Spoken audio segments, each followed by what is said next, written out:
About a third of them are found alive and unharmed. Almost half of them are found after a while dead as a result of accidents or murdered, and about 2 million people disappear without a trace every year. The latter are usually found neither alive nor dead, even after many years. Made a lot of noise in the fall of 2014 when a young and very attractive woman who was having fun in a club with friends as if vanished into thin air. Everyone who might have been involved seemed to escape any responsibility. However, in 2023, 9 years after the tragedy, the case took a completely unexpected turn. But let's get to the bottom of it. Who is Agnes Klavina?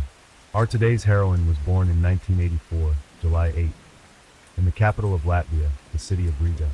She grew up in an ordinary family and became the youngest of 2 daughters of her parents.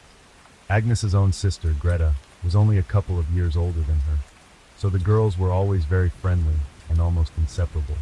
The parents did their best to give their daughters a good education and let them realize their dreams. Agnes grew up a sociable, cheerful, and very active girl. She did well at school, played sports, and had a lot of friends. In the future, she dreamed to connect her profession with tourism or entertainment because she loved to travel and knew how to organize perfect leisure time. In addition, Agnes also had a bright appearance and a spectacular figure, so men always gave her their attention and compliments. The girl from a young age has always had a lot of admirers who in every way to get her attention. After graduating from school, Agnes worked for some time in the service industry, while attending language courses and studying to be a tourism manager. At the age of 20, she decided to move from her native Latvia to the foggy Albion and settled in London. She believed that here she would have more prospects and opportunities to unlock all her potential and talent. Parents and older sister did not oppose her decision and sincerely supported. Soon after the move, the beautiful blonde met a young man whose name was Michael Mills. He was older than Agnes by 8 years, had a good education, owned his own thriving business, opened a small movie theater and entertainment complex, and was considered a very successful man. He and Agnes quickly found a common language and soon began dating. Michael wooed Agnes beautifully, gave expensive gifts. Together they traveled and made far-reaching plans for their future together. The couple was truly in love and happy. It seemed that a long and prosperous life awaited them. According to the memories of those close to Agnes, this was her first true love. She seemed to glow at the sight of her chosen one and dreamed of becoming his lawful wife soon. In 2014, Klavina was offered a 3-month labor contract as an administrator in one of the largest and most popular nightclubs in the Spanish resort town of Marbella. Naturally, this job implied a temporary move to another country. But the ambitious and purposeful young woman did not want to miss this opportunity at all.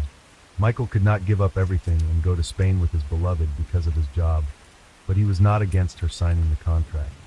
For Agnes, it was a great opportunity to try herself in a new field of activity, to gain invaluable experience, and perhaps further move and develop in this direction. It should be noted that Marbella is one of the most famous and attractive resorts on the Mediterranean coast. Here come vacationers from different parts of the world, mostly wealthy people who go to have fun and spend money. Here you can often meet show business stars, as well as famous athletes and businessmen. Klavina, who has always been very sociable, liked working in such a place. Before moving, she visited her family in Latvia and told them that she had signed a favorable employment contract for 3 months. She also shared another piece of good news. After returning to England, she and Michael were planning to get married. Dad, Mom, and sister were genuinely happy for Agnes and wished her luck. At the end of May 2014, Agnes, having packed only the most necessary things for one season, went to work in sunny Spain. Her lover stayed in London, but they called each other daily and communicated via video link telling each other about everything that was happening to them. Klavina actively maintained her pages in various popular social networks, where she posted daily photos, small videos, and stories. She got a lot of followers who closely followed her activities and work. It was obvious that Agnes lived an interesting, busy life and enjoyed every day. After the end of her employment contract, Agnes decided to stay in Spain for a couple more months. It was the beginning of the velvet season in the resort, and during this period it was possible to earn good money. She consulted her boyfriend, and he supported her and promised to visit her for a few days because they had not seen each other for a long time and missed each other very much. Agnes almost immediately got a job as a hostess in a high-end restaurant and renewed her lease. In September, as expected, Michael visited her. They were having fun, planning the upcoming wedding, and choosing a place to go on honeymoon. Less than a week later, the young man returned back to London, and Agnes had to work in Spain for another month, after which she was going to visit her relatives in Latvia, and then fly to England to her lover. But these plans, alas, were not destined to come true. On September 6th, Agnes, in the company of her friends, went to one of the popular nightclubs in the region, the Costa del Sol.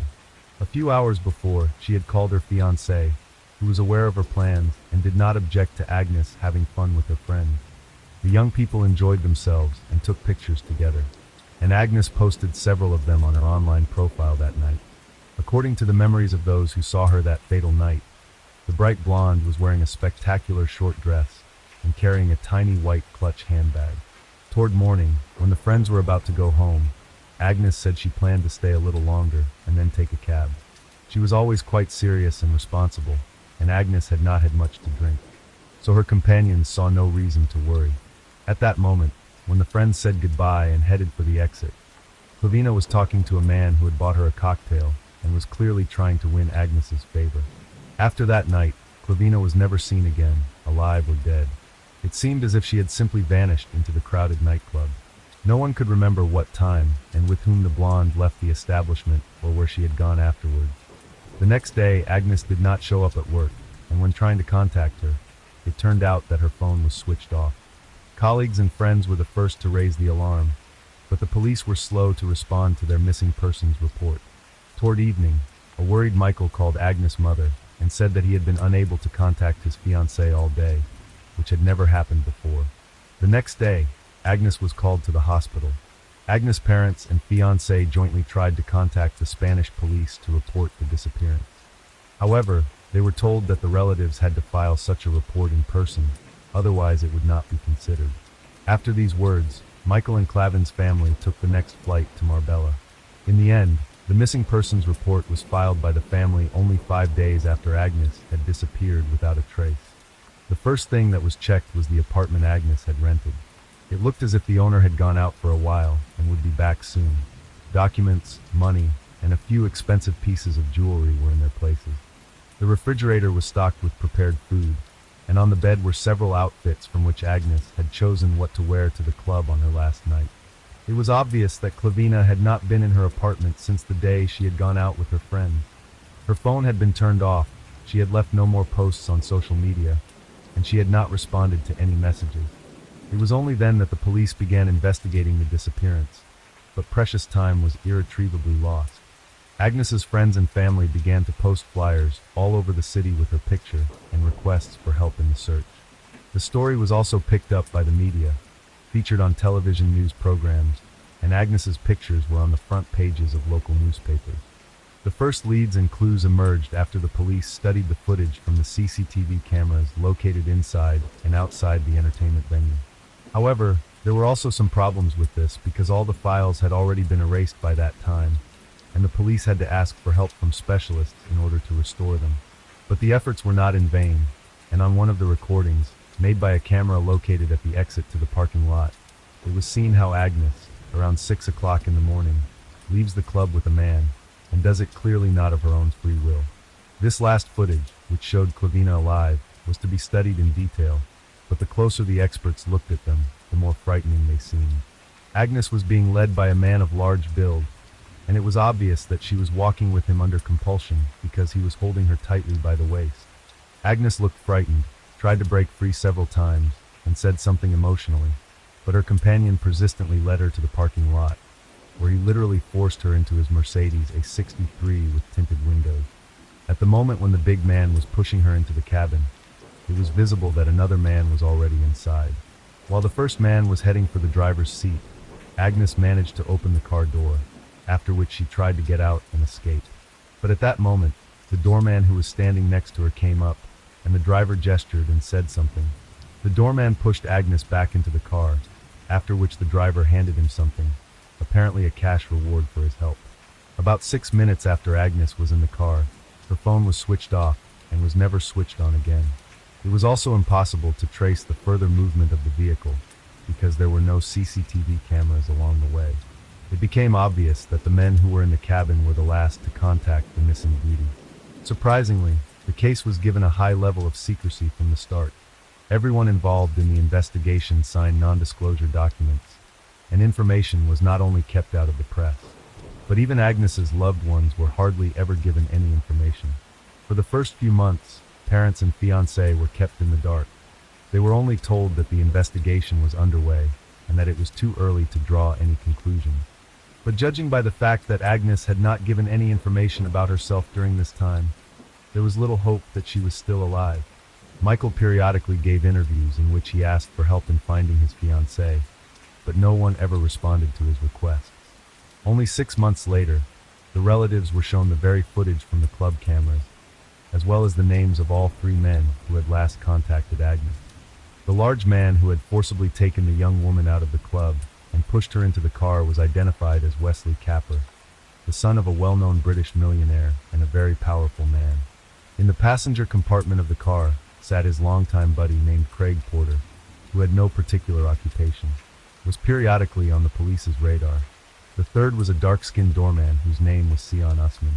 Porter and Usman stated unanimously under interrogation that they were innocent, that Agnes had gotten into the car voluntarily. According to Capper, he and a friend spotted the beautiful blonde in a club and approached her to get acquainted. She was allegedly already pretty drunk, which contradicts the testimony of her friends, but didn't refuse a drink when they bought her a drink. Wesley then proposed to continue the party at his luxurious house in the country, to which Agnes agreed. Already in the car, Agnes allegedly changed her mind about going to the private party at Wesley's house and asked to be dropped off in the middle of the road, saying she would take a cab and go to her home. The man claimed to have dropped the passenger off where she asked, which was an unlit stretch of road that soon turned out to have no CCTV cameras either. But Craig Porter could neither confirm nor deny the words of Wesley Capper, because he himself, according to his confession, was also very drunk and did not even understand when and how Agnes was in their car. Moreover, he stated that he fell asleep as soon as they drove away from the parking lot, and when he woke up, the young woman was no longer in the cabin. The third suspect, the doorman Sion Usman, also said that Agnes Clavina was drunk, could not answer the question whether she had gotten into the car voluntarily. He did, however, confirm that when the car touched down, the blonde opened the door and almost fell out as she was driving. Then the doorman, at the request of the driver, slammed the door, for which he received a substantial tip. When Sion Usman was asked whether he thought it was strange that the woman had tried to escape by jumping out of the car while walking, he said he didn't think it was in his opinion. She could have accidentally opened the door because she was intoxicated. He also added that Agnes did not scream or ask for help. The footage clearly showed Wesley Capper forcefully leading Agnes to the car, holding her by the waist and wrist. Wesley's defense was that Agnes was dizzy and he was holding her down so that she would not fall.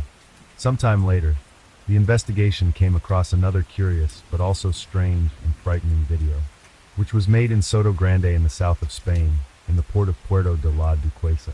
The luxury yacht of John Capper, a millionaire who was the father of one of the suspects, was moored there.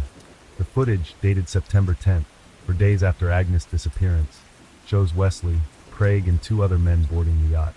They were carrying a large suitcase which, judging from the footage, was quite weighty, as well as a rolled-up carpet. When the company returned to the port of Puerto de la Duquesa a few days later, they had no luggage with them. After the footage was shown to Capper, he claimed that he and his friends had sailed to Ibiza to have fun. The suitcase, he said, contained their belongings, and what the investigation mistook for a carpet was bedding. Where it all subsequently went, he could not explain. A thorough search of Wesley's yacht and automobile yielded no results. As it turned out, both had been cleaned and dry cleaned, destroying any traces of DNA. However, a long blonde hair was found in the trunk of the car, but it was not possible to establish its origin because this crucial evidence mysteriously evaporated during the investigation. At the trial, the prosecution told another curious detail. As it turned out, a few hours after Agnes was in the defendant's car, Capper called the emergency services several times, but each time he dropped the call without waiting for an answer, as if he was afraid or doubted the correctness of his action. The man himself explained that he was drunk and made the calls randomly. The lawyer for the Clavin family stated that Agnes, in his opinion, was long dead and that her body was resting somewhere on the seabed in the very suitcase that the suspects had brought aboard the yacht. In addition, he believed that the case was deliberately delayed and the criminals had plenty of time to get rid of all the evidence that could prove their guilt. Only a year and a half after Agnes' disappearance, Capper, Porter, and Usman found themselves in the dock. They were accused of holding Agnes against her will and forcing her into a car. Unfortunately, due to the lack of evidence, there was nothing more to charge them with. Moreover, the millionaire and his friend were released on bail and quietly left the courtroom. Naturally, Agnes' relatives were outraged by this, but the judge was adamant.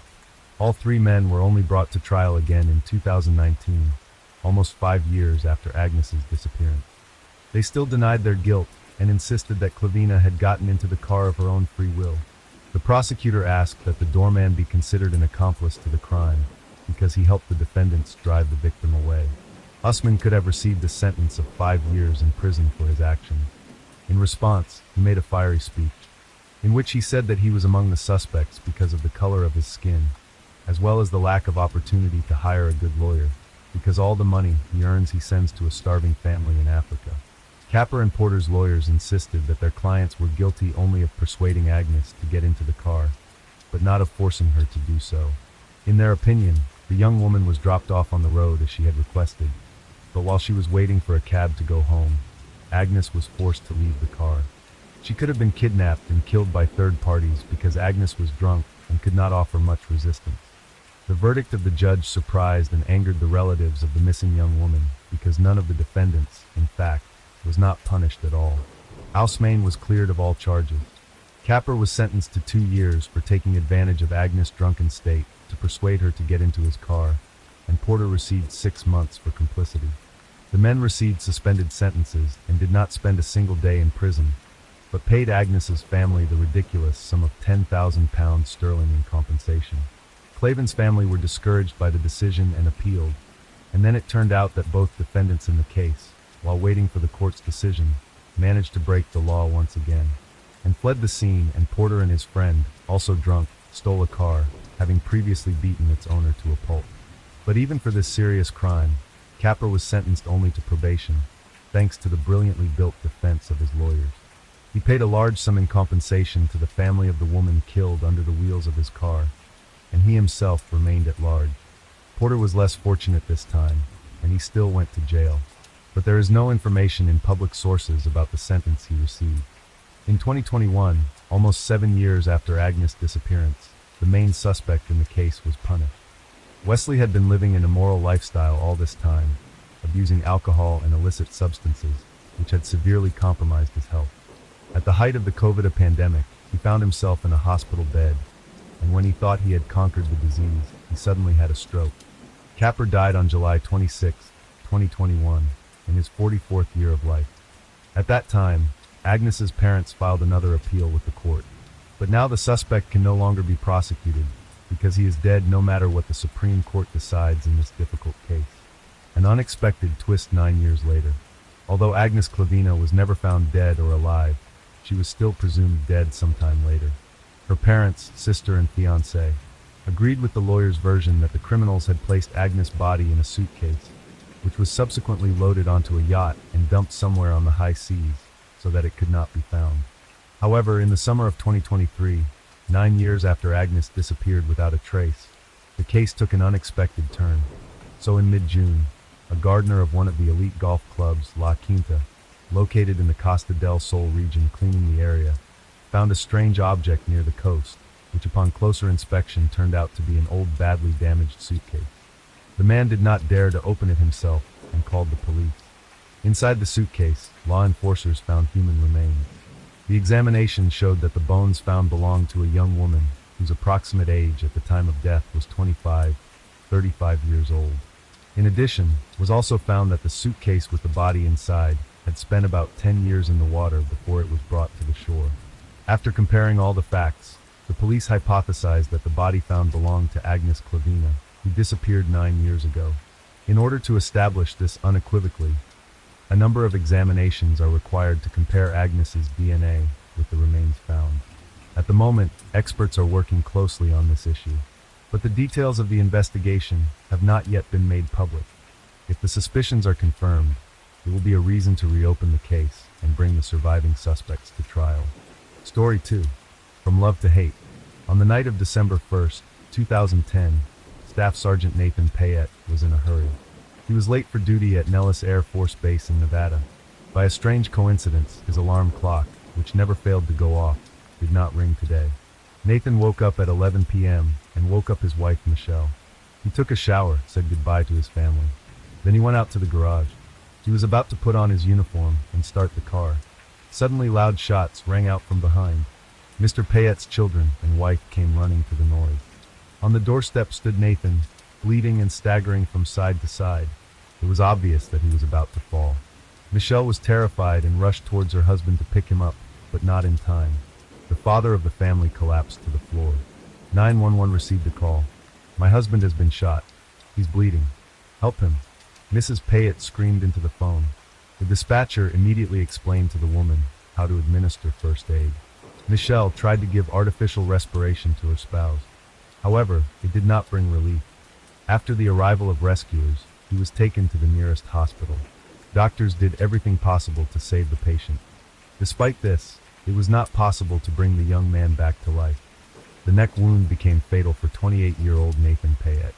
After Mrs. Payette was informed of her husband's death, her life was divided into before and after.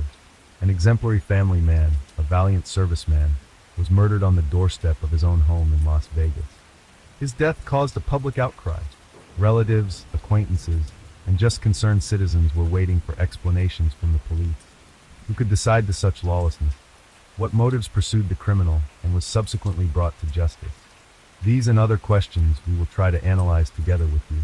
Nathan Joseph Villagomez Payette was born on February 12, 1982 in the village of Tamuning, Guam. The territory of the island is not part of the United States of America, but it is a possession of the United States. At the same time, the United States determines foreign policy and does not interfere in internal affairs. Guam is a small island in the Pacific Ocean. Due to its paradisiacal beauty and historical past, this area is especially popular among tourists. Nathan was not only born in an amazing region, he was also fortunate to have a large and loving family. He had 3 brothers, Matthew, Anthony, Eric, and 1 sister, Carmela, and helped their parents in everything. Nathan himself was different from the others in that he never caused trouble. He was a caring child at home and a diligent student at school. The boy was very sociable, so he easily made friends. He was the soul of the company. His name was always on the room list. Perhaps there was no one who did not want to communicate with him, recalled about him brother Eric. Living near the ocean, Nathan loved swimming from childhood. He spent all his free time on the beach, enjoying the sun and life. Nathan met his future wife during his studies at South High School. The educational institution was located in the neighboring town of Santa Rita. Michelle Ivanchuk was attracted to him at first sight. Young people began to spend time together. With each day, their affection for each other only grew. They never parted. Together, they studied at school, prepared for classes, helped with household chores. Strong teenage friendship was replaced by tender love. When Michelle was 16 years old, a terrible grief befell her family. Her mother died. Therefore, the girl spent all her free time helping her sister.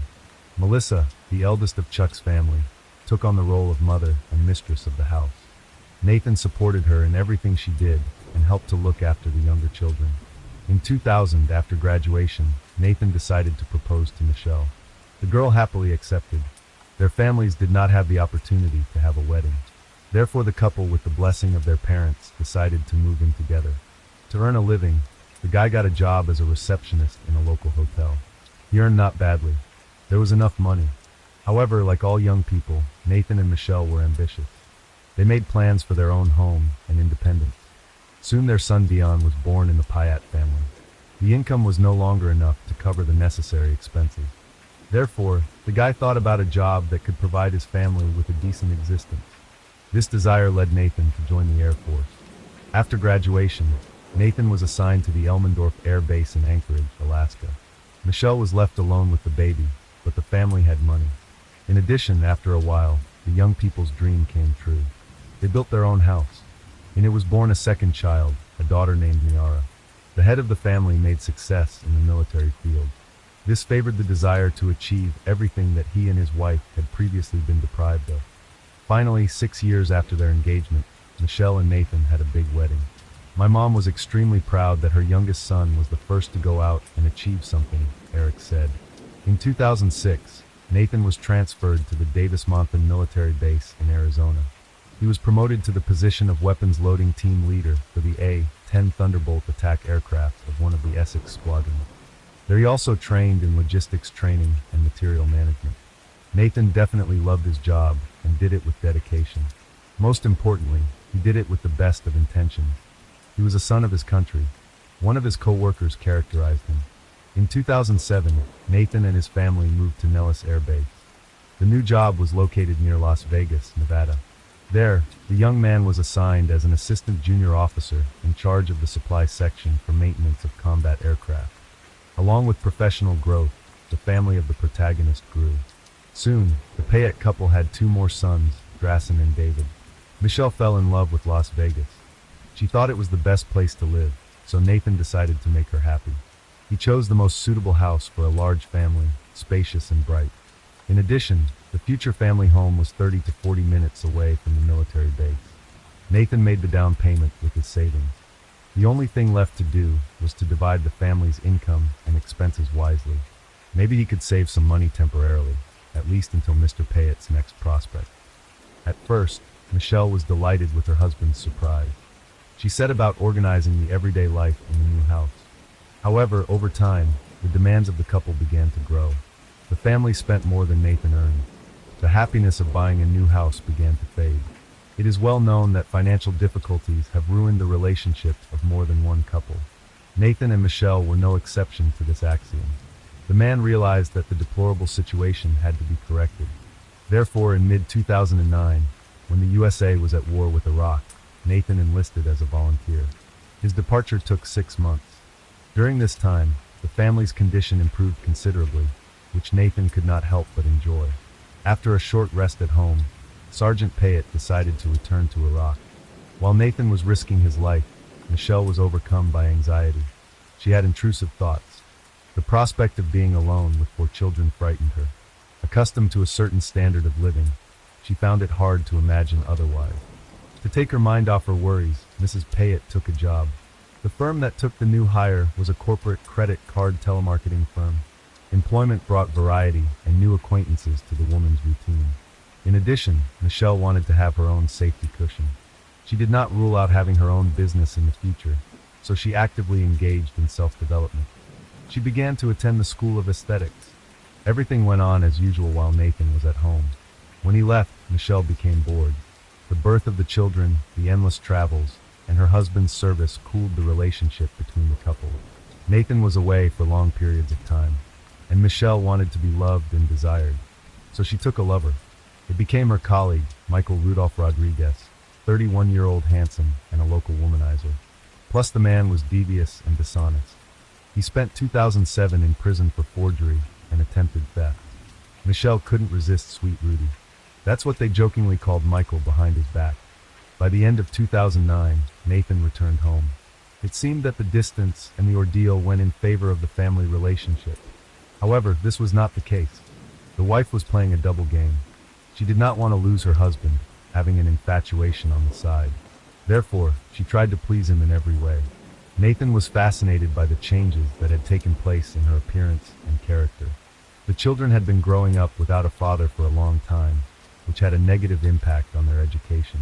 He decided not to leave his family for a long time. It did not occur to him that the striking changes Michelle could be associated with treason. So pure and faithful was Nathan himself. In Las Vegas, a man found a good way to earn money. In order to get double pay, he started working night shifts. In addition, Nathan took up private teaching. He developed training for simplified baseball for young children. As for Michelle's pretense, it didn't last long. As soon as the usual standard of living began to fall, the spouse changed her attitude to the opposite. After a while, the problems in the couple's relationship went beyond. At Thanksgiving in 2010, the young family was visited by brother Eric and his wife, Veronica. For the first time, the guests sensed the tension between the Pats. They had changed beyond recognition. It seemed that the former feelings between Michelle and Nathan completely disappeared. The couple could not hide from outsiders, not only personal but also financial problems. Almost empty pantry and refrigerator. A week later, on December 1st, 2010, a strange communication took place between Mrs. Payette and Mr. Rodriguez. At 11:12 p.m., Michelle received a text message from Michael. "Hope you are feeling better." The man wrote, "Van Dyke's contract for tomorrow is almost finalized." 2 minutes later, he sent another text. "If you're not feeling well, let me know. I'll give you a couple days to rest. Remember, I appreciate your help." At 11:19 p.m., Michelle replied, "My husband just recently woke me up. Right now he is trying to leave the house, but I think he's going to be late today. LOL, I'm sorry the contract is giving you so much trouble." A couple months before the tragedy, Michelle didn't want to be with Nathan, nor was she going to leave him, because she realized that breaking up wouldn't do anything except headaches and empty pockets. "I don't think he will forgive me and support me after the divorce," Michelle thought. The alimony would hardly be enough for a normal life. In addition, Mrs. Pyatt was aware of her husband's military insurance. In the event of his death, payments totaling about $650,000 were due to the wife. These simple thoughts did not give rest to the woman's sick mind. One day she shared them with Michael. Surprisingly, he was intrigued. So the terrible idea of Nathan's former lover turned into a cunning plan. Mr. Rodriguez knew that Michelle, and he could not do it alone. It was too complicated, so he enlisted his friend, Corey Alexis Hawkins, in the criminal scheme. The 33-year-old mercenary had about 9 convictions, each one of them related to theft or fraud. Corey was a hardened criminal, so he agreed to help on the condition of a substantial reward. He estimated his participation at $20,000. After thinking hard, Michelle and Michael agreed. A little later, a couple more people joined their group: 23-year-old Jessica Austin, Corey's girlfriend, and her friend Shannon. By the way, Jessica's friend was not particularly intelligent. She earned her living by starring in adult movies. Shannon was offered 5% of Corey and Jessica's royalties for her help. The fabulous money turned the woman's head. The original plan was to shoot Nathan in his Chevrolet Tahoe. After that, the criminals intended to drive the car with the man's body and leave it in the parking lot of one of the apartment complexes. Jessica had to buy the things necessary for the crime: a car cover and a fragrance. Shannon's job was to provide an alibi for Michael. If anything, she had to confirm that on the day of the murder, Michael was by her side. On December 1st, 2010, Michelle felt ill. She deviated from her usual schedule and reported home at around 5:30 p.m. Michelle did not normally arrive so early. Her classes at beauty school were ending late. Around 10:40 p.m., Mrs. Payette's foot crossed the threshold of the house just 5 minutes before Nathan left for work. On that unfortunate day, Michelle saw her husband sleeping on the sofa. She woke him up and suggested that they go upstairs to lie together. He didn't object. That was the last night the couple spent together. Late for work, Nathan went downstairs. Just at that time, Michelle was corresponding with Michael. In order not to arouse suspicion, the accomplices corresponded using code words. The instigator himself, along with his accomplice, was sitting in a black Cadillac SRX. The car was parked just ahead of the future victim's house. The perpetrators wore latex gloves, so as not to leave any traces. Michael realized that the sergeant's military training could play into the latter's hands, so he decided to take him by surprise and approached him from behind. Michael drew his pistol and shot Nathan 5 times in the back. Michael quickly ran out of the garage, got into his car, and drove away. The perpetrators then fled to a previously prepared place. They burned the clothes in the fireplace and disposed of the rest of the evidence. After that, Michael with Shannon went to the hotel. In this way, the couple wanted to create an alibi. In parallel, Jessica engaged in the thorough cleaning of the apartment in which they stayed. Police officers arrived at the scene. They were stunned by what had happened. The neighborhood where the Payette family lived was considered one of the exemplary ones. Detective Todd Williams first decided to examine the scene of the shooting. The garage door was unlocked. There was a noticeable odor of iron inside the room. Blood was smeared on the walls in the car, and traces of it were also visible on the floor. Next to Nathan's uniform were his keys and wallet. Since the valuables were untouched, a robbery murder was ruled out.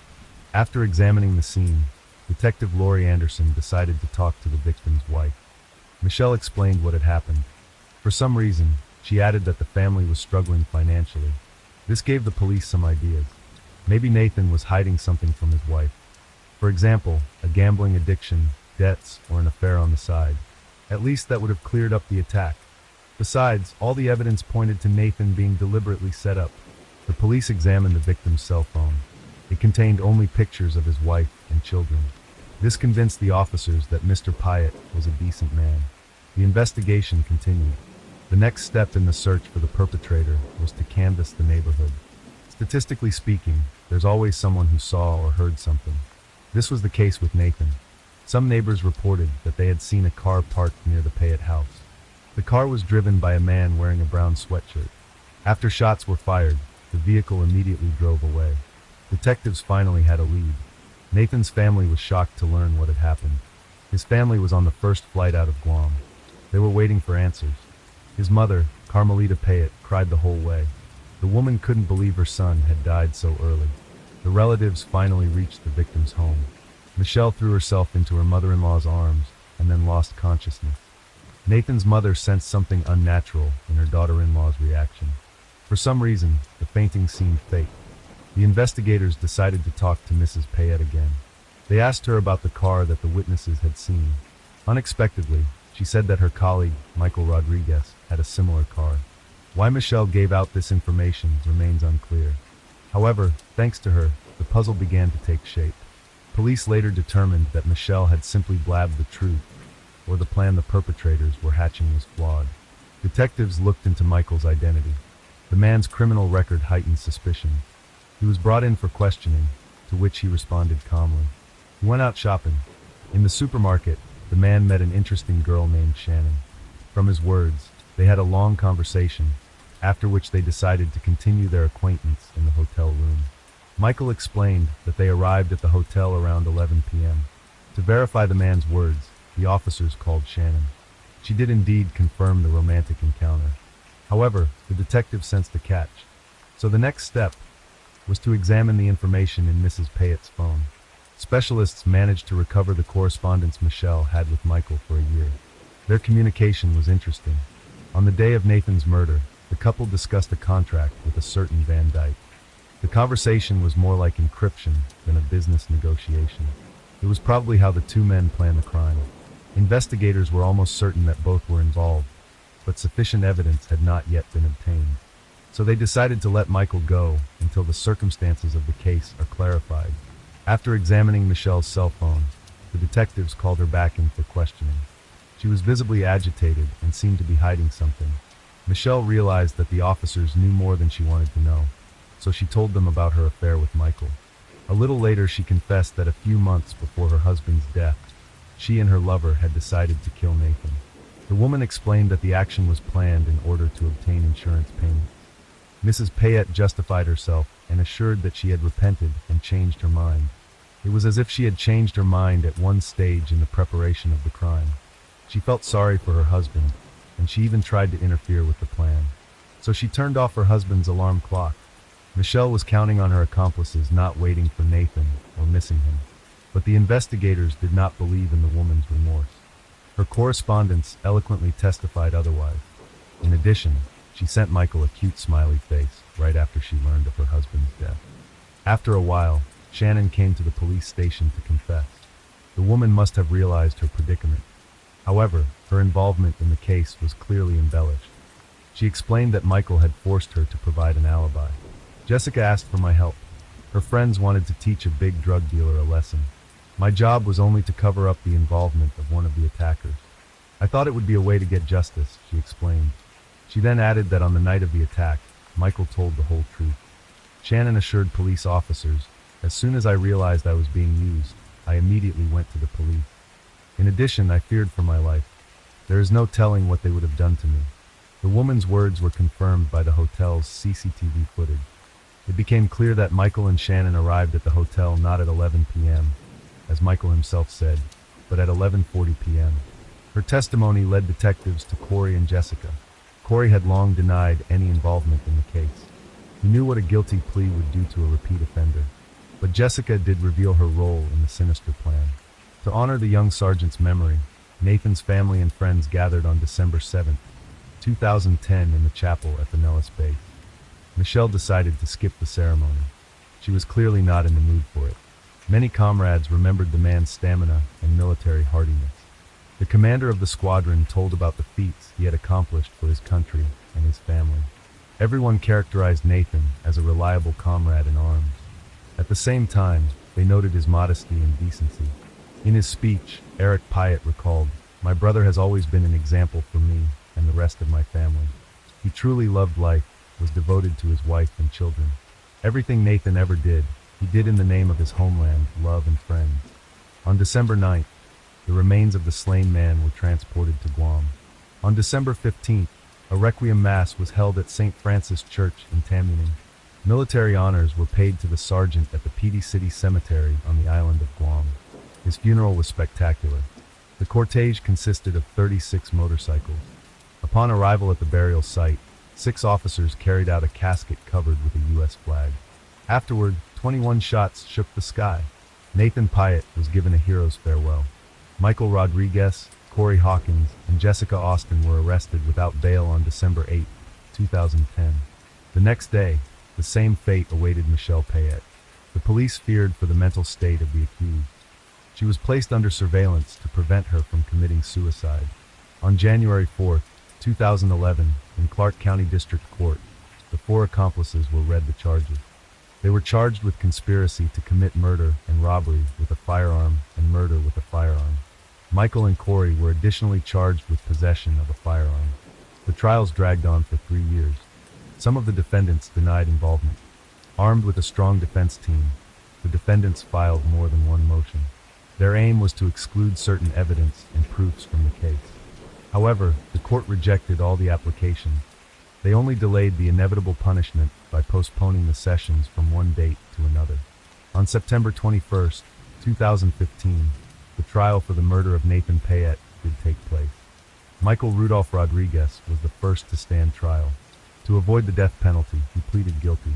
On September 29, 2015, the man was sentenced to life in prison without parole. Michael's appeal of the sentence was denied. At the time the sentence was announced, the defendant expressed no emotion. Apparently, he did not regret the crime he had committed. The trial of Michelle Payette took place in a Las Vegas court a month later. The woman continued to insist that she had changed her mind about killing her husband. When the judge allowed Michelle to say a few words in her defense, she turned to the parents of the murdered man. With tears in her eyes, she apologized to them. "I loved Nathan and our children. I was very confused and made a big mistake," Michelle pronounced, and once again fainted. The prosecutor said she did not believe the defendant wanted to thwart the conspiracy. There was a lot of evidence to the contrary. No one could understand how a woman, a mother of 4 children, could become so cold-blooded. The judge sided with the prosecution. Michelle was clearly involved in the crime, at least more than she claimed in court. Michelle soon pleaded guilty to conspiracy to commit murder and first-degree murder with a firearm. This helped her avoid capital punishment. The Pyatt family also asked the court not to impose the death penalty on the former relative. At the end of the hearing, the judge called Michelle's crime incomprehensible and unfathomable. In October 2015, it was the turn of a third defendant, Corey Alexis Hawkins. The man also agreed to a plea bargain to avoid the death penalty. Corey was sentenced to life in prison. His attorney's petition to ever get parole was denied. The judge reasoned that the defendant helped plan the crime and was nearby at the time of the shooting. Jessica Austin also took a plea deal with prosecutors. She was later charged with conspiracy to commit murder. In March 2016, Michelle was given her final sentencing. She once again cited her unstable emotional state that led her to commit the crime. She again asked Nathan's family to ever forgive her. Carmelita Payette was a deeply religious person. She could see that her former daughter-in-law was remorseful for what she had done and was truly tormented by remorse. Her soul needed forgiveness. Therefore, Nathan's mother forgave Michelle in the courtroom. Afterwards, she added that the most important punishment in life, Michelle had already suffered. "Your children don't want to see you anymore. They're afraid you'll do to them what you did to their father," Carmelita explained. "Our family does not pursue the principle of an eye for an eye," Eric Pyatt informed her. I think Michelle was shaken by her mother-in-law's words. Her family will move on without her, and the children will grow up knowing their mother is a murderer. Eric's wife, Veronica, also asked to speak out. She told Michelle that she hated her, after which she added that the relative dishonors the family name she carried. In pursuit of greed and the love of a man she didn't know, Michelle destroyed her family. She became the murderer of the man she once loved immensely. with whom she shared a bed and built a future. Could Michelle have imagined how her unbridled ambition would turn out? Hardly. This category of people lives in a perpetual pursuit of happiness without appreciating what they have. Nathan, unlike her, had lived his whole life giving of himself. He was often sleep deprived, risked his health and his life. Thanks to this, the man fulfilled his beloved's dreams, but never found her recognition.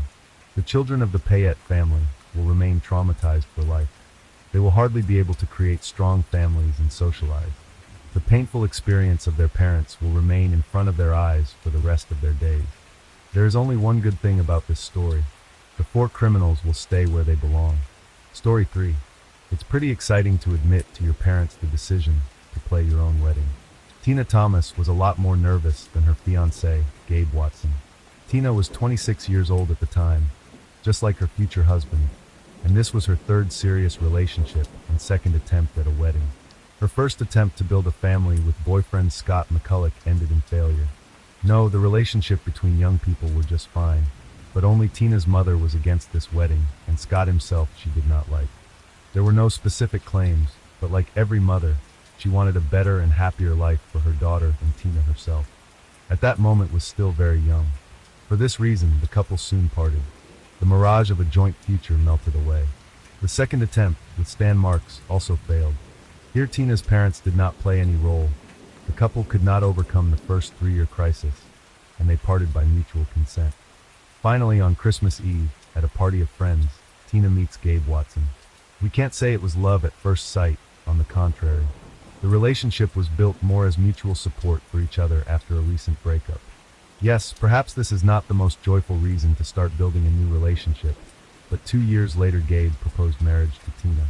Tina, having learned from bitter experience, said she agreed but couldn't do it without parental blessing. In 2003, Gabe decided like a real prince, beautifully and romantically appealed to the parents of his chosen one and chose Valentine's Day, but Tina's father was away. So the dinner was moved to the next day. On February 15th, during the dinner, when Watson voiced his decision to live with Tina all his life hand in hand, the father of the bride asked a seemingly simple question to the groom. Does he love Tina? Gabe stammered like a schoolboy but never answered. His father considered this reaction to be a common embarrassment among strangers. Then he asked his daughter the same question. Surprisingly, Tina did not answer this question directly either, but began her speech by saying that she was afraid of being alone at the age of 26.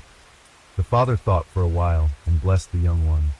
Preparing for a wedding takes a lot of time and effort, and while Tina was thinking about her outfit, her guests, and the whole wedding, Gabe was only planning the honeymoon. He didn't care at all how his future wife wanted to spend her vacation. He had already decided everything for her. His plan was to go to the Great Barrier Reef, which is located in the Pacific Ocean near Australia, and go diving there. First of all, to look at the sunken ship, the Townsville Titanic, which sank back in 1911. The problem was that Tina, unlike Gabe, wasn't into diving. Yes, he took her scuba diving in the pool sometimes, in calm water under the supervision of lifeguards, but no more than that. Gabe himself was an experienced scuba diver. He was completing a rescue diving course, and had over 50 dives to his credit at the time, and of course it wasn't in a pool. If you don't learn to dive by our honeymoon, I'm warning you right away. You're staying home, walking the dog, or pruning roses in the garden. You're not going anywhere with me, said Gabe. Tina had no choice.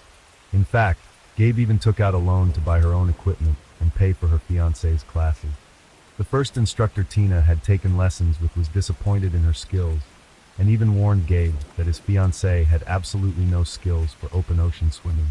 A furious Gabe wouldn't listen to the diving instructor, accusing him of being the one who couldn't explain, and refused to continue the class. The second instructor rather quickly gave Tina a credit, although then, and noted that Tina does everything from under the stick, solely to please her future husband. On October 11th, the young couple finally got married, and after 2 days, Tina and Gabe flew to Australia, spending on a trip of $10,000, which gave them for the wedding. It should be noted that Gabe devoted part of the honeymoon to Tina. They walked around Sydney, visited the Sydney Aquarium and the zoo. Tina was excited, but the closer they got to going to the Great Barrier Reef, the sadder she became.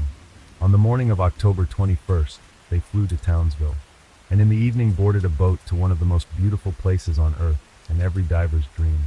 After a while, employees of the diving company will tell that in fact, the couple did not look like experienced divers, and even Gabe, who had graduated from courses and had experience behind him, could hardly understand the equipment, as if he saw it for the first time in his life. But nevertheless, it was he who helped Tina to pass the exam before diving, although such a test should be conducted separately. And when the instructor offered Tina his help underwater, she refused. It was also noted in the dive log that there was a strong current that day, and this moment in history should not be missed or glossed over. Gabe, as I said, helped his wife sort out the equipment they had bought back in the US, and went to get the tanks they had to rent. Gabe took an 11-liter tank for himself, and gave his wife an 8.5-liter tank, which for this place was an extremely small volume or even dangerous. Given Tina's experience, or rather lack thereof, it was not possible to descend to the Townsville Titanic from the first time Tina asked for additional cargo, because she could not dive to depth, and Gabe at first did not work underwater computer, which calculates the necessary speed of diving and ascent, as well as shows the amount of oxygen in the cylinders. After returning to the boat, the computer worked, and they tried again. The wreck was 49 feet deep, and Tina was the first to submerge, Gabe swimming behind her. From Gabe's statement, at first, everything was fine. At some point, Tina stopped, started waving at me, and later signaled that she wanted to go up. I realized right away that she was just panicking. She used to do that. By this time, we were halfway up. So I decided to calm her down and stay with her at the same depth for a while without further diving, so that she could psychologically get used to the pressure.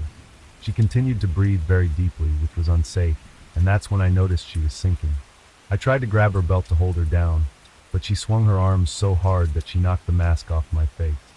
While I was putting the mask back on my face, though it didn't take long, Tina was already too far away from me. For a while I tried to swim to her, but I was unsuccessful. Then I decided to return to the surface to ask for help from the lifeguard. On the way, I met another swimmer with a narrow-set eye, but he paid no attention to my signs for help. Yes, there were 2 Asian men with them at depth, but neither of them confirmed Gabe's words about his request for help. Later, when the police took underwater computer readings, they confirmed that Gabe did try to swim after his drowning wife for a while, but eventually gave up the attempt very quickly. Although the ascent to the surface itself was not an emergency, on the contrary, Gabe surfaced as instructed, stopping at each required depth level. As for the other divers, each of them, when questioned by police, claimed that Gabe could have saved his wife, but he simply did not.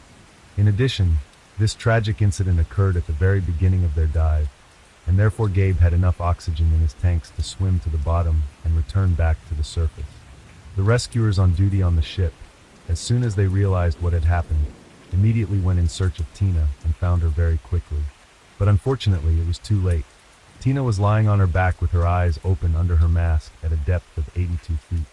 Her body was immediately lifted up, and on the deck of the yacht they gave her artificial respiration for about 40 minutes.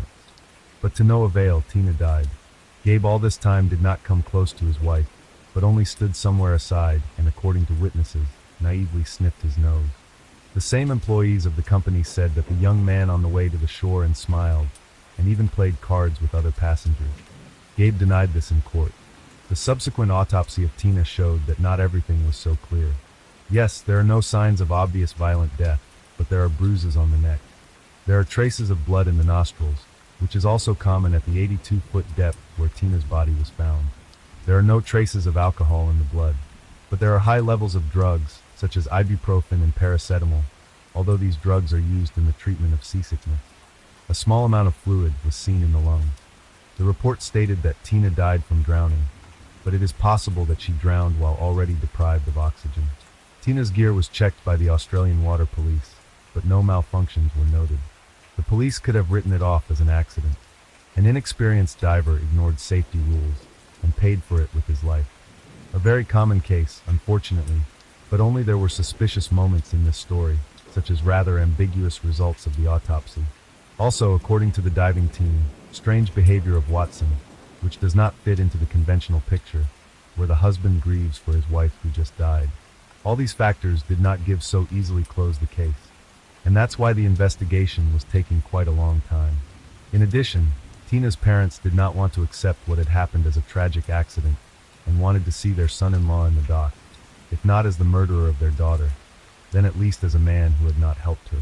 During the first interrogation, the police noted that the suspect was in shock, crying and laughing, twitching nervously, asking to call his father, who complained of pain in his ears and begging him to tell his wife's parents about the tragedy.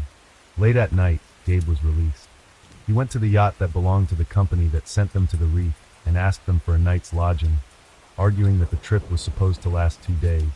But because his wife had died, they had only been there for 24 hours. He also asked for a refund of half of the cost of their dive. In fact, he never got to see the sunken ship. On October 24th, Gabe's mother flies to Townsville to support her son and help him find a lawyer. That same day, at Gabe's request, they go to the morgue. Gabe wanted to see his wife one more time. Because the husband was still considered a suspect, the morgue employee called the detective who was in charge of the case. In theory, Gabe could have hidden some evidence, but the grief-stricken husband only cried, held his wife's cold hand, and begged her forgiveness, not realizing at all that the police officer was standing outside the door at the time, recording him on a tape recorder. "I didn't mean to hurt you." These are the words Detective Lawrence later uses against Gabe in court. Then at the morgue, "You told Tina you didn't mean to hurt her. What did you mean by that?" Lawrence will ask his question. The story of Gabe's sore ear was repeated again as he was traveling home with his wife's body. During a layover in Oakland, he sought medical attention on the airport grounds and was held there for evaluation. According to the investigation, this was done on purpose to avoid seeing Tina's father. However, and divers will confirm this, ear problems are a fairly common ailment among divers. Tina's funeral was held on November 5th, where Gabe still had to meet with the deceased's father. Gabe, almost in full view of everyone, took off his wife's wedding ring, putting it on his ring finger over hers, as well as earrings, which he immediately handed over to his father-in-law. Watson and the Thomas family never crossed paths again that day.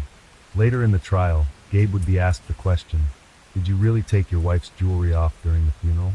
Gabe will only smile and shrug, "I don't think I could have done it later." Everyone had different opinions about Gabe. Some said that this chubby funny man was quite a kind man, and some on the contrary called him a tyrant and a despot. But they all agreed on one thing. Gabe and Tina were not happy, or at least they didn't seem to be. Tina's friends confirmed what she'd told her father at a family dinner on February 15th. Her union with Gabe was just a way to avoid dying alone, and that fear had led Tina to die on the seabed. Also, the victim, who died shortly before their honeymoon, confessed to a friend that her husband dragged her by the hand to an insurance company where he forced her to insure his life at a higher interest rate in case of death, and put his name in the column, beneficiary. This testimony was checked through the insurance agent, and he confirmed everything. The cab driver who drove the newlyweds to the yacht was also questioned. Tina cried the whole way, but her husband paid no attention to her. Finally, Tina's friend Amanda Phillips told another story, and it became clear what the couple's relationship was really like. This damn jerk videotaped Tina urinating in the bathroom, and then edited it and put it in a tape of them celebrating Christmas.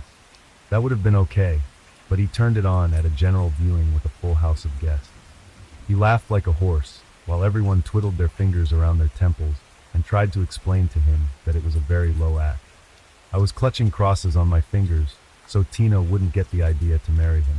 While removing jewelry right during a funeral may seem like a frightening and denunciatory act on Gabe's part, during the trial, in 2008, the jury was shown an extremely disturbing footage of Watson visiting Tina's grave, taking all the flowers from it and carrying them away. They were later found in a nearby trash can. Tina's father noticed the missing flowers, and to find out the thief, he set up a hidden camera in the next row among the monuments. But he never expected to see Gabe on the tape, and was outraged by such an act. In court, Gabe's defense was that he and his wife had discussed the death of one of their own on an extreme honeymoon, and the lack of flowers on the grave was her request, which sounded very strange and unlikely. There's no telling how long the search for evidence would have dragged on if the cops had put on the exact same gear the newlyweds had and hadn't tried to stage that incident. Gabe said Tina drowned while he was trying to put a mask on her face. It turned out it was impossible to put the mask on underwater by yourself unless you used another source of air, in this case, Tina's oxygen. In late November 2008, the Australian police arrested Gabe, and on June 5, 2009, Gabe's trial began where he pleaded guilty, but only to failing to save his wife. So he was charged with negligent homicide and sent to prison for 18 months. After completing his sentence, Gabe returned home to the U.S., but a year later, the now U.S. court charged him with first-degree murder, the motive for which was to receive insurance payments after the death of his wife. Gabe's lawyer tried to defend his client, shifting all the blame on the diving company, that the employees of this company did not take care of the safety of tourists, and now afraid of losing their license, and therefore the whole business, are trying to shift the blame on the unhappy husband, who has already served his time in another country. As for the money received from the insurance company, the payout amounted to $33,000, while Gabe spent much more money on lawyers and additional expertise. Nevertheless, the prosecution continued to insist that this spending was only because the husband could not assume that he would not be believed. And also the prosecutor refused to accept the fact that Gabe, with a degree in drowning rescue in hand, could not even save his wife. When Gabe had his say, he addressed the jury. It's been 7 years since the tragedy, and there hasn't been a day that I haven't thought about that terrible day. The public has pounced on me, blaming me for my wife's death, calling me a murderer. There wasn't a single person who looked me in the eye and said, "Yes, I understand how bad you feel, but it's not your fault." On the contrary, everyone just wants me dead. And here I can only understand my late wife's parents. Yes, they will never forgive me, no matter how much I kneel before them, and no matter how much I beg their forgiveness. You often hear the phrase, "I can't imagine what it's like to lose a child." But I've never heard anyone say, "I can't imagine what it's like to lose a wife, especially on a honeymoon." If I can be accused of anything, it's that I didn't make enough effort to save Tina. But I've already received my punishment for that. Perhaps you all would have been satisfied if I had drowned with my wife then, 7 years ago. But I was afraid to die, afraid I wouldn't be able to rise from the bottom to the top. I just wanted to live, as I still want to live now. No evidence of Gabe's guilt was presented to the court. The jury found Gabe not guilty. What do you guys think? Is Gabe guilty of Tina's death? Story 4. After Victor Alexander Putrell committed the heinous crime, he carelessly went to the home of his girlfriend's father, Raina, ostensibly to retrieve forgotten children's clothes. There he took a tablet belonging to one of the victimized girls and pawned it at a nearby pawn shop, receiving about 500 pesos. The next day, he spent the equivalent of US $10 while vacationing on the beach with his best friend, Crystal. During the outing, he confessed that he had done something bad to his lover, but without any specific details. Crystal later said that by Victor's tone, words, and expressions, she guessed the seriousness of what had happened. She even allegedly tried to visit the house, intending to see if Raina and her children were all right. However, Victor refused the visit, citing the disorder and difficult emotional atmosphere in the family. That was enough for the girl to decide that she had done the best she could in the situation. Crystal did not go to the police. Concerned neighbors contacted the police later when the smell of decomposition emanating from Raina and Victor's home became so strong that it could no longer be ignored or explained by rotting garbage or dead animals on the property. The pungent, nauseating odor was undoubtedly coming from the recently moved couple's home, where flies were congregating at the windows. Since Raina and Victor had only recently moved into the house and had not yet made friends with the neighbors, no one had their phone numbers or any other means of contacting the couple. Moreover, no one had seen Raina, Victor, or the children for several days. Due to the inability to contact the homeowners and the frightening smell, concerned neighbors called emergency services. A few hours after the call, law enforcement officers picked the door lock and entered the home. Inside, they were greeted by a truly horrifying sight, the 4 lifeless bodies of Raina and her children. Raina's daughters were found in a room next to their mother, and the son was found hanging from a rung in a closet. It's unclear how the press was immediately on the scene, but no sooner had the detectives established the identity of the man who lived with Raina and find him as a report with shocking details of the death of the family went live on one of the major metropolitan TV channels. So Victor Alexander Putrell, while at work in his workshop, learned that the police had broken into his house and found the bodies of 4 victims. Realizing that he would soon be detained, he sent a message to the owner of the workshop. "I cut short the life of the love of my life. She loved me with all her soul, and I loved her too, a perfect love with no argument." It's a very sad story. In messages to Miguel Urania Marancini, he passed on the contacts of Raina's relatives, asking them to pass them on to the police. He explained that he only trusted Miguel, deeply regretted what had happened, and asked him to convey to the biker club his last wish. He would like to leave as a biker with a large motorcycle escort at the funeral. The last message, after which Victor stopped replying to Miguel, read, Now I don't believe anyone. Everyone wants to save me, but it's not going to happen. I'm leaving this damned world. I don't care what happens. I'm leaving. See you later. Miguel Urania contacted the police, told them everything, and added that his friend had reportedly taken his own life. Law enforcement officers tracked the location of Victor's cell phone and went to the scene. Victor Alexander Putyurl did not do anything to himself. Moreover, he didn't even think about it. He didn't even feel remorse or guilt for what had happened. The man knew he would be caught, and in a sense planned his arrest to make it as safe for himself as possible. Gathering his backpack of essentials, he headed to a small park not far from the workshop. For a while he sat pensively on the sidewalk next to the park. A passerby approached him and asked if he needed help. Shaking his head from side to side, he replied that he was fine, stood up, walked into the park, and lay down on the grass. In this position, looking serenely at the sky and putting his hands behind his head, Victor lay there for almost an hour. A.M., a national policeman arrived. The man did not move or resist arrest. The arrest took less than 5 minutes. Reina Isabel Encarnacion was born in 1985 in the Dominican Republic. A few years after Reina was born, her parents decided to separate. Her father left the family, but continued to support his ex-wife and daughter. Later, Reina's mother met another man, and the girl had a stepfather who essentially became another father to her. Reina developed a great bond with her mother's new husband and maintained a warm relationship with her biological father. Both men treated her with warmth and care.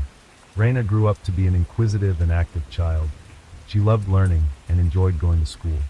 Her father's house was nearby, and she often saw him. It seemed that this intelligent and cheerful girl had a great future ahead of her. After successfully completing school, Reina entered university and began her higher education in commercial law. At the same time, she applied to the Autonomous University of Santo Domingo with the dream of obtaining a second degree in medicine. But she was not accepted and had to postpone her dream until the following year. When Reina turned 20, she met a man much older than herself, Daniel Bowden. Despite the significant age difference, a romantic spark ignited between them. A few months into their relationship, Reina became pregnant. The couple married.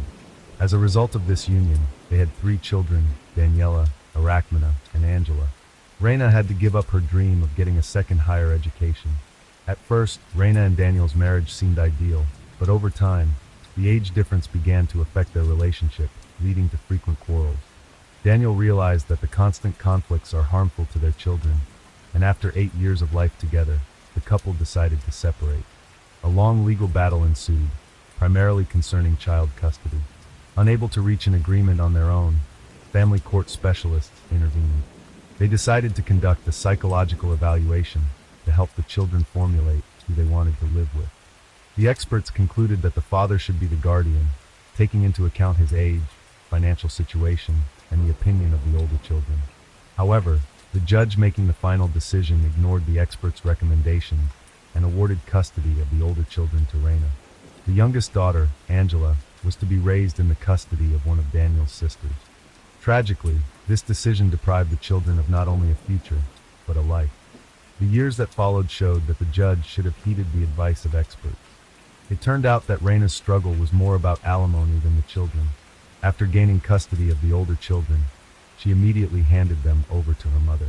Believing it to be the best solution for everyone, she then initiated a new legal dispute over alimony payments. Reina claimed that her ex-husband had not paid her any of the court-ordered amount. Daniel countered that he had fulfilled all obligations, although he couldn't provide proof, claiming the payments were made in cash. The legal battle lasted several months and concluded in the mother's favor, with Daniel making another alimony payment. Reina's own mother testified in defense of her former son-in-law, Daniel. She believed that Daniel was an excellent and responsible father who deserved better treatment. She emphasized that he and her daughter had shared 8 beautiful years together, with Daniel being a good, responsible husband and father. It's not to say that Reina neglected her children entirely. She visited them almost daily at their grandmother's place and regularly took them to her home on weekends. The rest of the time, she lived life to the fullest, making up for lost youth. At one of the parties, she met her new love, Victor Alexander Putyurl. It's hard to imagine what attracted the young woman to Victor. He was 2 years younger than Reina. On one hand, Victor made a striking first impression. a mystically minded young man with long black hair and glowing white contact lenses, a biker and metalhead. On the other hand, he was a dirty, unkempt. These peculiarities didn't deter the girl. Soon, the love-struck couple moved in together. Reina's mother accepted Victor. The young man won her over with his affability and numerous tales of the difficult life situations he had endured. He often and in detail spoke about his challenging childhood when his mother left him under the care of a strict and harsh father. Unfortunately, manipulating the maternal instinct did not alert the children's grandmother. On the contrary, it endeared her to the manipulator. Victor was born in 1987. He indeed spent his early years with his father. It is unknown whether he was cruel to him. Victor learned to adapt to circumstances, even if they were uncomfortable for him, and no one in his surroundings saw anything odd about him except for his appearance. From childhood, Victor never got into conflicts. He excelled in school and graduated with honors. He couldn't attend university only because his parents couldn't afford it. Therefore, he started looking for work and soon got an internship in a motorcycle repair shop. Since then, motorcycles became his passion. Over time, Victor acquired a Harley-Davidson motorcycle and joined the subculture of motorcycle enthusiasts and fans. A quiet, law-abiding citizen with no history of even a parking ticket, Victor nevertheless scared those around him. Always in black clothes, with eye makeup, painted nails, and often white contact lenses. Very rarely did his controls slip, revealing the lurking monster. After the incident, a neighbor recalled how he accidentally saw Victor Putral when he caught a neighbor's chicken, slit its throat, and drank the hot blood directly from the bird's wound. Reina and Victor took the children on weekends and sometimes on weekdays. The grandparents were very happy to have a break from their three noisy and active grandchildren. They saw that their daughter's new partner was kind and attentive to the children. Reina never complained to her parents about Victor, and in general, they never seemed to quarrel, which pleased her parents very much. The only shadow over this idyllic scene was a disturbing piece of information they had accidentally learned. Victor had a 10-year-old daughter whose biological mother had obtained a restraining order forbidding Victor from approaching the girl. Reina's parents couldn't understand why the mother would do such a thing. Reina's stepfather even followed Victor around a few times, but found nothing unusual or incriminating. The young man did not drink alcohol, did not use illegal substances, and was either at home or at work repairing motorcycles. He was never rude to the children, even when left alone with them. In other words, despite suspicion, he seemed like a normal person. Reina's parents wrote off the restraining order as her birth mother's eccentricity and settled down. The tale ended when the aunt who had been caring for the youngest daughter, Angela, informed Reina that she could no longer care for the girl. Around the same time, Reina's mother began having health problems, and the grandchildren had to move from their grandmother's house to Reina and Victor's. Suddenly, all five of them found themselves in a small apartment. However, the circumstances were very favorable. Reina was offered a new job with a higher salary. The reunited family moved into a spacious rented house with several separate rooms. A happy family life began. A spacious house, loving partners, children with their mother. Isn't that a sign that everything was going well? Perhaps it was, but soon Reina lost her job and the family faced some financial difficulties. According to Victor's mother, she even had to provide financial assistance to the young couple, as there was not enough money even for food, not to mention rent. Reina's mother never heard about the difficulties her daughter was facing. Reina only occasionally brought the children to her mother's house, asking her grandmother to feed them well, which her grandmother was happy to do. In addition to the financial problems, something strange and clearly unhealthy began to happen in the couple. Reina had never complained to anyone about anything, but their relationship was far from normal. Shortly before the terrible events, Victor appeared on the street with short-cropped. It turned out that the couple had a serious fight the night before, and Reina had cut off his long black hair as revenge while he slept. Additionally, Victor admitted that Reina threatened to leave him with the kids if he didn't find a well-paying job within a month. On Saturday, February 3rd, 2018, Reina went to her mother's house to pick up the children, who had been staying with their grandmother since Thursday. Reina's mother did not notice anything unusual in her daughter's behavior. On the contrary, she was sociable and in a normal mood. They had time to chat over a cup of tea while the children packed their things. The next day, early Sunday morning, February 4th, the girl and her mother had a brief telephone conversation during which they discussed current affairs and agreed to call each other later. Reina never contacted again. After numerous attempts to call and many text messages sent to her daughter and grandchildren, the woman called Victor. He didn't pick up either, so the silence and ignoring of calls stretched for several days. Finally, on Wednesday, February 7th, Victor answered. He assured that everything was in order and promised that Reina would call back soon and explain everything in detail. He asked her not to worry and to wait for the call. The daughter never called back.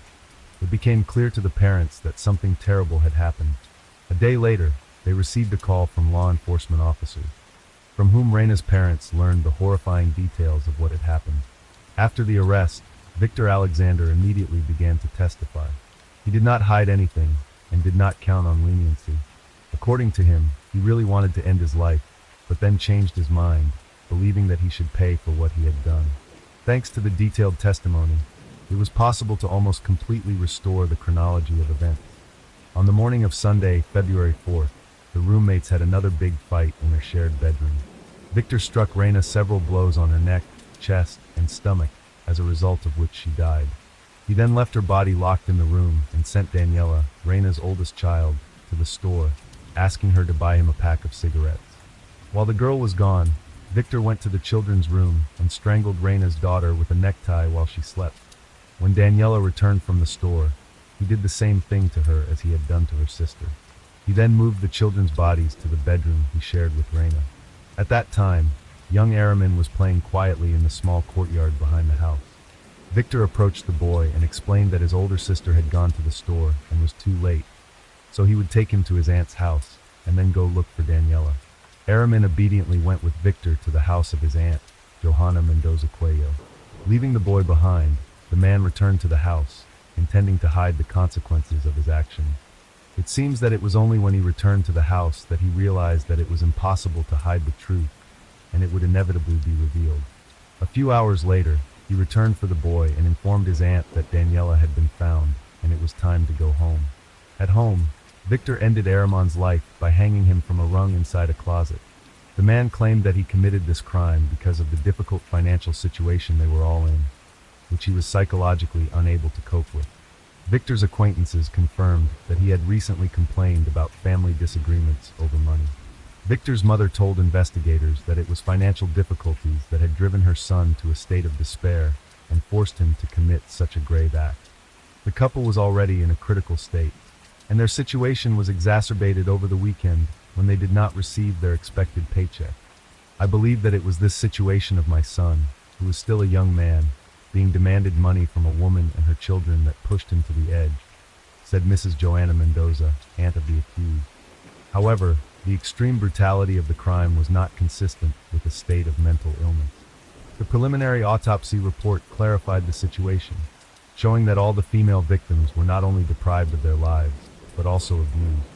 An investigation by the public prosecutor's office revealed that the victim, Reina Isabel Encarnacion, had repeatedly expressed concerns in correspondence with the accused on WhatsApp about the inappropriateness of intimate acts towards Angela while she was asleep.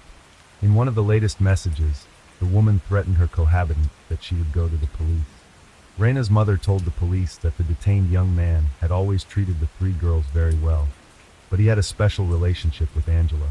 He carried her in his arms, often put her on his lap, hugged and kissed her. He even came up with a special nickname for her, Señorita. Investigators assumed that Victor had ended the lives of the family members, not because of financial problems, but to cover up the wrongful acts committed against Angela. Forensic results confirmed that Reina, as well as the two girls, had been wrongfully abused. However, the experts could not determine whether the wrongful acts were committed before or after taking their lives, as the bodies were found at a late stage of decomposition. A psychiatric examination showed that Victor suffers from antisocial personality disorder, meaning he lacks both guilt and conscience. The heinous crime outraged and shocked the entire Dominican society. The trial began in January 2019 and was completed in just 2 days. Testimony was given by experts and forensic experts, investigators, and various witnesses. Especially a lot of information was obtained from Victor's friends. For example, Crystal, the defendant's best friend, said that on the day of his arrest, he gave her all of his social media passwords and his mother's phone number. According to her, it seemed that the young man was planning to leave his life. Another friend of the young man said that Victor confessed the crime to him in detail a few days before his arrest, but the confession was so horrifying that the friend took it as a joke. In general, everyone who had ever seen or met the accused was shocked by his act. Neighbors, teachers, coworkers, they always saw him as a quiet guy with a distinctive appearance and nothing more. He didn't seem confrontational, wasn't known as a brawler, and according to them, never spoke ill of others. He just wasn't very social.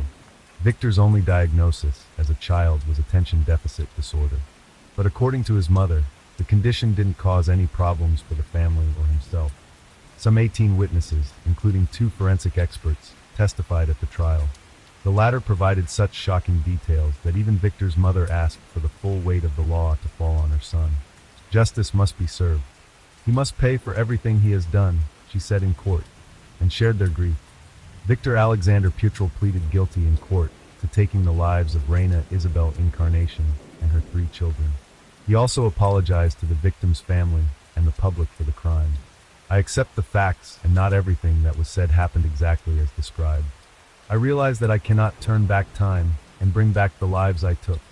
I apologize to the community and all family members for what happened. I contributed to my arrest because I realized that by ending my life, I would not be able to pay for my actions, Victor Putral calmly stated. The man received the most severe sentence then available in the Dominican Republic's judicial system, 30 years. At the time the sentence was pronounced, he was just 30 years old, meaning that under fortunate circumstances, he could leave prison and live the rest of his life in freedom. This possibility seriously urged the National Congress to expedite updates to the criminal code. The country's code, adopted in 1844, does not include cumulative punishment for multiple crimes. Had the updated criminal code, currently under consideration in the National Congress, been in effect, Victor Alexander would have faced a sentence of up to 60 years for his crime. The life-taking of Reina and her children drew attention to the urgency of replacing the code as soon as possible. Nevertheless, it can be said that justice prevailed. The perpetrator received the maximum sentence. At least Reina's mother, speaking on various television programs, stated that she was satisfied with the outcome of the case. The biological father of the 3 children who were taken cannot yet accept what happened. He stated that the tragedy with his children would not have occurred if the judge had listened to the experts and granted him custody. Story 5. We traveled to Machine Park in Illinois, approximately 100 miles away from Chicago. It was in this city where the events I'll tell you about today unfolded, a case concerning the disappearance of 30-year-old Katrina Smith. Katrina Smith was a resident of the picturesque Machine Park in Illinois. She worked as a human resources coordinator at Cameron Industries, a local automotive plant.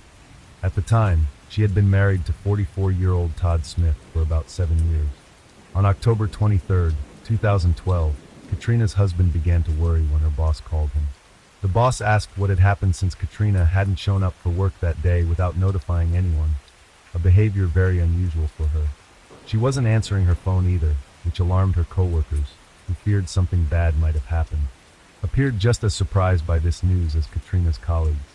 He explained that she had been excited about a job interview scheduled that day, but when it was revealed that she had failed to show up for the interview as well, his concern deepened.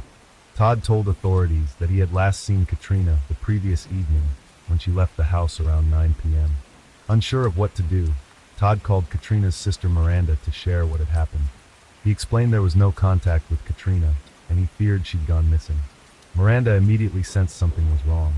While she hoped her sister would turn up during the day, an underlying fear persisted that something serious might have happened. Katrina's absence was also unsettling to Paige, Todd's eldest daughter from his previous marriage. Paige recalls that when her father called to tell her there had been no contact with Katrina for some time, and he didn't know where she was, her first instinct was to rationalize the situation. Maybe Katrina had been delayed or her phone had died. However, knowing Katrina well, Paige also recognized that she wasn't the kind of person to disappear without a word, leave or fail to inform anyone. This was simply out of character. Todd too knew such behavior was unusual for his wife. After calling family, friends and near and far, without any success, he decided to report Katrina's disappearance to the police. When officers questioned Todd about the last time he had seen his wife, he stated that it was the previous evening. He explained that they had recently returned from a romantic getaway to Washington, D.C., to celebrate their 7th wedding anniversary. The trip had been a happy occasion, and their return seemed ordinary.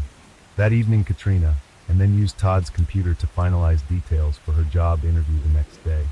It was a significant career opportunity, one she had been eagerly anticipating. Katrina had even exchanged a few emails with her prospective employer to confirm the arrangements for the meeting. After finishing her preparations, Katrina left the house around 9 p.m. She told Todd she was heading to a friend's apartment in Roscoe, where she had been house-sitting during the friend's absence. The next morning, Todd sent Katrina a supportive text message that read, "Good luck at your interview. You'll do great." He never received a response. When the police asked Todd whether he and Katrina had argued the previous evening, he firmly denied it, stating that everything had been perfectly fine. He described their relationship as a loving one and reiterated that there had been no conflict. The police began a full-scale search for Katrina Smith. Missing person posters with her photograph were distributed, and the search effort quickly gained momentum. Friends, acquaintances, and many local residents volunteered to help. Todd himself actively participated in the search for his wife. A candlelight vigil was her family also created a Facebook page titled Find Katrina Smith to gather support and share updates about the search. 24 hours after Katrina was reported missing, her car, a Chevrolet Cruze, was found abandoned on the side of a road about 2 miles from her home. The vehicle was towed and handed over to forensic technicians for analysis. Police immediately noticed that the car had been thoroughly cleaned, raising suspicion. 2 days later, near the area where Katrina's car was found, searchers discovered her purse, her phone, and paper towels stained with blood. These grim discoveries heightened the concern of investigators. They began to suspect that this was no longer a case of a simple disappearance, but potentially something far more sinister. The evidence left a chilling impression, and the police feared they were dealing with the worst possible outcome. A devastated Todd speaking with a breaking voice as he pleaded for his wife's safe return. "I just want my wife to come home," he said. From the moment Katrina disappeared, Todd maintained daily contact with the media. He believed that by keeping her story in the public eye, he could increase the chances of finding her alive and well. Katrina's sister Miranda also shared an emotional post on Facebook writing, "There are no words to express how much we love you. We miss you terribly, and the pain is unbearable." Meanwhile, police speculated about what might have happened to Katrina. They considered various scenarios. Could someone have been stalking her? Was there a connection to the church community she attended? These theories led investigators down several paths. One promising lead involved a young man from their church who had been arrested 2 years earlier in the Smiths neighborhood for peeping on neighbors. Police wondered if he had targeted Katrina specifically. However, this lead quickly fell apart after further investigation. Despite this, it later emerged that Katrina had voiced concerns about being followed or watched. In the weeks leading up to her disappearance, she confided in coworkers that she felt someone might be stalking her. Colleagues also informed police about a strange incident that occurred 2 weeks before Katrina vanished. Someone threw flyers out of a car window in the parking lot at her workplace. These flyers contained offensive accusations, alleging that Katrina was having an affair with a man named Guy. The perpetrator was never identified, as the individual was well disguised, and the vehicle captured on surveillance footage lacked license plates. This incident, combined with her growing fear of being watched, left Katrina deeply shaken.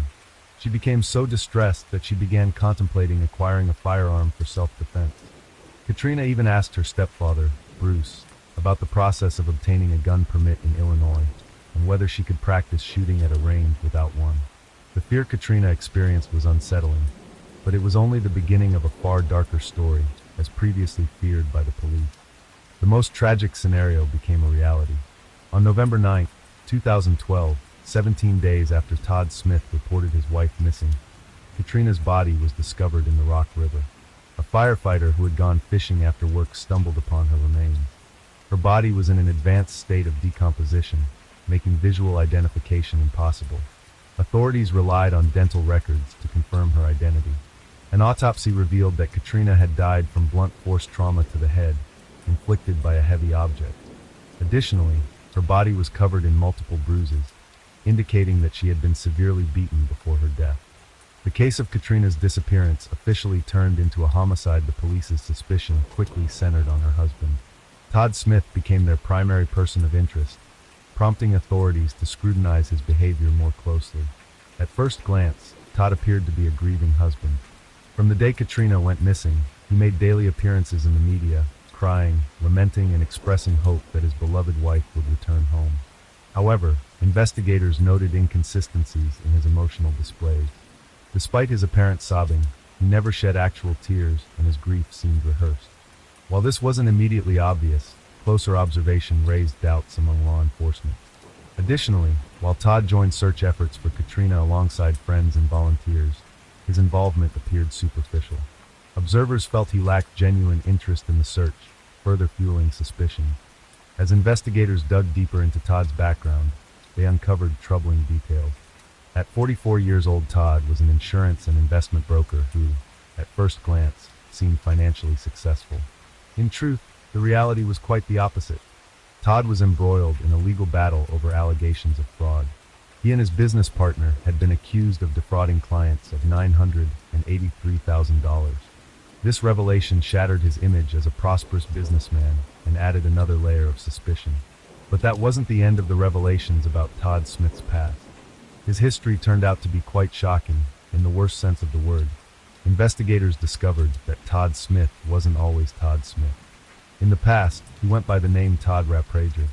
In 1985, when Todd was just 17 years old, a dispute with his mother took a sinister turn. In an act of revenge, he caused a gas explosion that set their family home ablaze while his mother, stepfather, and 3 step-siblings were still inside. Miraculously, everyone managed to escape the burning house unharmed. Meanwhile, Todd stood outside, watching the scene unfold. He later admitted that he felt this was the only way to settle things with his mother.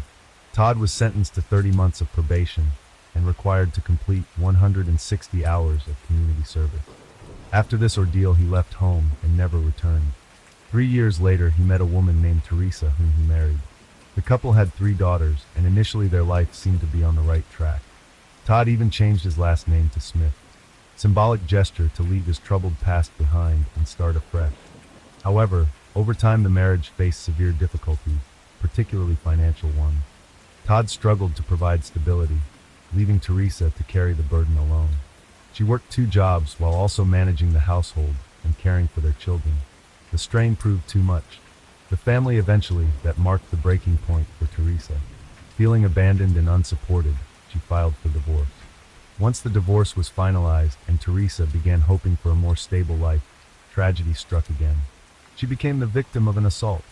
One evening, Teresa pulled up to her parents' house. As she stepped out of her car, she was suddenly attacked by a man wearing a werewolf mask. The assailant shoved her, and when she fell to the ground, he began punching and kicking her relentlessly. Teresa was convinced he intended to kill her. The thought of her mother finding her lifeless body on the driveway the next morning gave her the strength to fight back. She managed to push the man off and escape. When the police arrived, they asked Teresa if she knew who the attacker was. Without hesitation, she replied. Todd, of course, denied the accusation, claiming that he was at home at the time of the assault. The police tried to gather evidence, taking samples from under Teresa's fingernails and comparing them to fibers from Todd's jacket. However, the results were inconclusive. There was also blood under Teresa's fingernails, and detectives wanted to test it for DNA and compare it to Todd's, but Todd refused to cooperate. Lacking sufficient evidence or grounds for a search warrant to obtain Todd's DNA, the case was closed. That might have been the end of it, until now. With the murder of his second wife, Katrina, Todd was once again in the spotlight as the prime suspect. The previous allegations against him, along with the unresolved assault on Teresa, painted a deeply troubling picture.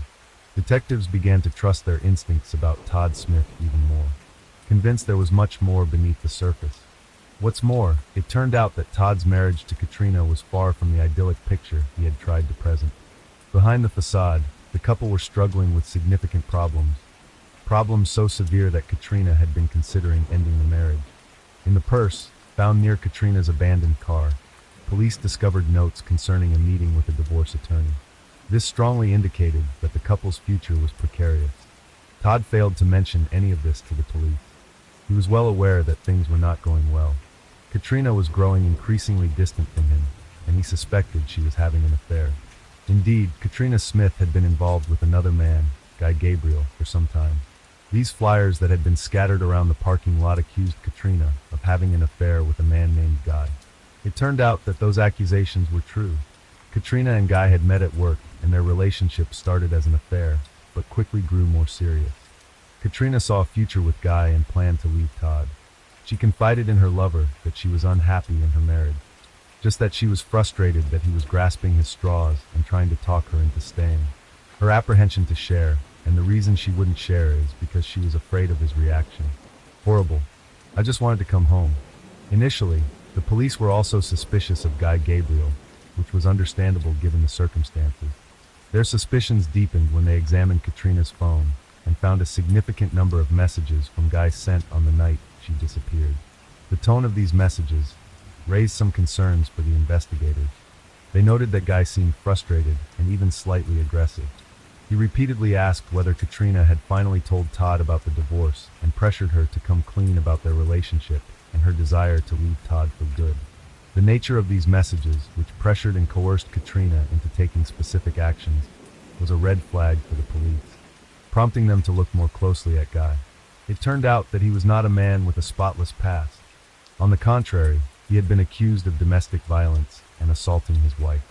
This raised serious concerns about him, and it's no surprise that after discovering these revelations, the authorities suspected Guy of the worst.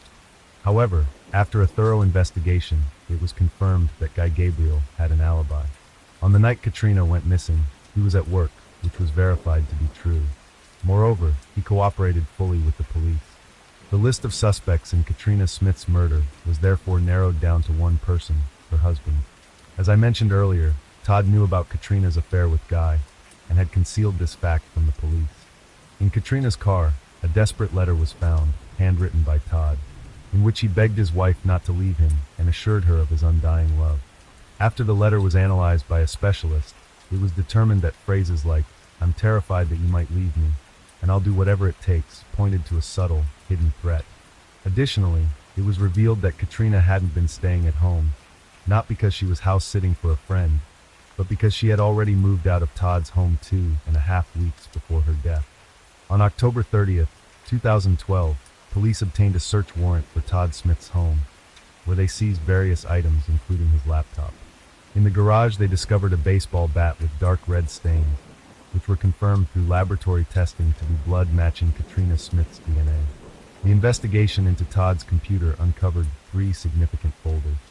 One was linked to an incident involving flyers that had been distributed at Katrina's workplace, accusing her of an affair. Another folder was labeled Super Track Stick, referring to a GPS tracking device that Todd had been using for 3 years to monitor Katrina's movement. After searching Katrina's car, investigators found a wire under the vehicle, suggesting a tracking device had once been attached. A chemical called luminol was used to detect blood, revealing traces of Katrina's blood throughout the car. However, there were no fingerprints or blood from Todd. As the investigation progressed, detectives found that Todd had been stalking his wife, and the physical evidence increasingly pointed to him as the primary suspect. The blood samples found in Katrina's car were confirmed to be hers, but no traces of Todd's DNA or fingerprints were discovered in the vehicle. Meanwhile, police obtained footage from a neighbor's security camera, which showed someone walking across the street on the night of Katrina's murder. Could not be confirmed due to the darkness and distance. Despite their suspicion of Todd's involvement, the police lacked concrete evidence to link him to the crime. They decided to re-examine the evidence, obtained a new warrant to search Todd's computer, and focused on the data from the GPS tracking device, Super Track Stick. They discovered that on the night of Katrina's murder, the GPS device had been moved from her car to a person, likely Todd, as the device tracked a movement consistent with walking rather than driving. The GPS data also showed the path leading from Katrina's abandoned car to Todd's home. This was corroborated by the video footage from the neighbor's camera, which showed someone walking in the same direction, providing a strong connection between Todd and the crime. The GPS movement aligned with the person seen on the neighbor's camera. Detectives were after killing his wife and dumping her body in the river, had disconnected the GPS from Katrin's car and hidden it in his pocket. He simply forgot to turn it off, or perhaps he thought he had, but the device continued recording his movement. It tracked his entire journey on foot from where he abandoned the car to his home. Todd Smith was arrested on charges of murdering his wife. He denied the accusations, during stating that Catherine was frustrated with Todd's attempts to control her and keep her with him. She had been afraid to tell him about the divorce, fearing his reaction. The defense argued that Todd was innocent, claiming that there were no fingerprints or DNA of his found on the murder weapon or in Catherine's car. They suggested Guy Gabriel might be the real killer, despite his solid alibi. The jury had no doubts about Todd's guilt. The judge stated the facts are clear. Todd Smith, you killed your wife. You struck her on the head with a blunt object and threw her into the river like a plastic bag. I am at a loss for words regarding your action. The trial, filled with suspense and drama, culminated on January 25, 2017. The jury delivered their verdict. Guilty. Todd Smith was found guilty of first-degree murder on April 4, 2017, and sentenced to 59 years of incarceration by the courts. Although his attempts at appealing were denied by them, this sentence remains unchanged and appeals are declined by them.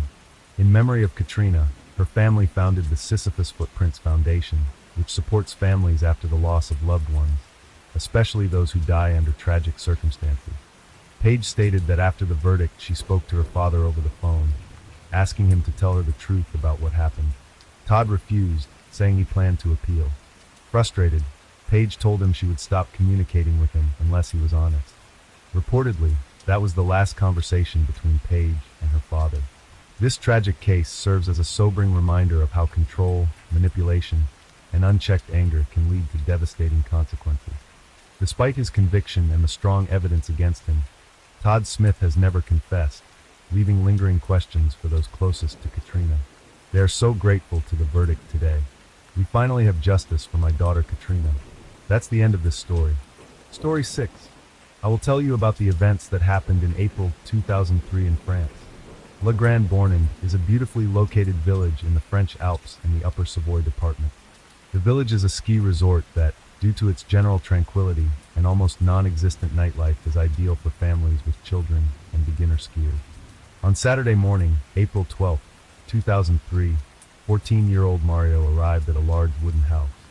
The house belongs to his mother and stepfather, and Mario, as agreed, has come to spend the holidays here with them and his half-siblings.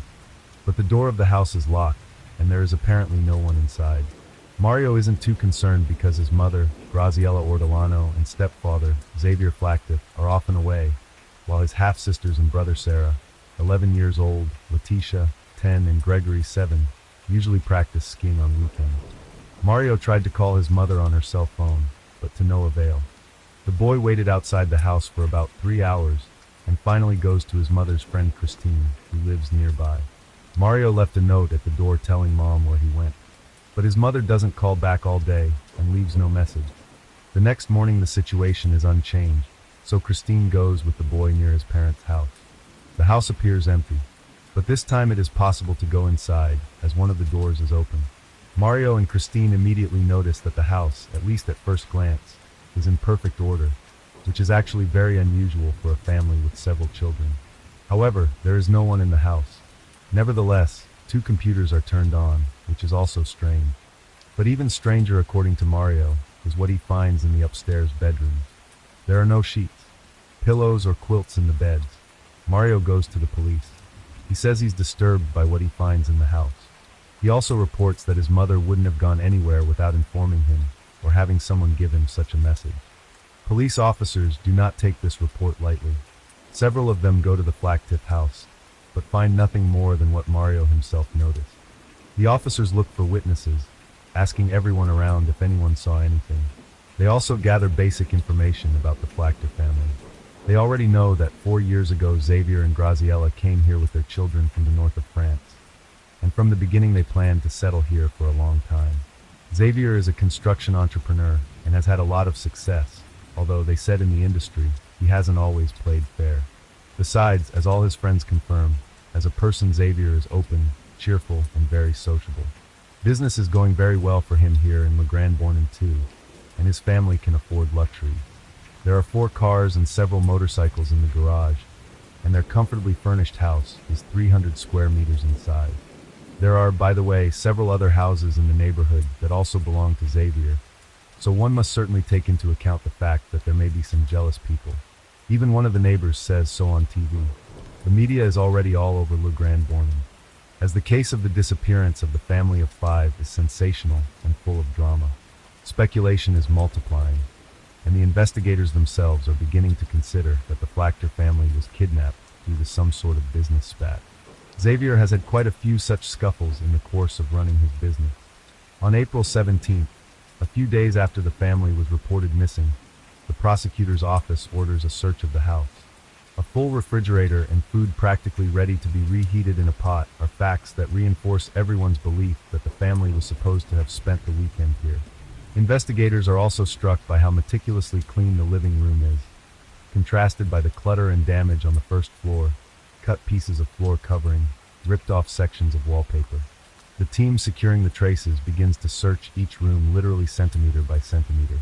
After several hours of work, the professionals find a broken off piece of tooth that lies in a crevice between the floorboards. They find a total of 7 such pieces, all between the boards. They immediately transfer the material to the laboratory. Behind a curtain in the living room, they find a bullet casing from a small-sized weapon, as well as small traces of blood. Investigators at this point already know that they are dealing with a crime scene. Since the house is very large, they decide to pull an additional group of forensic technicians to speed up the labor-intensive task of securing traces. Support arrives the very next day, April 18th. Everyone is working very intensively, spraying the interior with luminol, a substance that glows in places where there were traces of blood before, even if they were cleaned up. Makes it clear that a real drama took place here. Traces of blood were everywhere, on all floors. It's also clear that someone was dragged down the stairs. However, it is still uncertain whose footprints they are. Was the family abducted? The prosecutor's office orders a comparison of DNA from the blood found in the house with that of other members of the Flachter family. But the results have to wait a while. A week later, Xavier's car is found. It is parked in a multi-story parking lot belonging to the Geneva airport. The car is transported to France. Forensic technicians secure traces in it. They find that fragments of the lining under the feet are missing, and the lining from the trunk is completely gone. There are numerous blood stains in the car, and samples are also sent to the laboratory. On July 15th, the results of the DNA tests arrive. What was previously assumed is now absolutely certain. The traces of blood, both from the house and the car, belong to members of the Flachter family: mother, father, and 3 children. But there is still some 6th DNA, mixed with the victim's DNA. Its code is not in the state data registry. The owner of this DNA automatically becomes the prime suspect. The police assume that this person should be sought somewhere in the circle of the missing, so they are organizing a large-scale investigation to collect DNA samples from people living in the area. About 300 people are involved. Each of them is asked if he or she would be willing to donate blood samples for the test, since naturally it is voluntary. All those asked volunteer for the test without resistance, but there is one exception. It is David Hodiat, a 31-year-old neighbor of the missing. Of course, his refusal immediately draws attention. In addition, the investigators have already heard of David Hodiat. During the activities carried out in the house of the missing family, one of the technicians noticed that for hours someone had been watching their work through binoculars. It was determined to be a neighbor of the missing, David Hodiat. It has now also been associated that a few days after the family's disappearance, he was the one who made statements on TV about how Xavier's wealth could have been the cause of someone's jealousy. The policeman explained to David that his lack of consent might seem suspicious, so the man finally relents and agrees to have his blood drawn. The result arrives after 48 hours. The DNA code of David Hodiat matches that of the 6th DNA found at the crime scene. Police determine that David has 2 young children with his partner Alexandra. He is a car mechanic, she is a cleaner. Both have lived in La Grande Born-in for 2 years. Investigators learn that David and Alexandra have temporarily rented a house from Xavier, and that they are in conflict with him. During the holidays, Xavier Flachthoff preferred to rent the house to vacationers, and David and Alexandra had to move elsewhere with their children for that time. In the media, Alexandra also spoke about the family of the missing in a far from Kawan manner. It is also known that David and Alexandra have almost no contact with their neighbors, while they are friends with Stephen H. and his wife Isabel. Residents report that the 2 men go out at night with canisters and pump petrol out of cars and steal car parts. The police officers so far have no solid evidence that David has anything to do with the disappearance of the Flachter family, so they decide to adopt a strategy of action that will allow them to gather as much circumstantial evidence as possible pointing to his guilt. So the investigators monitor David's phone conversations and follow him on all his car trips. Eventually, the strategy begins to work. On one occasion, Alexandra confesses to David that she has been feeling uncomfortable since April. A similar expression also appears in other statements by the couple. On another occasion, Alexandra confesses that she does not trust Isabel. We can guess which Isabel she is referring to, but neither she nor David say anything specific. On September 17th, after weeks of observation, the police arrest all four. David and Alexandra's apartment is searched. In the garage, police officers find toys belonging to the children of the Flachter family, as well as many other things, including ski equipment and other items of greater or lesser value. David gives a statement after just half an hour of questioning. He says that on the fateful day he went to the villa, where Xavier's children were already there and waited with them for their father. When Xavier returned, he started a conversation with them that turned into an argument. The situation escalated. David claims that he acted in the heat of the moment. He took out the gun he was carrying, shot Xavier first, then the two older children, and then the third child, who was upstairs in the room, and finally Xavier's wife Graziella. David claims he acted irrationally. When he came to his senses, he was frightened of the consequences. So he loaded the bodies into his car, took a couple of petrol canisters, and drove to a forest located about 10 kilometers from Le Grand Bornand. There he piled the bodies one on top of the other, along with the bedding they were wrapped in, watered them with petrol, and set them on fire. After 3 hours, the bodies were burned. David adds that a few days later he drove Xavier's car back to the parking lot at the airport to cover his tracks. What is striking about this testimony is that the man supposedly acted completely alone, yet it takes an enormous amount of force, as well as time, to carry 5 bodies out of the house, load them into the car, take them out of the car, arrange them, and so on. The 300 square meter house still had to be thoroughly cleaned at the end. Investigators absolutely do not believe that David acted alone. He, however, insists on it. Instead, he is ready to lead the police to the place where he burned the bodies. However, at the indicated location in the forest, there is almost nothing but a relatively small amount of burned wood. Forensic technicians eventually find several small pieces of bone. Analysis of their DNA confirms that the bones belong to members of the Flachter family. Since the specialists are sure that David could not have burned all 5 bodies in such a short period of time and acted alone in doing so, they decide to conduct an experiment. It looks as follows. The investigators recreate the scene that David described using dead pig. This is justified because pig meat has a structure and properties similar to human flesh. It soon becomes clear that what David said can't be right, as after 3 hours the meat is about 20% burned. The experiment continues, and after some time the experts know something else, to completely burn the corpses of 5 people, about 800 kilograms of what are needed. Naturally, such a supply of wood had to be prepared in advance. And this precludes both acting in an affair and acting alone. The 3 other interrogators do not know what David told the police officers, but they testify similarly. David acted alone, and he was the murderer. However, as time passes, the interrogators begin to say more and more.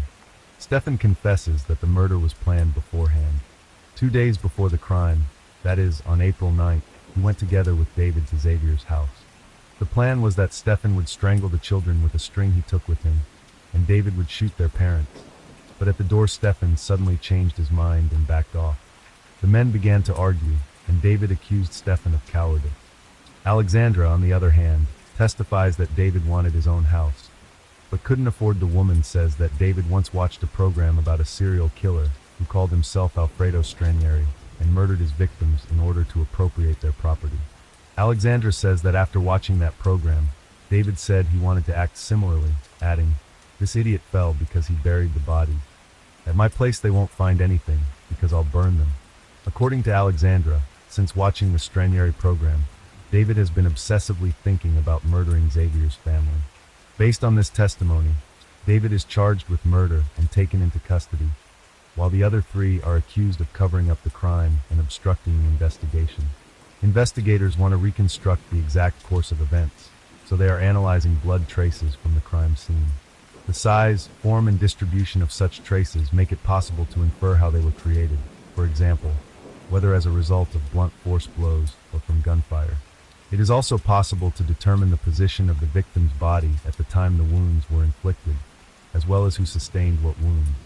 These findings are compared with testimonies and thus verify their accuracy. The results of the analysis are as follows. First, not all the victims, as David claims, were killed by gunfire. Only Xavier was shot. Other traces indicate that the deaths of his wife and children occurred from blunt force blows. Analysis of the flactive phone calls establishes that Xavier must have died later than his wife, as he was still on the phone with someone after 6 p.m. It is known, in turn, that the children returned from school after 5 p.m., so Xavier must have been the last to die. It becomes clear to investigators that 7-year-old Gregory and 10-year-old Sarah were the first to die. Here's what really played out on Friday, April 11, 2003 at the Flactive family home. The murderer enters the house. In the living room sits 7-year-old Gregory and 11-year-old Sarah. Gregory is attacked first. Seeing this, Sarah tries to run away. The murderer catches up with her at the front door and inflicts blows on her as well. Then he goes to the floor, where 10-year-old Letitia tries to hide behind the bed. You can imagine what this child experienced. First she heard the deathly screams of her siblings, followed by silence. And then the girl heard the creaking of the stairs, 27 steps to be exact. Each creaking, and then the murderer entered her room and got her as she hid behind her bed in a curled position. At the time, Grazila was in the laundry room, which lies in another part of the house, and most likely heard nothing and had no idea that her children were dead. The murderer attacked her when she came out of the laundry room and into the living area. Grazila was also bludgeoned with a blunt instrument. Later, Xavier entered the house. He immediately had to see the bodies of his 2 children lying on the floor. He also saw David Hodiat. Xavier rushed toward him. A tug of war ensued between the men. David took out his gun and fired. Investigators present David with the findings of the forensic analysis. David, and later Stefan, admit that they'd burned the bodies for days. David claims that his consciousness was disturbed during the commission of the act. However, psychiatrists find no disorder in him or any of the other 3 defendants. Nor is there any basis for concluding that they were unable to act rationally and that their responsibility is limited. A month and a half later, David retracts all his previous testimony and claims that he had nothing to do with the murders. In 2006, David Hodiat is sentenced to life imprisonment. He will have a possible chance to go free after serving at least 22 years of his sentence. Stefan H. gets a 15-year sentence for his involvement in the crime, and Alexandra L. and Isabel H. receive sentences of 10 and 7 years in prison, respectively. Story 7. I will tell you about the events of 2005, which took place in the English city of Stoke-on-Trent. Kate Knight originally hailed from the small English town of Morton, located a short distance from Liverpool. However, when she became independent, she decided to move to Stoke-on-Trent, a city about 100 kilometers away. There, she began working in a local bar, where she met Lee Knight at the age of 16. He would come to the bar from time to time, and each time he made sure to spend a few moments talking with Kate. They had a lot in common, like the same music, enjoyed going to the same places, and had a similar sense of humor. They talked to each other more and more until eventually they started meeting outside the bar. Lee was charmed by Kate to such an extent that he soon decided to introduce her to his parents. However, his mother wasn't so thrilled with her son's chosen one. Kate did not make the best impression on her. She was in their house for the first time, and she acted as if she were at home. She immediately searched the kitchen cabinets for tea, without even asking for permission. She didn't think much about what was appropriate and what wasn't.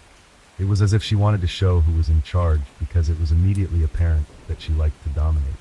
After knowing each other for 3 years, Kate and Lee decided to get married.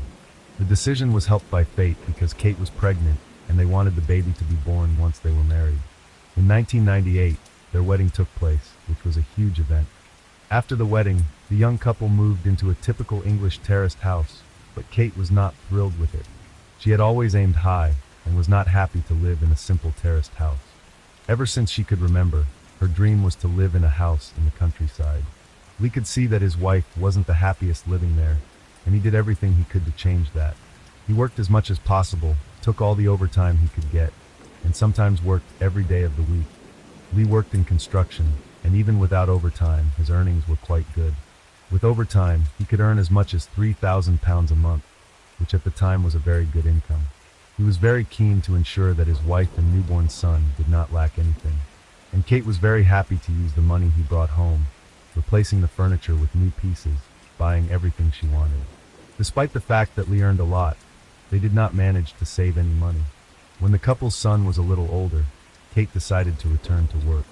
The job she managed to find working in retail didn't bring her much satisfaction. Kate saw herself in the position of manager, but she worked there not long enough to get such a position. And after a few months, she stopped going to work. The official version was that Kate was asked to do her work at home, although several people also heard the version according to which she fell off her chair, which is why she was on sick leave. The truth remained a mystery, known only to Kate herself. Kate quit her job and did not work anywhere. Since she was in charge of the family's finances in their marriage, she was responsible for paying all the bills. Lee was not very interested in what was going on in their account. He trusted his wife. He knew that she was much more familiar with everything, and this made it much easier for Kate to hide the fact that no income was appearing in her account. After several years of living in the terraced house that Kate disliked so much, they managed to get a mortgage to buy a house on the outskirts of Stoke-on-Trent.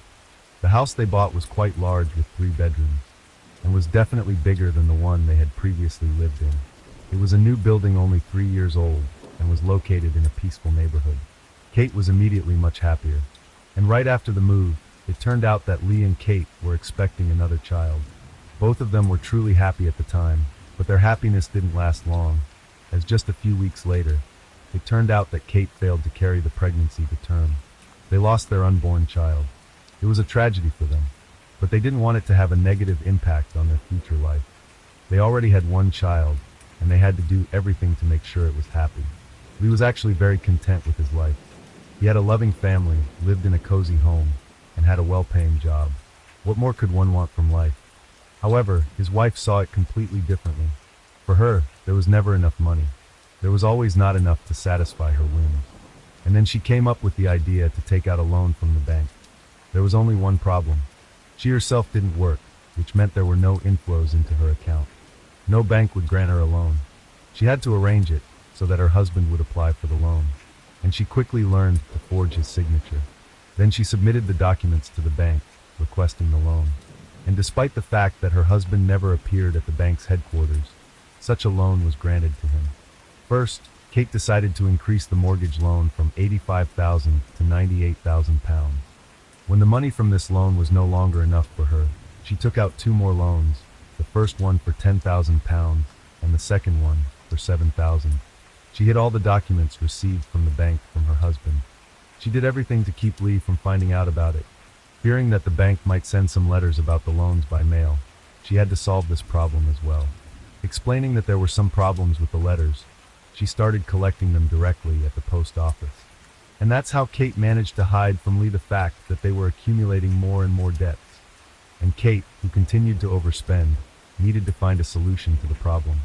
Then a seemingly perfect idea crossed her mind.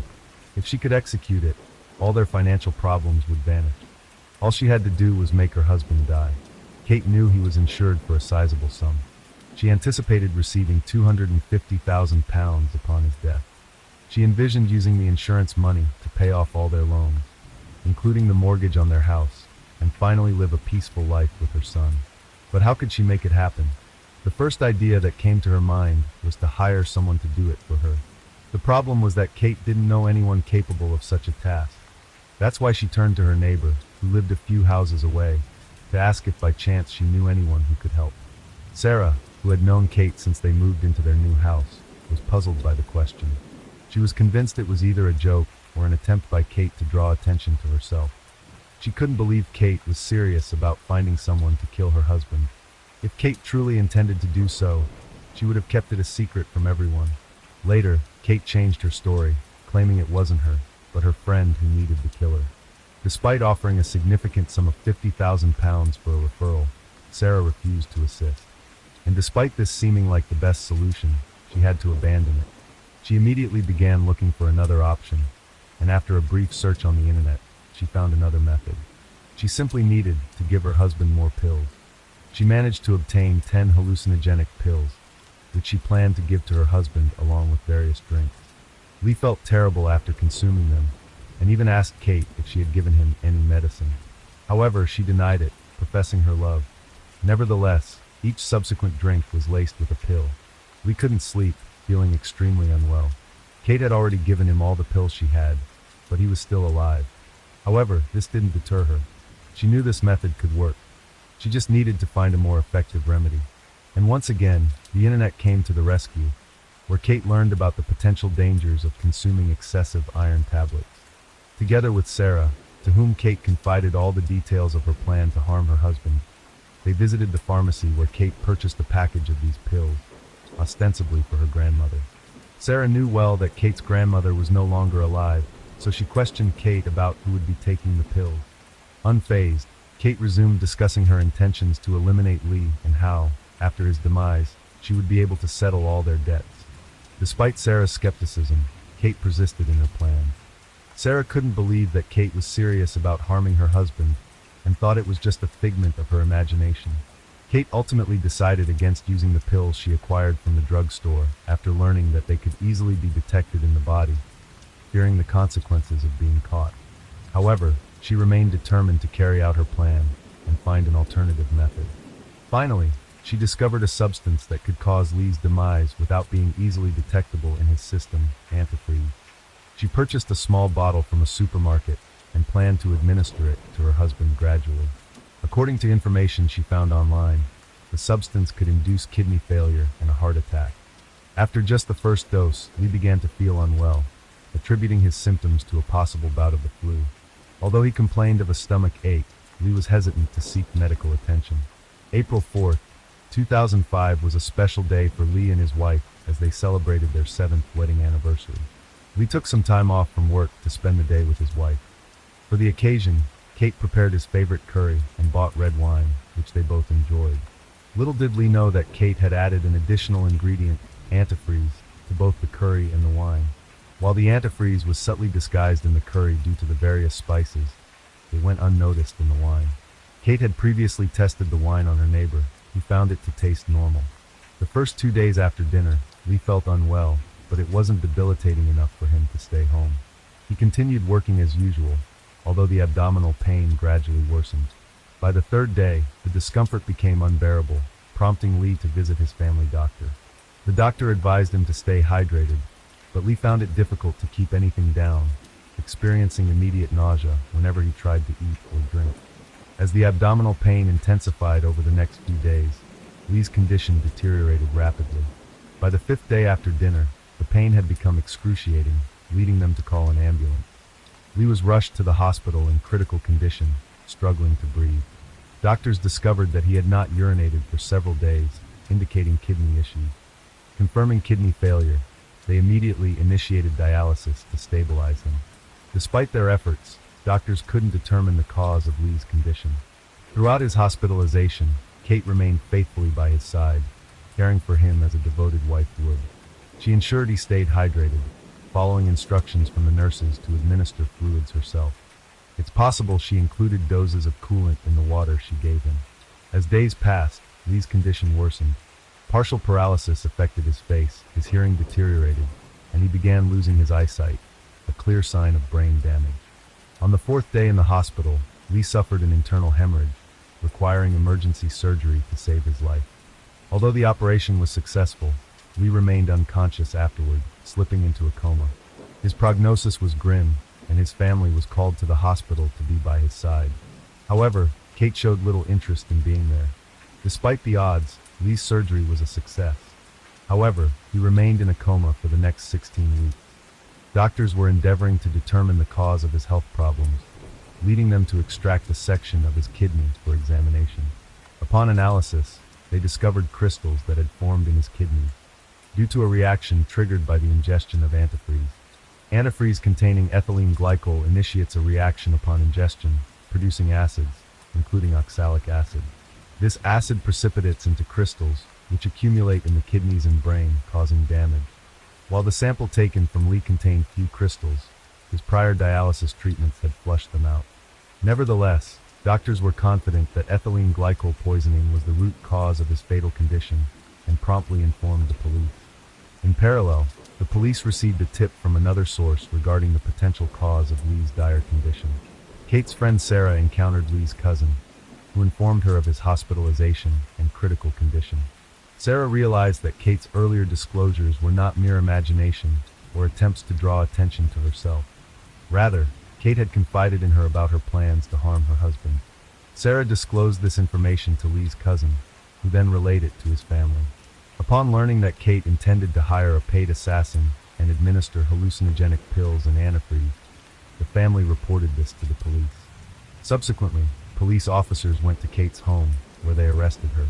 During the search, they discovered a liter bottle of chloride liquid in the cupboard under the sink, with 160 milliliters missing. Additionally, they found documents that Kate had attempted to conceal, proving that she had taken out more loans in her husband's name. When they were shown to Kate, she stated that she had never seen them before. In their marriage, it was Lee who was responsible for all financial matters. She had never dealt with it, nor did she know anything about loans, except for one they had taken out to buy a house. Kate tried to do everything to prove her innocence. However, when her computer was searched, it was established that she had searched for information regarding iron or antifreeze poisoning. These entries had already been deleted from the history, however. It was not a problem for police IT specialists to recover them. Kate explained that she had already searched for this information after Lee was hospitalized. Based on his symptoms, she tried to determine what was wrong with him. What she didn't seem to take into account, however, was that since the police officers had recovered the data on these entries, they could easily determine when she sought information about them. And of course, this was before Lee was hospitalized. Kate, as expected, did not admit that she wanted to kill her husband, and in short order, she was released on bail from custody. She was able to await trial while staying free. She then moved out of the house where she lived with her husband and moved with her son to the city where she was from. She did not forget to take all the furniture and other valuables that were in their shared home. When Lee woke up after 16 weeks in a coma, everyone was happy and couldn't hide their joy. However, his family had to explain to him why he was in the hospital and what led him to be in such a state. Lee couldn't believe that his wife could have done such a thing. He thought they had a good marriage, loved Kate very much, and he thought she loved him too. This was the last thing he could expect from her. The joy of Lee waking up, however, did not last long because just a few weeks after waking up, the man began to notice that his hearing and eyesight were beginning to deteriorate. This progressed quite rapidly, and before long he could hear and see nothing. The only way by which he could be communicated with was to write letters on the inside of his hand. This was the only way the family or the doctors and nurses were able to give him some kind of message. The doctors caring for Lee knew that the loss of hearing and vision was not temporary. It was not a temporary effect. It could not be expected that there would be improvement over time. This was not the best news for Lee and his family, but the doctors had good news for them as well. They were able to implant him with an implant through which there was a chance that he would be able to hear. This was also of great importance when it came to the trial. If he could hear, he could testify. Even before the trial began, Lee underwent surgery, during which he was implanted with 2 implants. His hearing was not as good as before, but he could hear something, and he knew it would improve. Hearing and vision loss were not the only effects of antifreeze poisoning. His kidneys were also in an increasingly deteriorated state. Doctors had no choice. Lee had to be put on regular dialysis 3 times a week. Kate did not succeed in killing him, however. The damage that was done to her husband's body as a result of her actions was considerable. The trial began in late 2007. Kate still did not admit to attempting to poison her husband. The defense suggested that the condition he was in may have been the result of drinking a lot of alcohol. However, Lee did not drink heavily. He only went out to the pub a few times a year. These accusations were unfounded. The trial began shortly after Lee received his new implant. Therefore, he still needed the support of specialists when testifying. If he had not heard the questions well, they could then write them on his hand, as had been done in the hospital before he received the implant. And he could then confirm that the antifreeze found in his house by police officers was not purchased by him. It came from Tesco, and Lee, as a former mechanic, had discounts at 2 stores, specializing in selling everything needed for a car. He always shopped at either of these 2 stores. He never bought liquid at Tesco. He also confirmed that he knew nothing about the loans taken out by Kate. He had no idea that they had any debts. After hearing all the witnesses, it took the jury 8 hours to agree on a verdict. Kate listened with tears in her eyes as they read it. She was found guilty of the attempted murder of her husband and sentenced to 30 years in prison. She can apply for early parole no sooner than after 15 years. The whole situation was very stressful for Lee. In fact, he had lost everything. His wife, the job he liked so much, everything he had worked so hard for. He realized that he would never be able to return to work. He also knew that he would never see what his son looked like, how he went from being a boy to becoming a man. All this was taken away from him by the greed of the woman he loved. There are also positive aspects to the whole story. In 2008, Lee underwent surgery, a kidney transplant, whose donor was his younger brother, Michael. He was very surprised when he heard that he was able to donate one of his kidneys. He knew that for the rest of his life, he would not be able to repay him for it. Despite Lee's suspicion that he would never be able to trust any woman and would always be alone now, the opposite happened than he assumed. When he was undergoing dialysis 3 times a week, one of the nurses who cared for him was Jackie Evans. She took care of Lee when he was in the hospital immediately after waking up.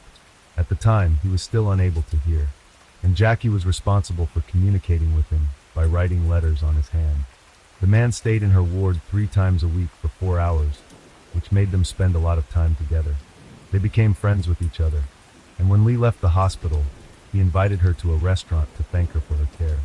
Since then, they started dating, and in 2011, they got married. Now Lee dreams of undergoing an operation in the future to regain at least some of his sight. He is doing everything possible to get his life back to normal as much as possible. Story 8. In January 2024, a disturbing case unfolded in the small town of Brooksville, Florida, where a series of burglaries turned deadly, leading to a tense standoff between law enforcement and a suspect with a violent past. The crimes, initially viewed as ordinary thefts, soon spiraled into something much darker, capturing the attention of both the local community and the nation. The first break in the case came on January 3rd, when authorities received a report of a break-in at a local jewelry store. The suspect, later identified as 38-year-old Michael Ellis, had gained entry into the store by breaking the rear door.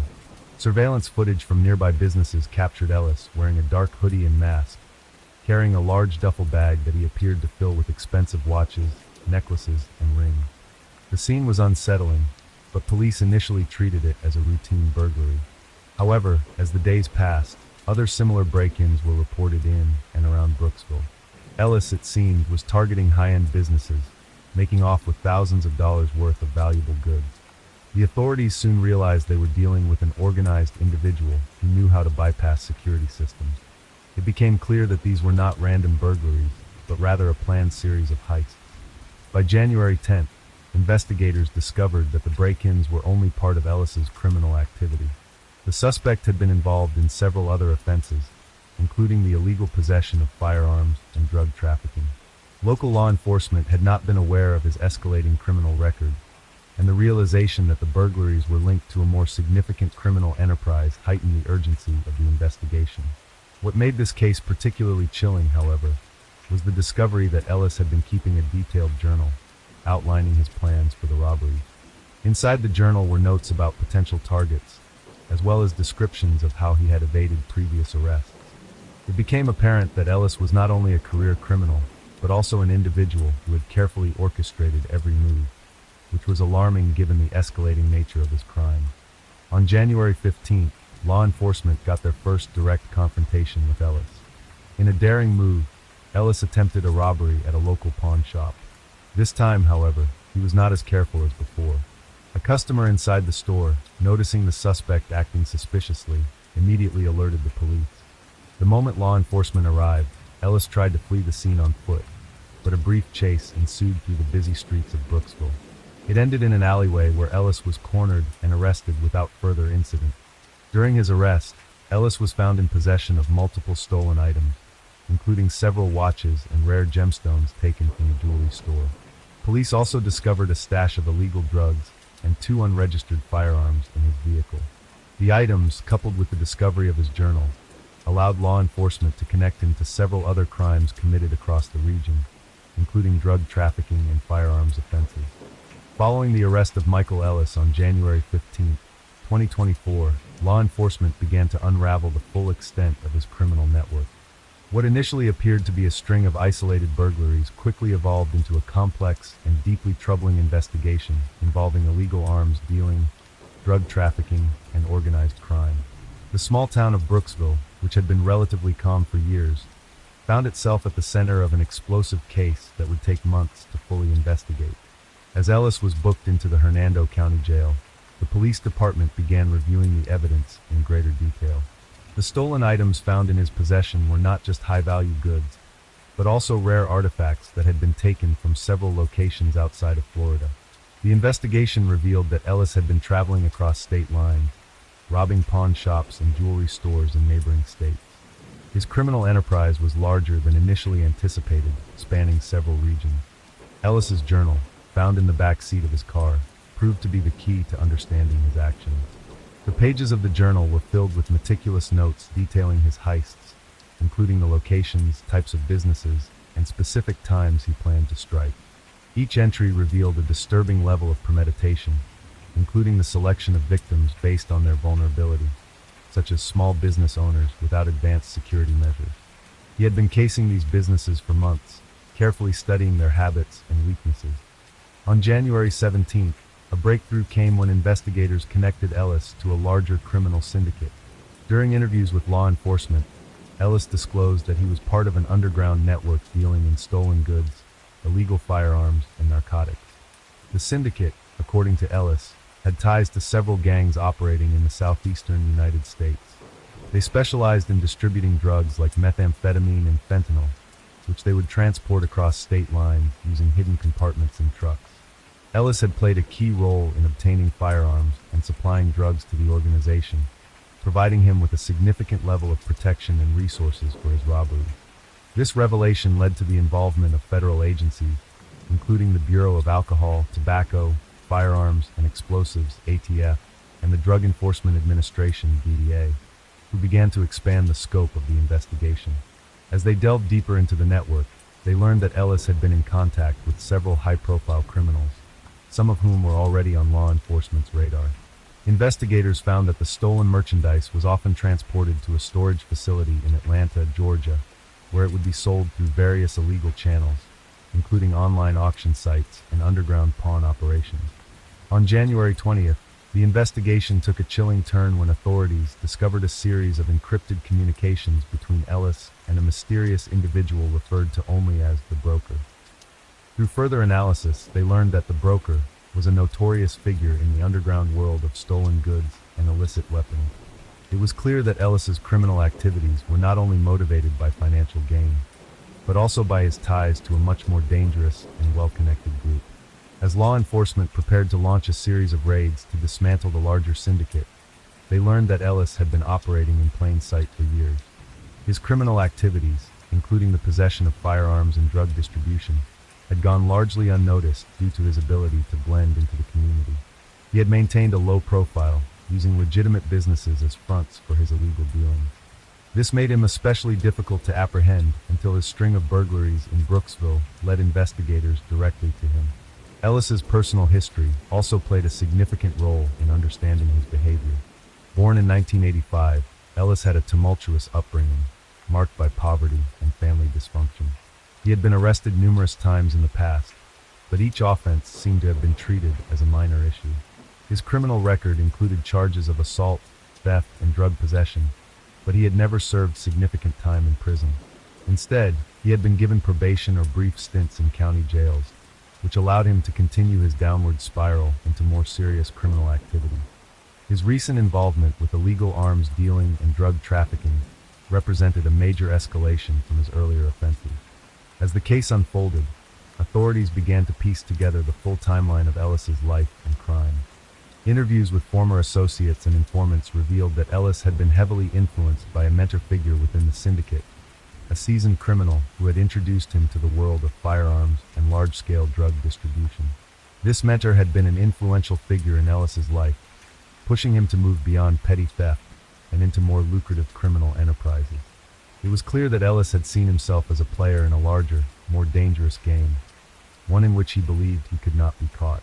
The discovery of Ellis's connections to organized crime and his involvement in a multi-state criminal syndicate shocked many in the Brooksville community. Local residents were stunned that someone they had known for years, a man with a quiet demeanor who had operated under the radar, was capable of such violent and calculated crime. Local businesses, particularly those that had been burglarized by Ellis, were devastated by the losses, both financially and emotionally. Meanwhile, law enforcement began to coordinate efforts to locate and arrest other members of the syndicate. The raids that followed Ellis's arrest targeted multiple locations across the southeastern United States, including storage units, safe houses, and business fronts. These efforts, led by a combined force of local police, federal agents, and SWAT teams, were designed to disrupt the network and dismantle the criminal operation. By the end of January 2024, several key figures within the syndicate had been apprehended, and law enforcement was making significant strides in uncovering the full scope of the operation. As January 2024 came to a close, the case surrounding Michael Ellis continued to unravel, revealing new layers of criminal activity, as well as the frightening extent of the network he was involved with. The arrest of Ellis was just the beginning of a massive investigation that would stretch into the early months of 2024, drawing in local, state, and federal agencies as they worked tirelessly to dismantle the criminal syndicate and bring justice to the victims affected by his actions.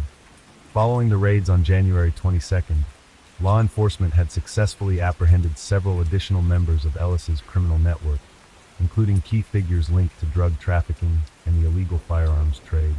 The raids, which took place in multiple states, led to the seizure of large quantities of methamphetamine, fentanyl, and cocaine, as well as over a dozen unregistered firearms, many of which had been stolen during previous burglaries. These firearms were believed to be part of an underground network supplying weapons to criminal organizations across the southeastern United States. The scale of the operation was much larger than anyone had anticipated. Investigators discovered that the syndicate had been operating for several years, with Ellis acting as a mid-level operative who had gained the trust of the more powerful individuals within the organization. His role in the group primarily focused on coordinating the acquisition and distribution of stolen goods, firearms, and drugs. He was also tasked with recruiting new members, a job he had carried out with chilling efficiency, luring vulnerable individuals into the world of crime with promises of money and power. The investigation soon revealed that Ellis's recruitment tactics were particularly ruthless. He targeted individuals who had already shown an inclination toward criminal behavior, offering them opportunities to join the syndicate in exchange for participating in the high-risk, yet highly profitable criminal activity. Several of his recruits were young men and women from the surrounding area, some of whom had prior arrests or connections to other gangs. In one disturbing case, it was found that Ellis had recruited a 19-year-old with a history of drug addiction, using the promise of quick cash to lure him into becoming a courier for the network's drug shipments.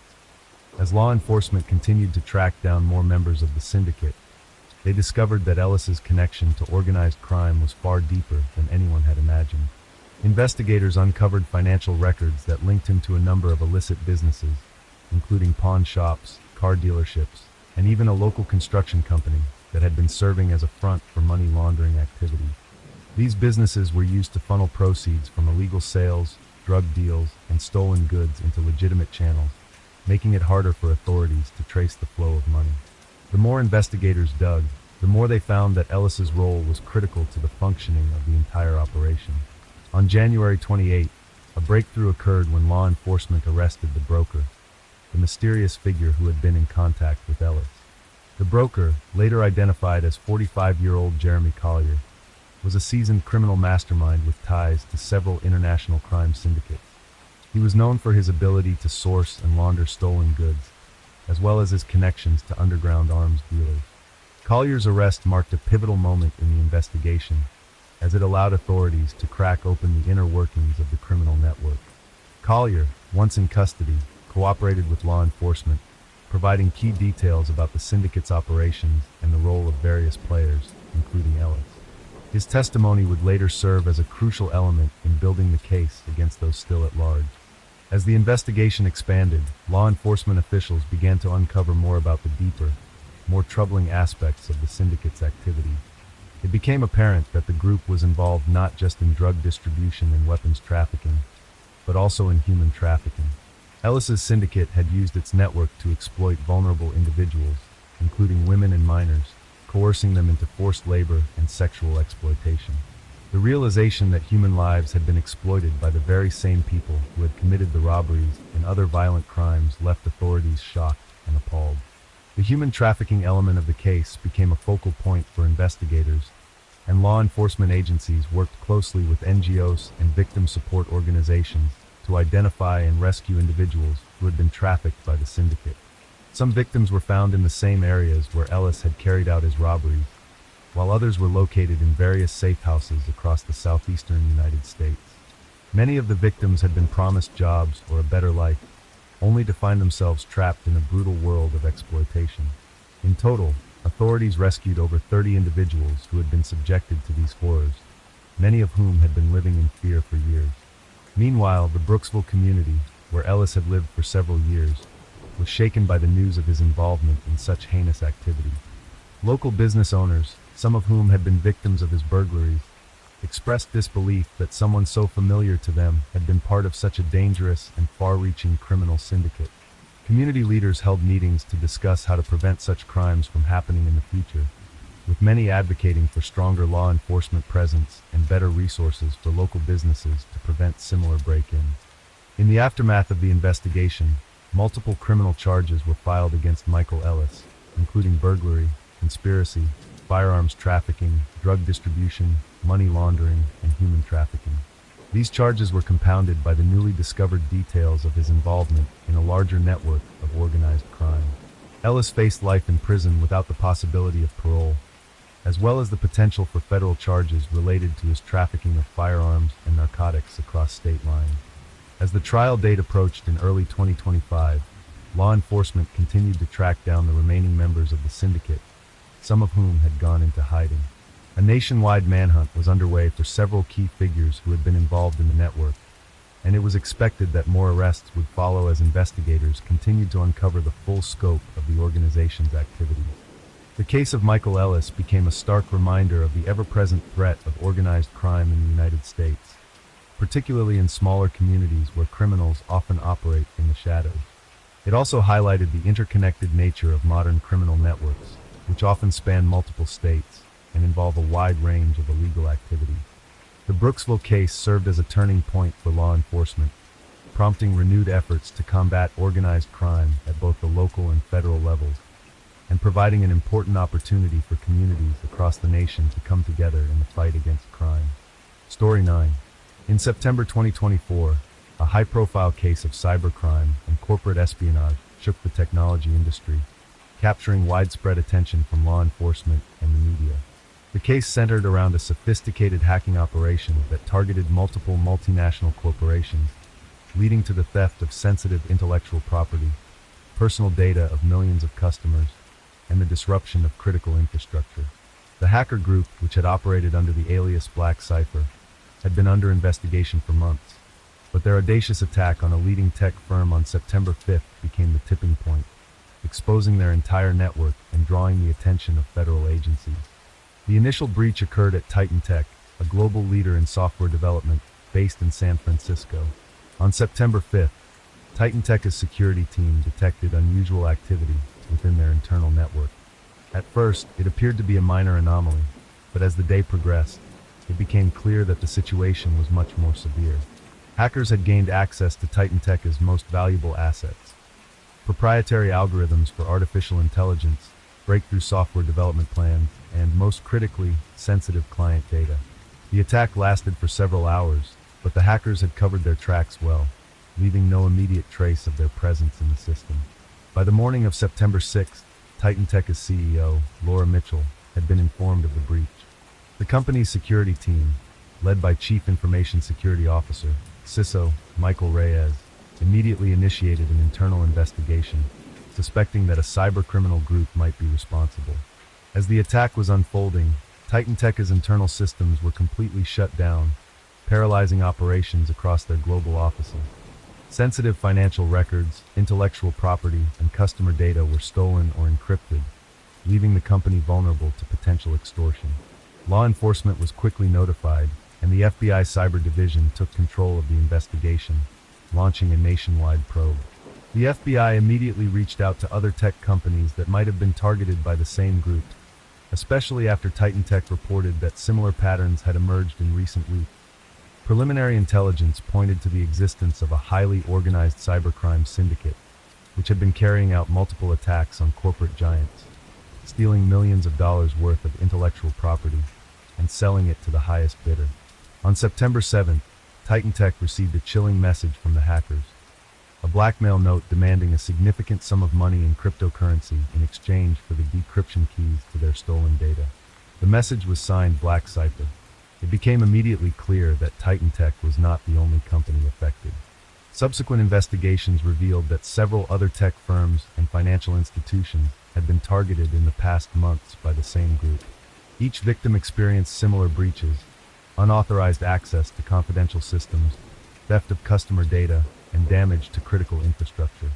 The cybercriminal group, known as Black Cipher, had been operating for nearly a year, though their operations had been subtle until September. Analysts discovered that their methods were precise and professional, indicating that the group was highly skilled and well-funded. Black Cipher appeared to have a sophisticated structure, with members based in various countries, and was believed to be operating from the shadows of the dark web. The group's members used advanced encryption, proxy servers, and VPNs to mask their identities, making it difficult for law enforcement to track their movements. As investigators delved into the group's activities, it became clear that Black Cipher's operations were not limited to just financial extortion. Their attacks were linked to corporate espionage, with the hackers targeting valuable technological innovations and confidential business information. They had been stealing proprietary software, research and development documents, and cutting-edge patents from leading companies in the tech industry. These stolen assets were then sold on the dark web to the highest bidders, often competitors of the affected companies or foreign governments seeking to obtain advanced technology. On September 9th, the FBI announced a joint task force with the Department of Homeland Security, DHS, and Interpol in an effort to track down the individuals behind the Black Cipher syndicate. This international collaboration brought together cyber experts, law enforcement agencies, and intelligence units from various countries. The scale of the operation prompted the involvement of several private cybersecurity firms, who were enlisted to analyze the techniques used by the hackers and assist in identifying potential leads. Meanwhile, within Titan Tech, employees were scrambling to mitigate the damage caused by the attack. Operations were halted, and many teams were unable to access their systems or client databases. The company had to notify customers about the breach, alerting them to the possibility that their personal data had been compromised. In the days following the breach, Titan Tech began working with a team of external experts to assess the full extent of the damage and determine how the hackers had infiltrated their systems. Preliminary reports revealed that the hackers had exploited vulnerabilities in outdated software patches, gaining access to critical infrastructure through a simple phishing scheme. This vulnerability was the gateway that allowed Black Cipher to infiltrate Titan Tech's network undetected. The breach sent shockwaves through the technology industry. The potential ramifications were far-reaching, not only for Titan Tech, but for the entire corporate sector, as companies began to fear they might be next.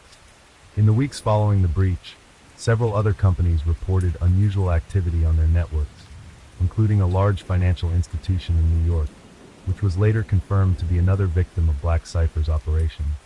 This prompted a heightened state of alert across the industry, with tech firms and financial institutions rushing to bolster their cybersecurity defenses. As the investigation progressed, law enforcement agencies began tracing the cryptocurrency payments associated with the blackmail demand. The hackers had requested a ransom payment in Bitcoin, a method commonly used by cybercriminals to avoid detection. Analysts from the FBI's cyber division worked around the clock to track the digital trail left by the group, searching for any identifiable links to the individuals behind Black Cipher. The investigation revealed that Black Cipher had been operating in a sophisticated and highly organized manner. The hackers communicated through encrypted messaging platforms and used stolen credentials to bypass security measures. The group's structure was hierarchical, with individuals assigned specific tasks. Some focused on acquiring data, while others managed the sale of stolen goods. It became clear that Black Cipher was not just a loose collection of hackers, but a well-established criminal syndicate that had been operating with the goal of disrupting global businesses and profiting from the chaos they created. As September 2024 came to an end, law enforcement agencies around the world intensified their efforts to track down the individuals behind Black Cipher. The case had highlighted the growing threat of cybercrime and corporate espionage in an increasingly connected world. The attack on Titan Tech had revealed just how vulnerable even the most advanced companies could be to cyber attacks, and it became a wake-up call for businesses everywhere to reevaluate their cybersecurity strategies. By early October 2024, the scale of the Black Cipher operation was becoming clearer, and authorities were uncovering more disturbing details about the group's methods. As Titan Tech's CEO, Laura Mitchell, continued to address the media, it became apparent that the company's recovery would take months, if not longer. Not only had the cyber attack caused immediate operational damage, but it had also undermined public trust in the company's ability to secure its own systems, let alone the vast amounts of sensitive data that it had stored for millions of clients worldwide. Titan Tech had to engage in damage control, offering affected customers free credit monitoring and data protection services, while simultaneously working to rebuild its internal infrastructure. The company's stock value took a significant hit as investors began to question its security protocols and long-term viability. Behind the scenes, however, the FBI was making progress. After days of poring over digital traces, the Bureau identified several key members of Black Cipher. One of the most significant breakthroughs came when they traced the Bitcoin payments from the ransom demand. Analysts were able to link the digital wallets to a series of transactions involving the purchase of VPN services and encrypted communication tools, which led investigators to an anonymous dark web marketplace where Black Cipher had been selling the stolen intellectual property. These platforms, which operate in the deepest corners of the internet, are often used by hackers to sell their spoils or to conduct illegal transactions. By the time the FBI had obtained enough evidence to make arrests, Black Cipher had made millions in illicit profits, with their stolen intellectual property sold to competitors and foreign buyers. By mid-October, the task force led by the FBI Cyber Division had expanded its focus to several other companies who had also been victims of Black Cipher. The group's reach was far broader than initially suspected. The list of affected companies now included multinational firms in the aerospace, automotive, and healthcare industries, all of which had reported data breaches or intellectual property theft. A common thread emerged among the victims. All had been involved in cutting-edge technologies, such as AI development, electric vehicle research, and healthcare data analytics. Black Cipher's interest in these sectors suggested a concerted effort to steal technologies that could change the course of entire industries. Further investigation revealed that Black Cipher's espionage was not just opportunistic theft, but part of a much larger scheme to disrupt the global technological race.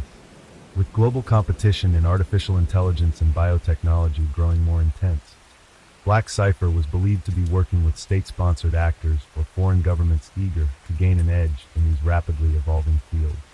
This revelation sparked international tension as governments began to realize that the cyber attacks may have been more than just criminal acts.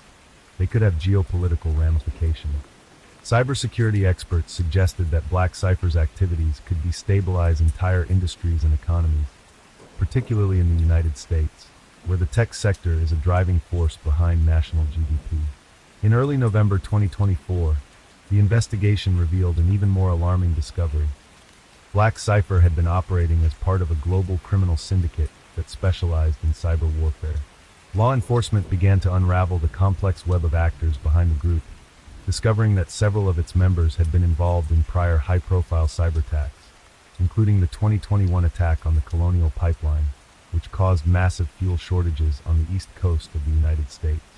The overlap in techniques and methodologies between the two incidents indicated that Black Cipher's involvement in the pipeline attack had been part of a larger strategy to destabilize critical infrastructure through cyber means. The FBI task force, now collaborating with international intelligence agencies, identified a central figure within Black Cipher, a hacker known only by the alias Rogue Zero. Rogue Zero was believed to be the mastermind behind the group's operations and had been operating in the dark web for years. The investigation into Rogue Zero's identity was complicated by his use of sophisticated digital tools to mask his location and identity. Analysts, however, managed to track down a series of encrypted communications between Rogue Zero and several other criminal groups that pointed to his involvement in multiple cybercrimes globally. The task force, which now included members of the European Cybercrime Center, EC3, and Interpol, began to close in on the suspect, tracing his connections to various online marketplaces and financial transactions that spanned several countries. The investigation into Rogue Zero's activities also uncovered a chilling detail. Black Cypher's group was not limited to just skilled hackers, but had also recruited individuals from within the tech industry itself. They had infiltrated the very companies they were targeting, often employing insiders to help them gain access to valuable systems and databases.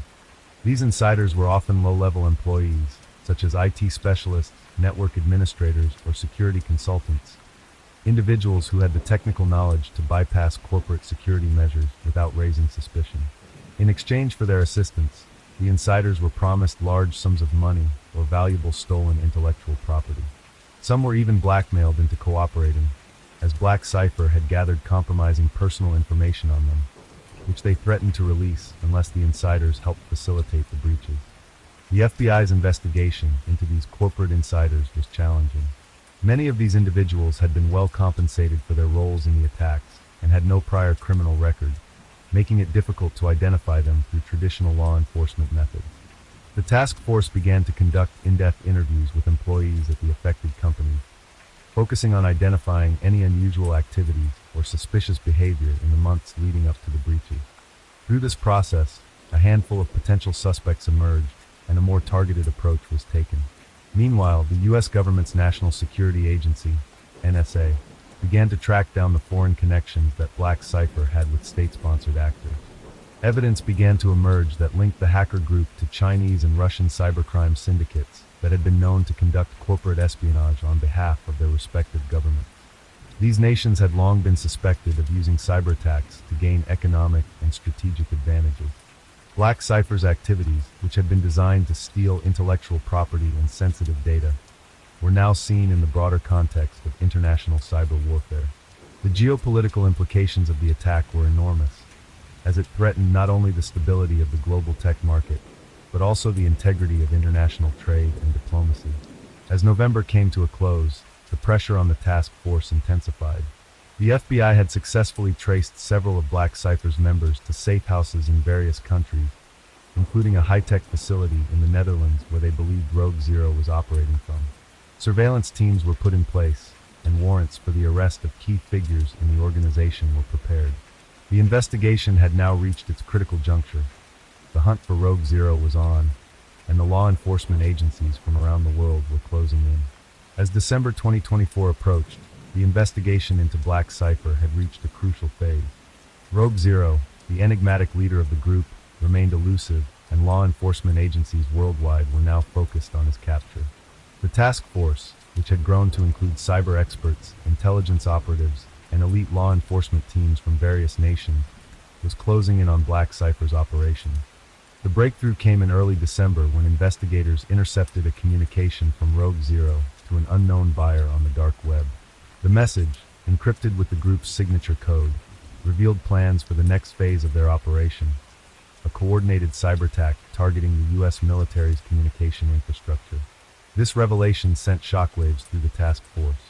Black Cypher, which had previously focused on corporate espionage and financial extortion, was now escalating its efforts to destabilize critical national security systems. The attack on Titan Tech and other companies had been merely a precursor to a much larger and more dangerous plan. Rogue Zero's group intended to exploit vulnerabilities in the military's communication networks, potentially causing widespread disruption in defense operations. Such an attack could have far-reaching consequences, from disrupting military readiness to compromising classified operations.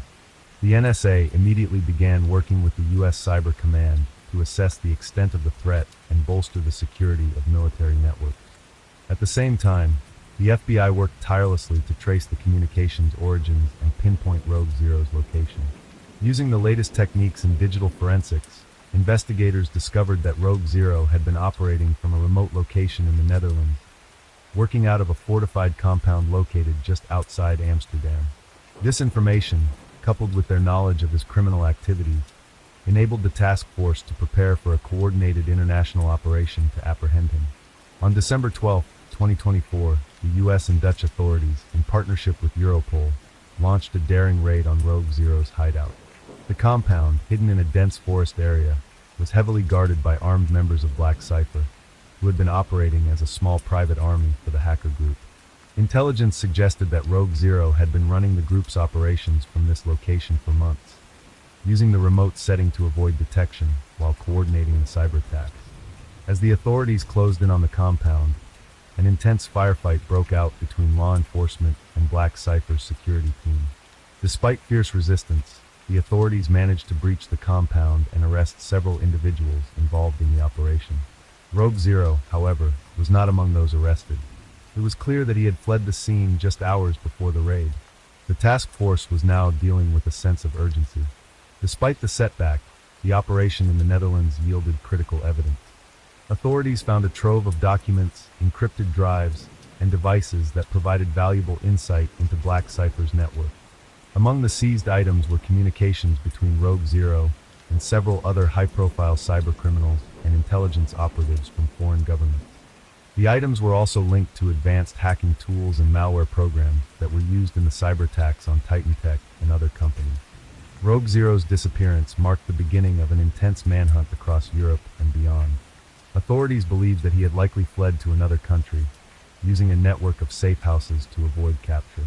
As the task force tracked down leads, they found that Black Cipher had established covert connections in countries with less stringent cybersecurity laws, including several nations in Eastern Europe. Investigators speculated that Rogue Zero might be using these countries as temporary hideouts while continuing to orchestrate cyber attacks on a global scale. Meanwhile, the task force continued to build their case against Black Cipher, now with the goal of dismantling the entire network, regardless of Rogue Zero's whereabouts. Several of the group's key members had already been arrested in the raid, and the FBI was preparing charges for conspiracy, cyber espionage, wire fraud, and several counts of attempted cyber terrorism. The evidence collected from the raid revealed the extent of Black Cipher's activities, further linking the group to not only high-profile corporate breaches, but also potential acts of economic sabotage. It became evident that Black Cipher had been engaging in cyber operations with the intention of destabilizing global economies, creating an artificial market advantage for those who were able to purchase stolen intellectual property and technology. At the same time, the investigation into the individuals responsible for facilitating Black Cipher's attacks inside affected corporations was intensifying. Law enforcement had identified a number of insiders who had worked in concert with the hackers, either knowingly or under duress. Some were employees at the targeted companies, while others were recruited by Black Cipher through a sophisticated process of social engineering. These insiders provided the hackers with access to secure networks, internal systems, and even sensitive trade secrets. Some of the insiders had been promised large payments for their assistance, while others had been manipulated or blackmailed into cooperating. Law enforcement was working through a detailed process of uncovering these infiltrators and bringing them to justice. In the weeks following the raid, the FBI and DHS initiated a series of cybersecurity training seminars for businesses, government agencies, and other institutions, urging them to adopt more robust security measures. With the rise of cybercrime and the increasing sophistication of hacker groups like Black Cipher, it became clear that no sector, whether private or public, was immune to cyber attacks. The government announced a new initiative to increase funding for cybersecurity research and development and to bolster international cooperation in combating cybercrime. As cyber threats continued to evolve, it was imperative that the U.S. and its allies strengthen their defenses and built a more resilient digital infrastructure. Despite the significant progress in the investigation, Rogue Zero's whereabouts remained a mystery. However, in January 2025, the task force received a crucial lead, a tip-off from a confidential informant within the dark web who had been monitoring Black Cipher's operation. The informant provided a detailed account of Rogue Zero's possible location, an isolated compound in the foothills of the Carpathian Mountains, located in Romania. The tip-off indicated that the hacker had been using this location to plan and execute several new cyber attacks. With this new information, an international task force of law enforcement and intelligence agencies from the U.S., the European Union, and Romania began preparing for another high-stakes operation. The goal was clear: to apprehend Rogue Zero, dismantle Black Cipher's remaining operations, and prevent further attacks on critical infrastructure worldwide. As January 2025 unfolded, the task force mobilized for what would be the final, high-stakes operation to apprehend Rogue Zero and dismantle Black Cypher's network. The tip-off regarding his possible location in the Carpathian Mountains was taken seriously, though investigators knew that the compound's remote location would make the operation challenging. Intelligence reports indicated that Rogue Zero, aware of the growing heat on him, had gone to great lengths to fortify his hideout, including surrounding it with armed guards and a series of encrypted communication systems designed to evade detection. The task force, however, had prepared for just this kind of situation, coordinating with local law enforcement in Romania, as well as NATO cyber defense teams, to track and apprehend the elusive criminal mastermind. On January 25, 2025, a coordinated operation, known as Operation Clear Cipher, was set in motion. Special forces from both the United States and Romania were deployed, working alongside a team of cyber experts and intelligence agents. For days, satellite surveillance and drone reconnaissance provided crucial real-time data about the compound's layout, guard rotations, and security measures. Every detail was meticulously planned. The operation was no longer just about apprehending a hacker. It had become a high-risk mission that involved international diplomacy, specialized cyber expertise, and precision on the ground. Rogue Zero, unaware that his hideout had been compromised, continued to oversee Black Cypher's operations. He remained active on the dark web, issuing commands and organizing new cyber attacks. However, by this point, his confidence had been severely shaken.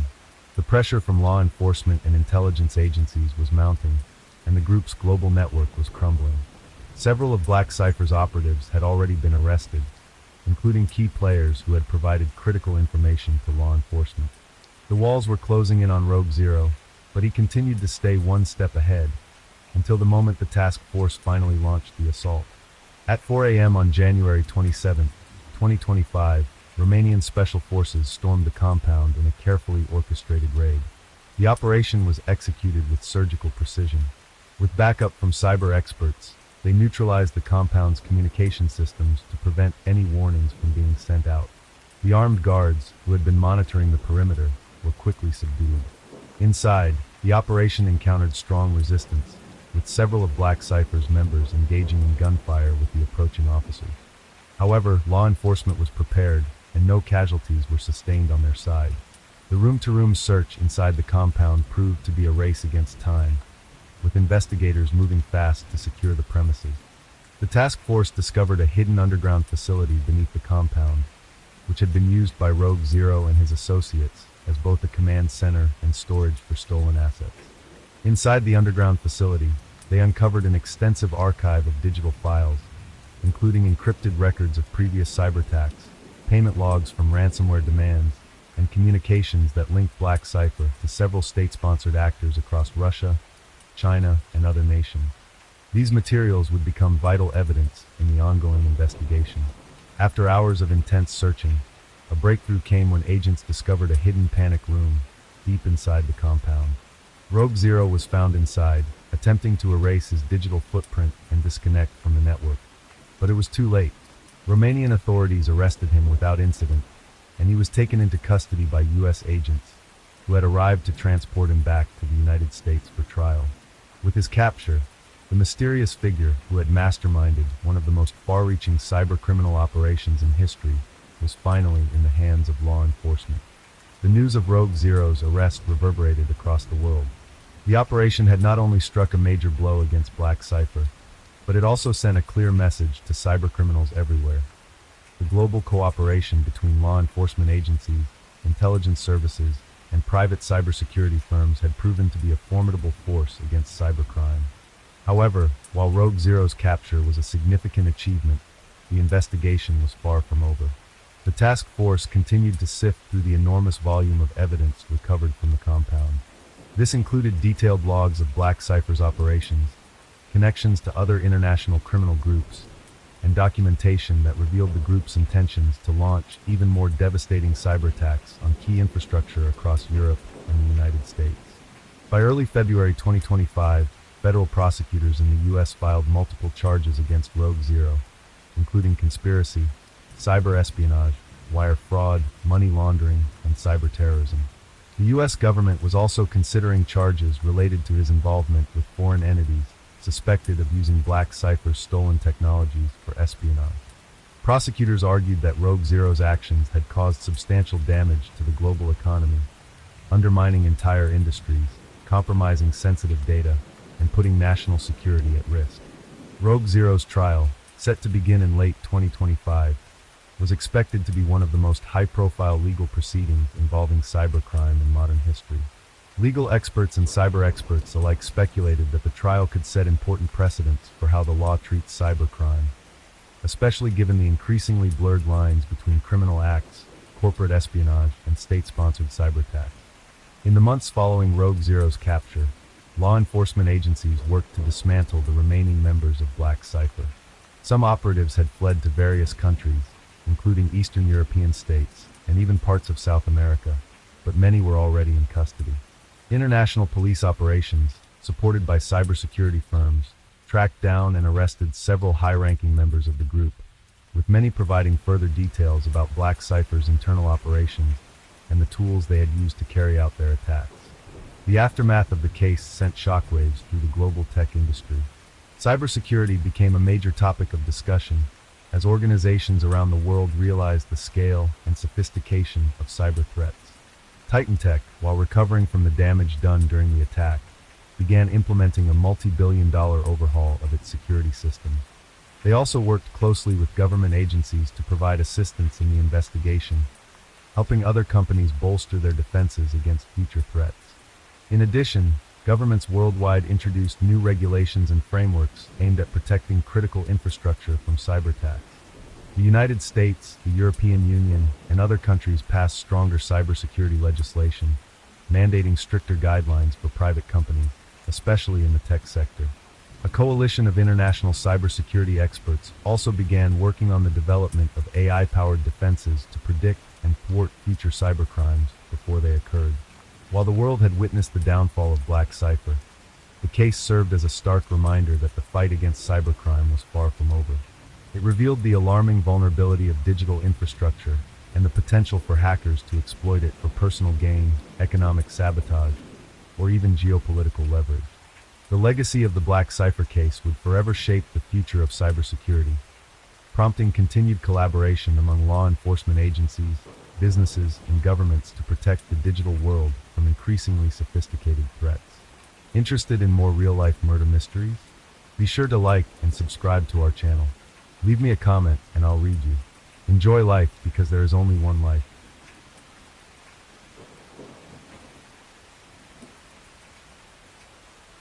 Innocent people sometimes end up serving time for crimes they did not commit. A result of such injustices usually come to light only when the real culprit is found and proven guilty.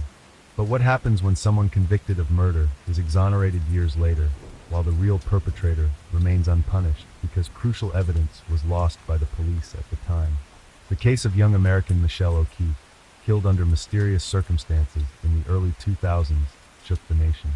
The investigation lasted several years until the main, and essentially the only suspect, was imprisoned for a significant term. It seemed the case was closed, but after 11 years in prison, the convicted person's innocence was proven. Simultaneously, new details emerged, and another suspect appeared, likely the real murderer. However, more than 2 decades since the student's murder, her parents have become disillusioned with justice, losing hope that the person who took their daughter's life will face fair punishment. Let's delve into this story from the beginning and try to understand where the investigation went wrong and whether these errors could have been avoided. Who is Michelle O'Keefe? Michelle Teresa O'Keefe was born on October 11, 1981 in the quiet town of Hanford, California. The eldest of 2 children born to Patricia and Michael O'Keefe, Michelle grew up alongside her younger brother, Jason. The O'Keefes were a well-off family, owning a profitable local store. Her parents were committed to ensuring their children received a quality education and could fully realize their talents and potential. Michelle was an exemplary student, excelled in sports and ballroom dancing, and was known for her attractive and artistic demeanor. She dreamed of becoming a famous actress, appearing in films and conquering Hollywood. She possessed the talent, ambition, and attributes necessary for such a feat after graduating high school with honors. Michelle easily gained admission to one of California's prestigious colleges. She continued her passion for dancing and took evening acting classes. Michelle actively participated in various events, appeared in commercials, and was often seen as an extra in movie and music video shoots. On her 18th birthday, her loving parents gifted her a luxurious blue Ford Mustang with a new Edge design concept. Michelle had always dreamt of owning this car and was overjoyed to receive it as a present. Unfortunately, it was this striking vehicle that likely drew the attention of her killer, leading to the tragic demise of the young Michelle. The last shoot. On February 22, 2000, 18-year-old Michelle O'Keefe and her close friend Jennifer Peterson, also an aspiring actress, headed to Palmdale, a scenic town in Los Angeles County, for a video shoot. They were to appear in the latest music video by the popular rock musician Robert James Ritchie, better known by his stage name, Kid Rock. Jennifer and Michelle were extras, dancing and revealing outfits for the video. The shoot consumed nearly the entire day, so by the time they returned to their cars parked at a nearby amusement park, it had almost darkened. Jennifer planned to go home, but Michelle had acting classes that evening. The friends chatted in the parking lot for a few minutes before parting ways. Jennifer walked to her car, while Michelle decided to stay behind to change into her regular clothes. She felt it inappropriate to attend her acting classes in the same outfit she wore for the video shoot, as it was quite provocative. With nowhere private to change on the parking lot, and finding it awkward to do so in her car, Michelle opted to quickly change her clothes right there on the street next to her car, believing she was alone. This decision, unfortunately, likely proved to be a fatal mistake. Jennifer recalled lingering in the parking lot a while longer, chatting with her boyfriend on the phone. As she started to leave, she noticed the headlights of Michelle's Ford Mustang turning on. Believing Michelle was about to follow her, Jennifer felt reassured that her friend was safe. With loud music playing in her car, the last thing Jennifer saw before turning the corner was what she thought was Michelle's Mustang starting to back out. The murder of an aspiring actress. That evening, a young security guard named Raymond Lee Jennings was on duty at the park and its attractions. Around 9 o'clock, the 25-year-old heard sounds resembling gunshots emanating from the direction of the parking lot, followed by a car alarm. Lacking a firearm and equipped only with a taser, he hesitated to approach alone, knowing he stood little chance against armed assailants. Jennings promptly called his supervisor Iris Malone and reported the incident, also alerting the police. Malone arrived within minutes, so before law enforcement reached the scene, she and Jennings decided to cautiously inspect the situation at the parking lot. They immediately noticed a blue car backed out into the middle lane and halted there with its headlights on and engine running. This was Michelle's Ford Mustang. The car owner was in the driver's seat, motionless and showing no signs of life. Upon closer inspection, Malone and Jennings observed blood inside the car and on Michelle's body, along with several bullet wounds. The driver's door was wide open, and the crime scene appeared horrific. It seemed that Michelle had been chased and initially wounded in the parking lot. She had tried to escape, leapt into her car, and even managed to start it.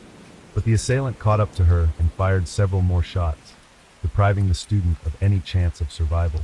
Michelle's appearance was quite provocative. She had bright makeup and a tousled hairstyle, styled specifically for the video shoot. She was also wearing regular jeans and a shiny top. Apparently, Michelle had partially changed in the parking lot as a shiny mini skirt matching the top, and a regular t-shirt were found next to her on the passenger seat.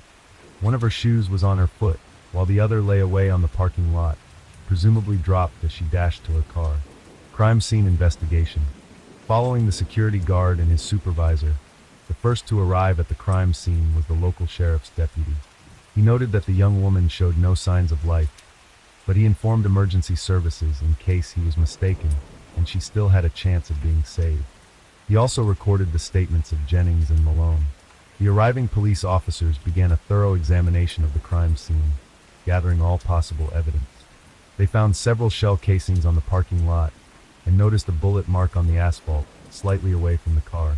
This led to the conclusion that the perpetrator likely first fired a shot into the ground to intimidate the victim, then shot at her directly, as evidenced by blood stains on the parking lot. The victim had run towards her car, but didn't manage to escape, as the assailant caught up to her and fired several more shots. She died almost instantly from extensive injuries and significant blood loss. In total, she was killed. 5 shell casings were found on the ground. Experts concluded that all shots were fired from the same weapon, but the bullets significantly differed from each other, raising questions that needed prompt answers. Also found on the ground was an earring, presumably dropped by the victim. Later, her friend identified this item, confirming it belonged to Michelle. However, the second earring was not found on or near the victim. This detail, unfortunately, was initially deemed insignificant and was forgotten for a long time, which turned out to be a crucial oversight. Theories and speculations initially, close relatives and friends of the murdered young woman were interviewed. They unanimously asserted that Michelle had no enemies or ill wishers. Known for her sociable, open, and very friendly nature, everyone who knew her spoke highly of the student. Thus, a personal motive for the murder was almost immediately ruled out. The next theory considered was an unsuccessful robbery or carjacking attempt of her new vehicle. However, this seemed doubtful. The only personal item missing was her mobile phone, which she had used just minutes before the attack to tell her mother that the filming was over and she was heading back. Michelle's purse, containing her wallet and a couple of $100 in cash, was found at the passenger's feet.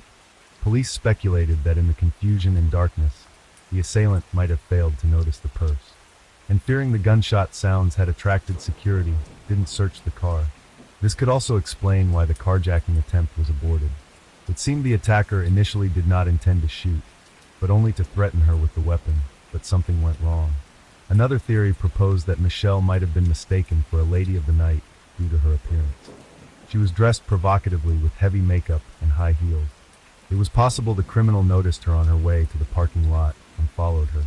In the darkness, he might have approached her with ill intentions, but upon being firmly rejected, he took her life in retaliation. Supporting this theory was the fact that her top was partially pulled down, exposing her left breast. This suggested that the attacker was likely a man. However, it was also possible that her thin, strapped clothing slipped during the scuffle, or as the frightened, wounded young woman attempted to get into her car. The sole suspect. The first person interrogated was Raymond, the security guard on duty at the parking lot, who was believed to be the sole witness of the incident. He confirmed hearing gunshots and a car alarm around 9 in the evening, immediately reporting it to his supervisor and calling the police. Raymond noted he saw no one on the parking lot before or after the shots. No one fled or left the scene in the minutes following. It's plausible that others nearby might have seen or heard something. Police became interested in Raymond's background and discovered that despite his relatively young age, he was the head of a large family raising 5 children. He served in the California National Guard and aspired to be a law enforcer working, while also studying at the police academy, gaining certain knowledge and skills as the main witness to the murder. Raymond sought to help the investigation, naively thinking that this experience would be beneficial for his academy exam. When investigators asked him to present his version of events during an interrogation, Raymond detailed his perspective on how things might have unfolded. Being a top student, he meticulously considered all details, trying to piece together a coherent picture. He hypothesized where the attacker and victim might have been during the initial gunshot and how subsequent events unfolded. He based his story on the evidence, the location of shell casings, blood droplets, the victim's belongings, and the car. He also estimated the shooting distances. At that time, Raymond didn't realize that he was unwittingly digging his own grave. He just wanted to assist the investigation and be useful. However, the detectives investigating the case drew their own conclusions, suggesting that such detailed knowledge could only be possessed by the murderer himself. Since there were no other suspects, the security guard was charged with the girl's murder. New witnesses several weeks after Michelle's murder, a 17-year-old African-American girl named Victoria Richardson came to the police's attention. She had been in the parking lot on that tragic evening with her 18-year-old boyfriend and a couple of friends. They had been horseback riding in the park and returned to the parking lot after dark on February 22nd. According to Victoria, they were in their car, music blaring, preparing to leave when they heard unusual sounds. Initially, they mistook them for firecrackers or fireworks, paying little attention, but then realized they were gunshots. Victoria recalled seeing, just a minute and a half earlier, a man in a security guard's uniform walking towards a parked blue Ford Mustang nearby. After the strange sounds and the activation of a car alarm, the friends got out of their car and saw the Mustang, which had rolled backwards and stopped, no longer moving, who warned them of an armed person on the parking lot and advised caution. Hearing this, the group hurried back into their car and cautiously left the parking lot, trying not to draw attention. When asked to describe the guard they interacted with, Victoria mentioned he was a middle-aged, heavy-set African-American man. This description matched another employee who had worked in the parking lot the day before Raymond's shift. This second guard was immediately detained and questioned. He had a solid alibi as he was at a family gathering at the time of the murder, confirmed by about 20 people.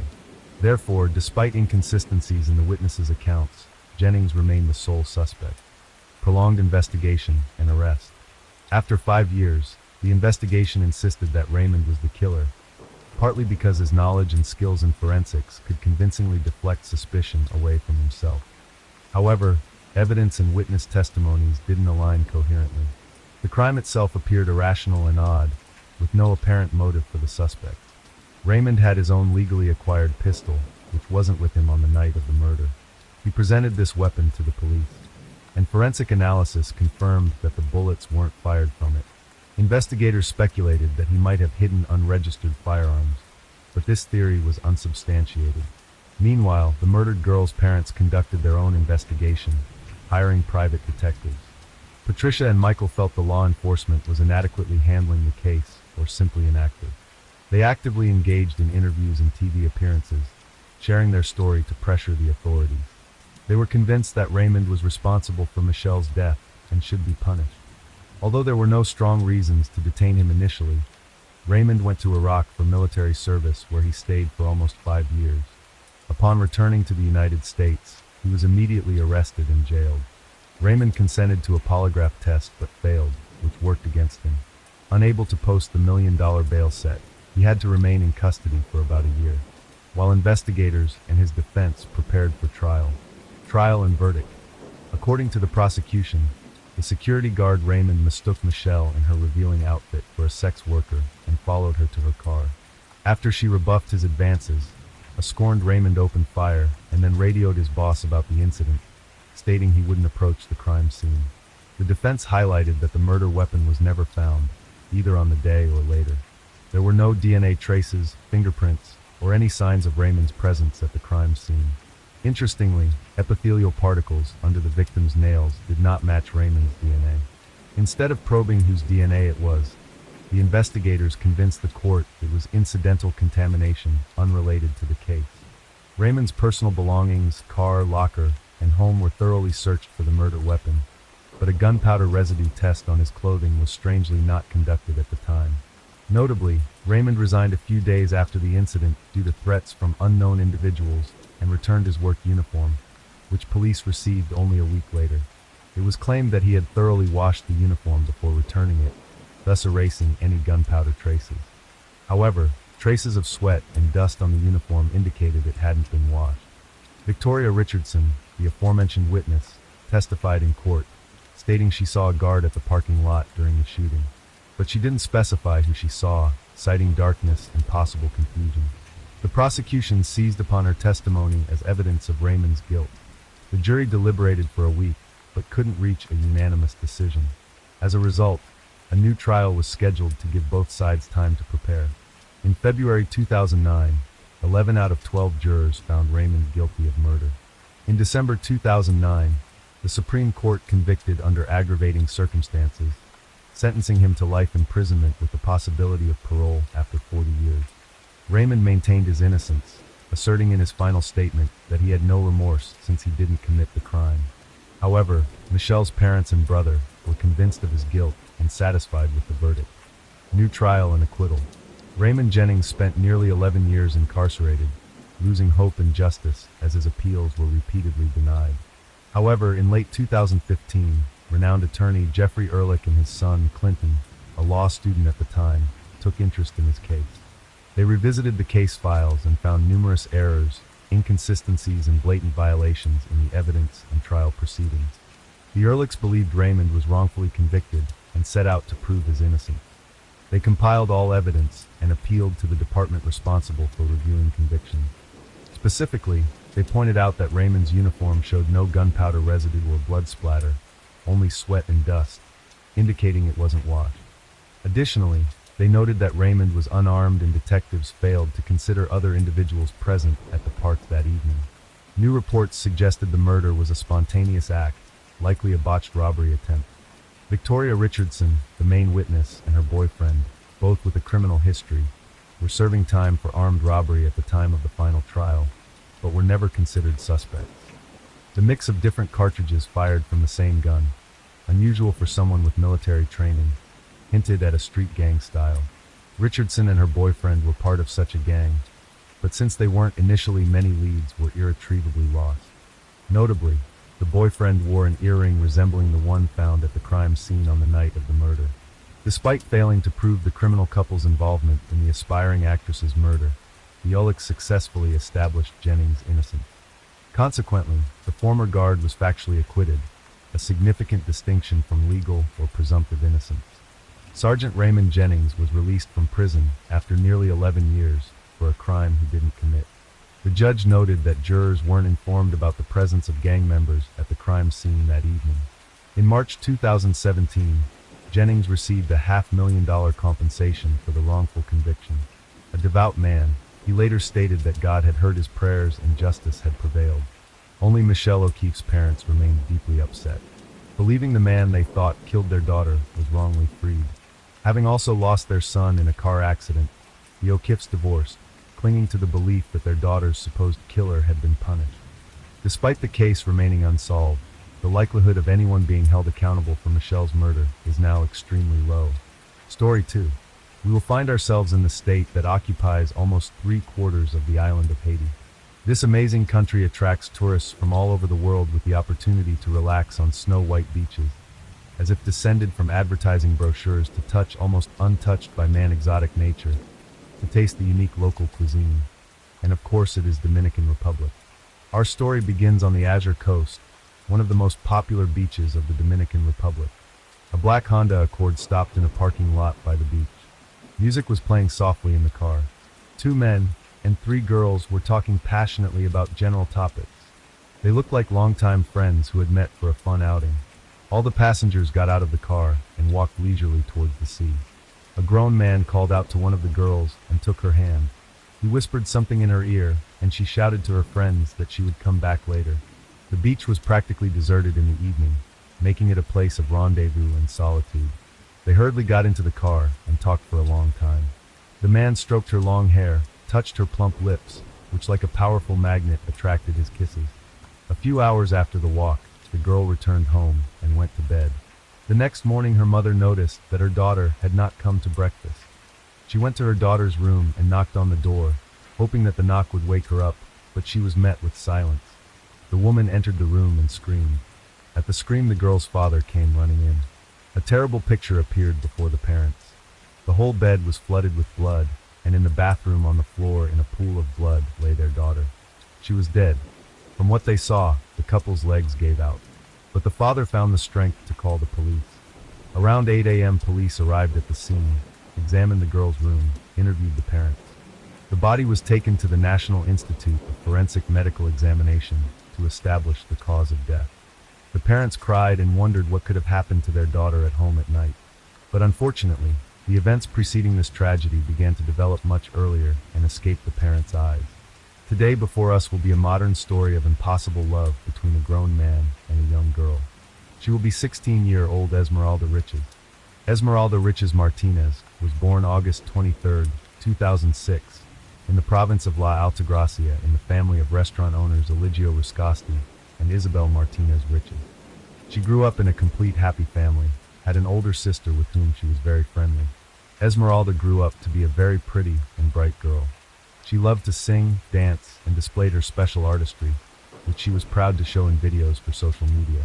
In 2023, Esmeralda was in her senior year of high school and was planning to go to university. She was always surrounded by friends because the girl's cheerfulness attracted not only her peers to her.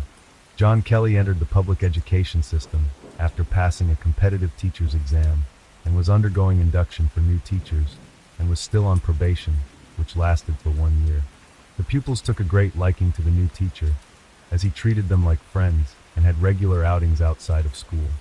Despite the fact that John was married to another teacher and had 2 daughters, he devoted most of his free time to his students. For a long time, the teacher painstakingly built a trusting relationship with them, disposing them to him. They were mostly bright and beautiful students, such as Esmeralda. The evening walk on February 12, 2023, was a perfectly normal meeting of teacher and female students outside of school. Esmeralda was the last person John Kelly picked up that evening. He followed her into the house. He introduced himself as a teacher and promised to bring her back home. The group of 2 grown men and 3 young female students then headed to the beach in teacher Kelly's car. After stopping, everyone got out of the car except John Kelly and Esmeralda. John and Esmeralda were alone for a while, but afterward joined the company. They drank a few beers and took a short walk along the shoreline. Suddenly Esmeralda felt sick. The girl started bleeding. The walk had to be cut short, and she had to be brought back home. An autopsy revealed that it was a homicide, but the parents did not get answers to their questions. The National Institute of Forensic Medicine tentatively determined that Esmeralda Rich's death was due to a perineal laceration with severe internal bleeding and hemorrhagic shock following the violent acts. As a result of the autopsy, the girl's death was classified as a violent death of undetermined cause. But who dared to do such a thing when Esmeralda was in familiar company on a walk supervised by a teacher? Interviews with the girlfriends and a review of the seized phones provided clarity and identified the first suspect. The testimony of one of the girls who had been out with the teacher and Esmeralda that evening was stunning. She said she saw the professor slip 5 pills into Esmeralda's drink while they were on the beach.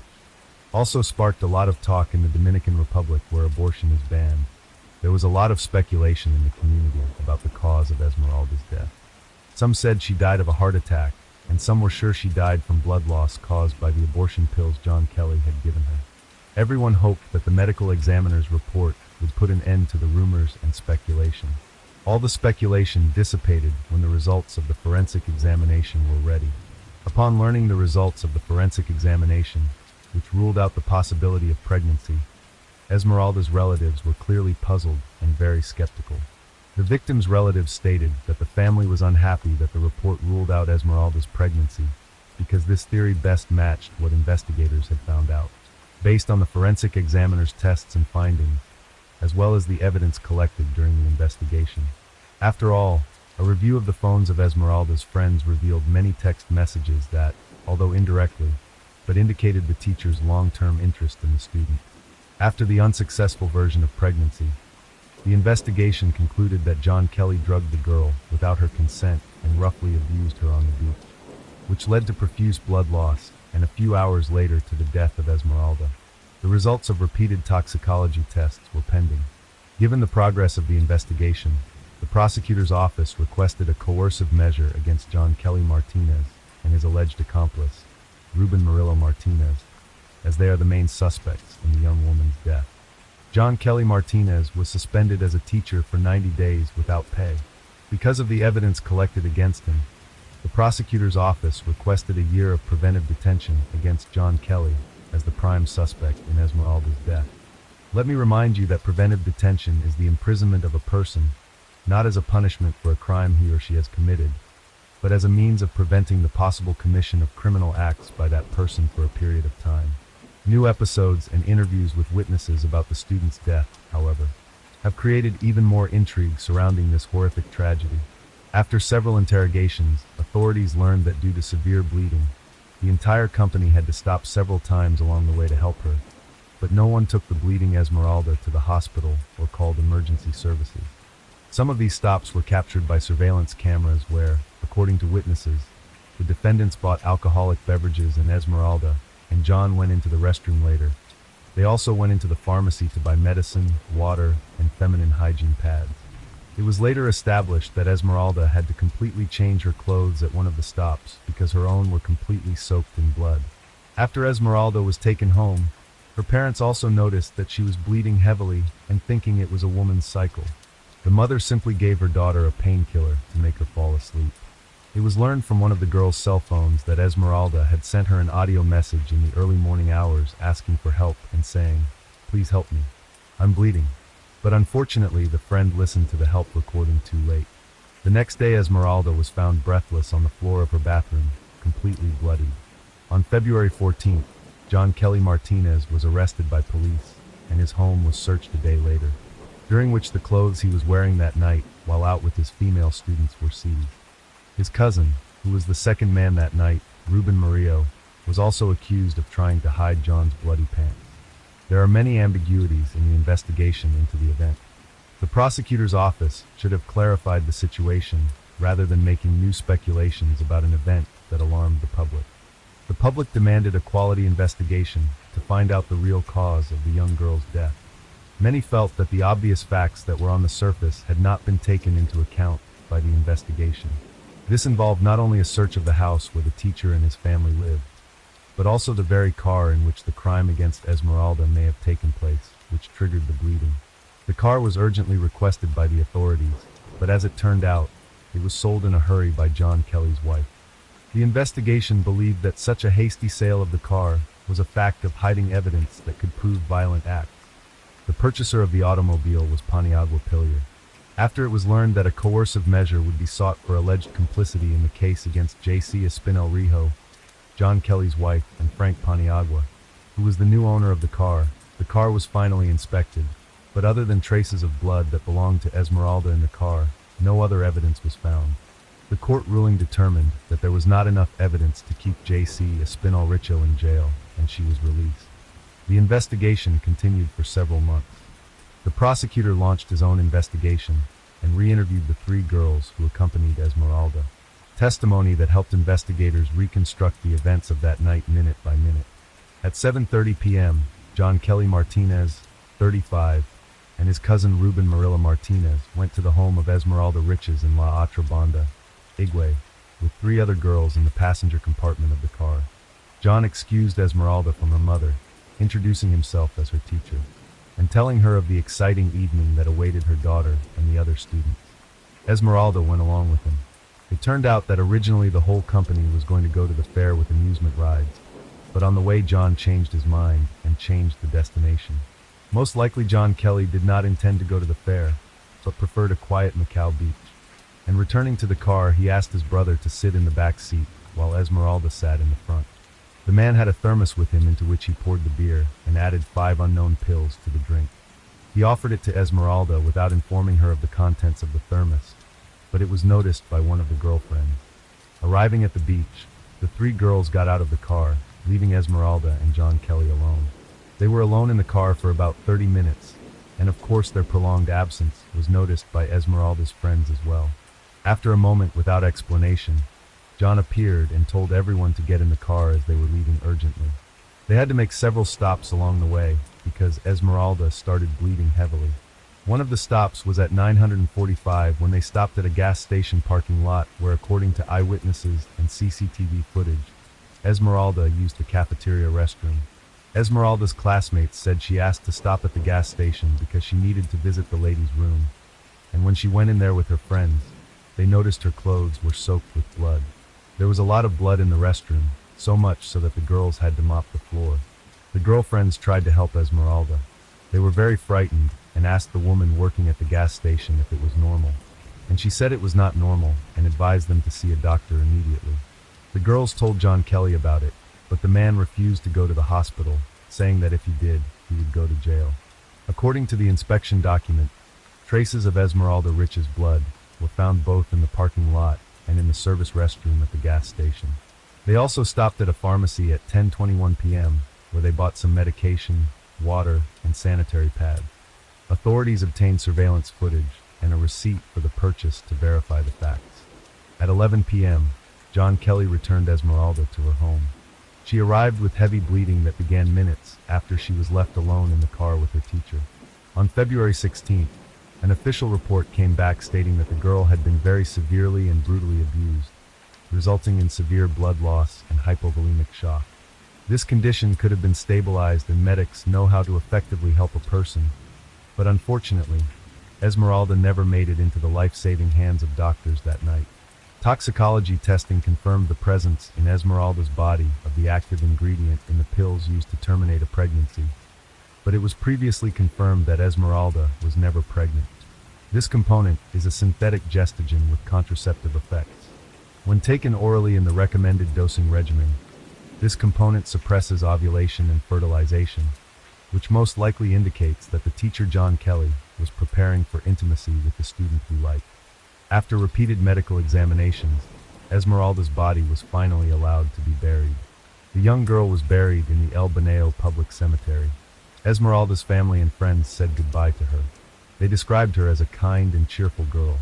Her parents bitterly recalled that fateful evening and blamed themselves for entrusting their daughter to a teacher and letting her go for an evening walk with him. On June 4, 2023, after reconstructing the last hours of Esmeralda Rich's life, prosecutors filed charges against math and physical education teacher John Kelly Martinez. On June 12, the La Altagracia prosecutor's office filed an indictment and a request to open a trial against Martinez and his cousin Rubio Murillo Martinez with the La Altagracia Instructional Court. The case was scheduled to be heard on August 23, 2023. However, due to the passage of Storm Franklin, the case against the teacher was rescheduled. On November 24, 2023, the judge ordered that John be retried as the sole defendant in the death of Esmeralda Riches. The trial was scheduled to begin on January 9, 2024, but was again rescheduled because only half of the witnesses called were present. The trial is scheduled for February 1st and 6th, 2024, before the Collegiate Court of the Penitentiary Chamber of First Instance of La Altagracia. The defense attorney urged the court to note that his client can only be charged with violence and accuses the parents of not taking action to avoid the death of their daughter, knowing about her problem. The prosecution for its part presented more than 40 pieces of evidence, including witness testimony and examination reports. During the hearing, the prosecution also heard testimony from pathologists and forensic experts, who showed the audience all the audio and video materials that had been collected during the painstaking and long work to determine the cause of the girl's death. In his closing statement, the defendant tried to make himself look like a victim. John Kelly Martinez admitted that he and Esmeralda were indeed close that night in the car, but he sincerely tried to assure the court and everyone present that everything was consensual. The important fact, he said, was that when he brought Esmeralda home, she was alive and well. The motion to compel specifies that Martinez voluntarily inflicted the victim with lacerations, abrasions, and contusions that resulted in her death, with severe acute external and internal bleeding and hemorrhagic shock as the terminal mechanism of death, according to the autopsy report. John Kelly Martinez's speech made no impression on the court or those in the audience. In 2024, Professor John Kelly Martinez, 36, was sentenced to 20 years in prison for violence. John Kelly Martinez will serve his prison term at the Anamia Correctional and Rehabilitation Center in Hood. Rubio Murillo Martinez, cousin of the defendant charged with accessory after the fact, received a conditional enforcement measure consisting of periodic court appearances. Following the enforcement measure against the professor and his cousin, Rich's family attorney, Raimundo Rosario, said the family was satisfied with the restraining measure and would not file a motion to reopen the investigation. The verdict for John eased the pain of Esmeralda's parents a bit. They thanked everyone involved in the investigation and trial. They also indicated that they were satisfied with the verdict.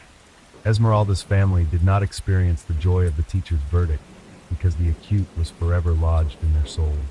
Esmeralda's mother, Isabel Martinez, said she regretted letting her daughter walk with this blessed teacher and 3 friends. I talked to him on the phone and asked, "Are you a teacher?" And he said, "Yes, I am." And I told him, "Take care of my daughter. I'm going to let her out because she's with you. I was innocent that my daughter was with this man." The mother said, "The Ministry of Education provided support to the family and relatives of the deceased girl, as well as to the relatives of the other girls who were with Esmeralda on the day of the tragedy. In their message, they expressed their hope that cases of this nature will not be repeated in the education community and in society at large." With the pain of parents who can never come to terms with their daughter's death, they said, "A story that began as a fun evening outing with a visit to the beach turned into a night of terror that cost the life of student Esmeralda Riches, who bled to death after lacerations, abrasions, and bruises inflicted by a man whose parents are entrusted with the lives of their children." Obviously, everyone involved in the evening's outing has a share of blame.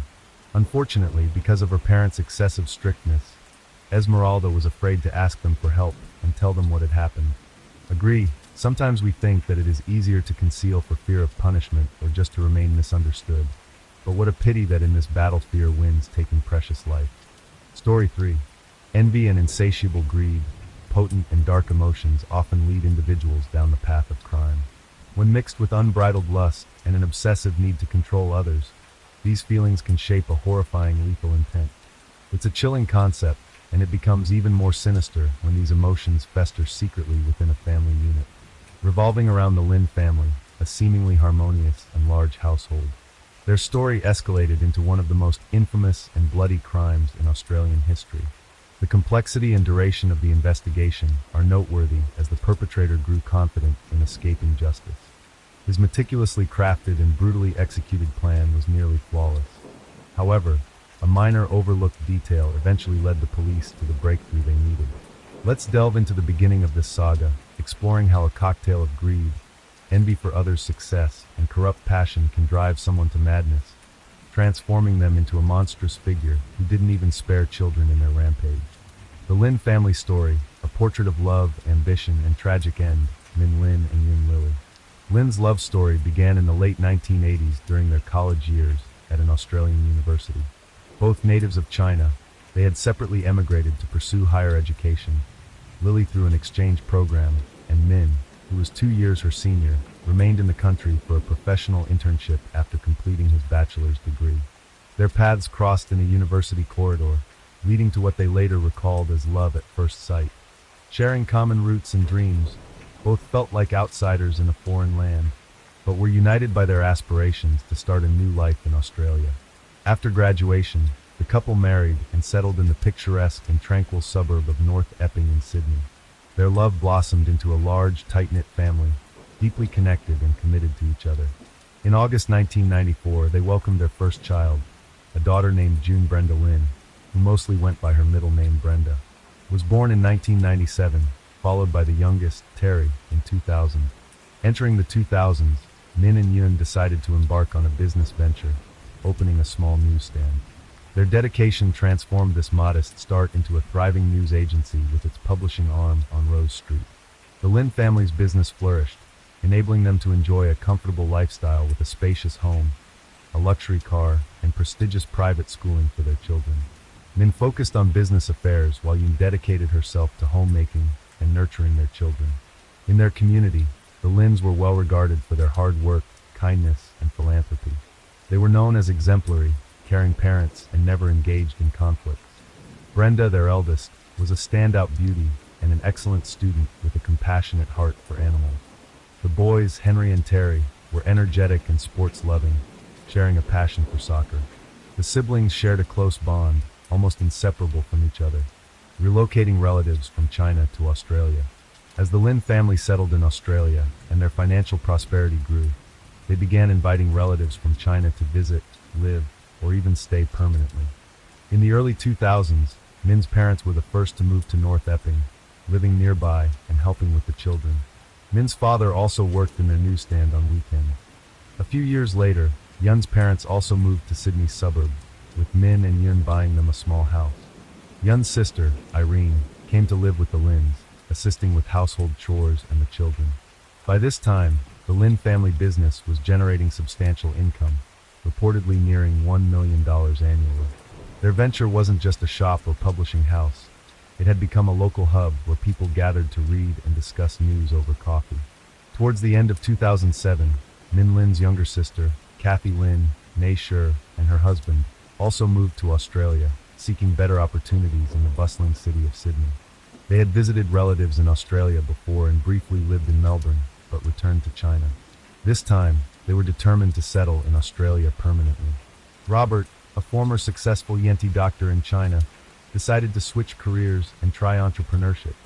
The Edsies opened their own restaurant in Sydney, investing all their savings, but the business struggled and soon closed.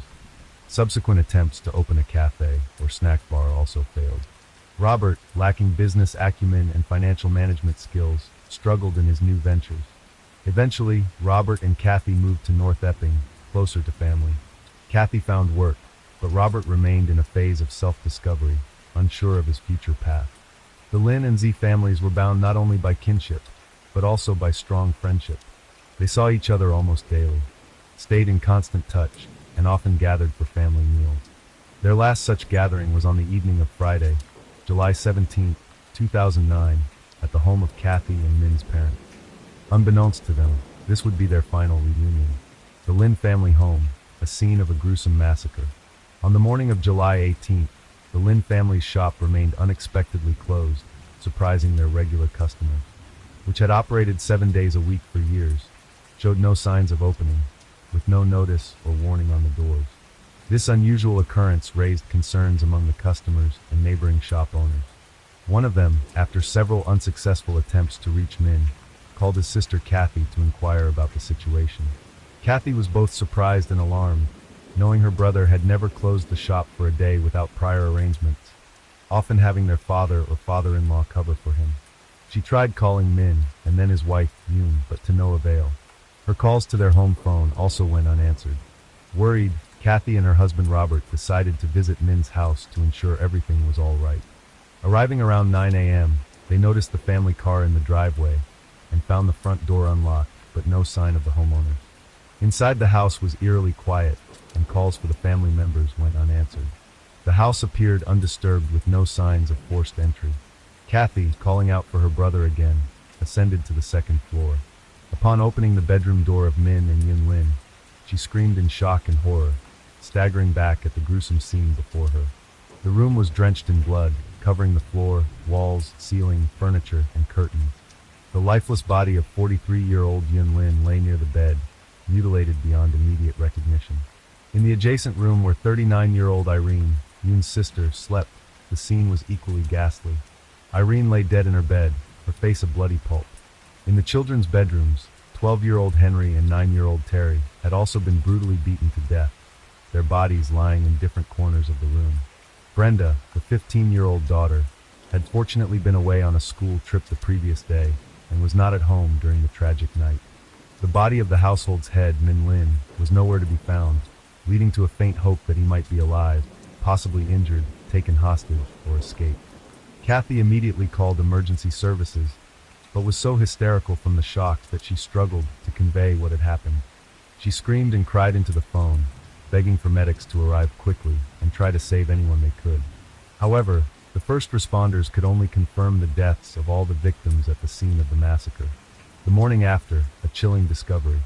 Following Kathy's frantic call to emergency services, Robert left to fetch the Lynn parents, who lived about 10 kilometers away from the crime scene. The police and paramedics arrived within minutes, and what they encountered was immediately dubbed as one of the most horrific crime scenes they had ever witnessed. Tragically, it was too late for any member of the Lynn family. Each had been killed by multiple blows to the head with a heavy blunt object resembling a hammer. The lethal weapon was nowhere to be found, leading investigators to conclude that the perpetrator had taken it with them. Min Lin's body was eventually discovered in his own bedroom, covered with a blood-soaked blanket. Like his family, he had been beaten to death in a similar manner. It appeared that he was the first victim, followed by his wife, her sister, and lastly the two boys. An initial inspection of the crime scene yielded no significant clues or leads. The absence of the lethal weapon, coupled with the fact that valuables and money were left untouched, indicated that the primary objective was the elimination of the Lynn family, rather than robbery. Initially, multiple assailants were suspected, as it seemed unlikely that one person could single-handedly overpower so many. However, evidence suggested that the children were awake and had desperately tried to escape during the attack, as indicated by blood stains and splatters throughout the house. Interestingly, all adult victims, besides head injuries, also showed signs of strangulation, possibly to minimize resistance during the assault. Identical bloody shoe prints were found in each room with a unique tread pattern, but the shoe brand couldn't be identified, only its size. No foreign fingerprints were discovered, suggesting that the killer or killers wore gloves. At first, there were no leads or theories about the identity of the perpetrator, as family, friends, and neighbors unanimously stated that the Lyns had no known enemies. The motive for such a brutal massacre of 5 people remained unclear. The time of the attack was established to be between midnight and 3 a.m. on July 18th. The heiress and her guardians, Brenda Lynn, the eldest and now the sole survivor of the extensive Lynn family, was on a school trip to New Caledonia at the time of the tragedy. She first learned of the horrific incident through social media and initially refused to believe that it involved her own family, hoping for some mistake. Her Aunt Kathy soon called her, confirming the dreadful news through tearful sobs. Brenda was quickly flown back to Sydney, where Kathy and Robert, her new guardians, met her at the airport. Brenda moved in with them as the Lynn family home was sealed as a crime scene. The next day, a grief-stricken Brenda was brought to the police station for questioning. However, she could offer no new information, insisting that her family had no enemies or ill wishers and had noticed nothing unusual before her trip. Following her family's death, Brenda became the heir to a substantial fortune, including property and the family business. However, being a minor and still in school, her legal guardians, Aunt Kathy and her husband Robert, were responsible for managing the estate. But Kathy and Robert insisted on being her primary caretakers. Robert even threatened legal action if the elderly relatives sought custody, arguing they were too old to care for a teenager. Eventually, the matter was settled amicably, and Brenda remained with her aunt and uncle. The Lynn's shop and publishing business, which had been temporarily closed, soon reopened under the management of the ZS, as Brenda was yet to take over the business operation. Robert also began actively reviewing the family's bank accounts, savings, real estate, and other assets. Investigation and theories experts repeatedly scrutinized the crime scene, meticulously documenting every detail. Despite their efforts, no concrete leads emerged. They deduced that the killer likely acted alone and entered the house quietly, suggesting either an unlocked door or the perpetrator having a key. The killer wore size 9.5 shoes, with a distinct, ornate tread pattern. The lethal weapon, believed to be a hammer, was never found in or around the house. The killer's use of gloves meant no fingerprints were left behind and no foreign DNA was found, only traces from the 5 victims. A peculiar and significant detail was that blood stains were found on the doorknobs of each bedroom where the perpetrators occurred, indicating the killer's bloodied gloves touched them. However, there were no blood stains on the doorknob of Brenda's room, suggesting the killer knew she was not there. As one of Australia's most high-profile cases, the tragic incident was widely covered in the media. With no substantial evidence or suspects, various improbable theories emerged. Rumors circulated about the Lynn's alleged vast fortune leading to their demise. There were theories of a robbery gone wrong, and even involvement of local Chinese mafia clans. Such theories weren't entirely dismissed, given the area's history with a burglary gang. The Lynn shop had been attacked months before the tragedy, and men had witnessed an armored car robbery a week before the fatal incidents. Although the criminals wore masks and men couldn't identify them, it was speculated he might have been eliminated as a potential witness. Months passed with the investigation at a standstill. None of the theories were substantiated, and no suspects emerged. The robbery theory was eventually ruled out as money and valuables were untouched, and the killer seemed to have a singular purpose: to eliminate the household members. Additionally, the power was cut off in the house on the night of the fatal incidents, indicating the killer knew where the electrical panel was. The assailants' familiarity with the house in total darkness suggested they had been there before and knew the layout, possibly even obtaining a key in advance. A crucial overlooked clue. While reviewing the perplexing case details for the 100th time, an investigator repeatedly listened to Kathy's emergency call, searching for any overlooked clue. Surprisingly, a significant hint was found in that recording. The recording captured Kathy's hysterical attempts to explain the situation. Her words jumbled and interrupted by cries and sobs. At the end of the call, when the operator confirmed that emergency services were en route, Kathy unexpectedly mentioned her husband's name, adding something in Cantonese, addressing him directly. This detail piqued the investigators' interest, prompting them to translate her words. It turned out Kathy was pleading with her husband not to leave her alone in the house. This was significant because Robert had decided to fetch the Lynn parents on his own, leaving Kathy at the grisly crime scene before the police arrived. Robert's behavior seemed highly suspicious.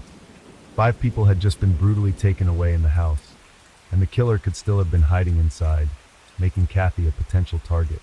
Yet Robert appeared calm and simply left, as if he knew nothing bad would happen to his wife. The main suspect and new evidence. After several unproductive months, the police finally identified a primary and sole suspect, Robert Zai. It was discovered that he had a key to his brother-in-law's house, which men had given him just in case, shortly before the tragedy. Curiously, Robert never mentioned this during interrogation, and Kathy was unaware that her brother had given her husband a key. Brenda unknowingly revealed this crucial detail to the investigators. Further investigation revealed that Robert's claim of being a successful Yenti doctor was a facade.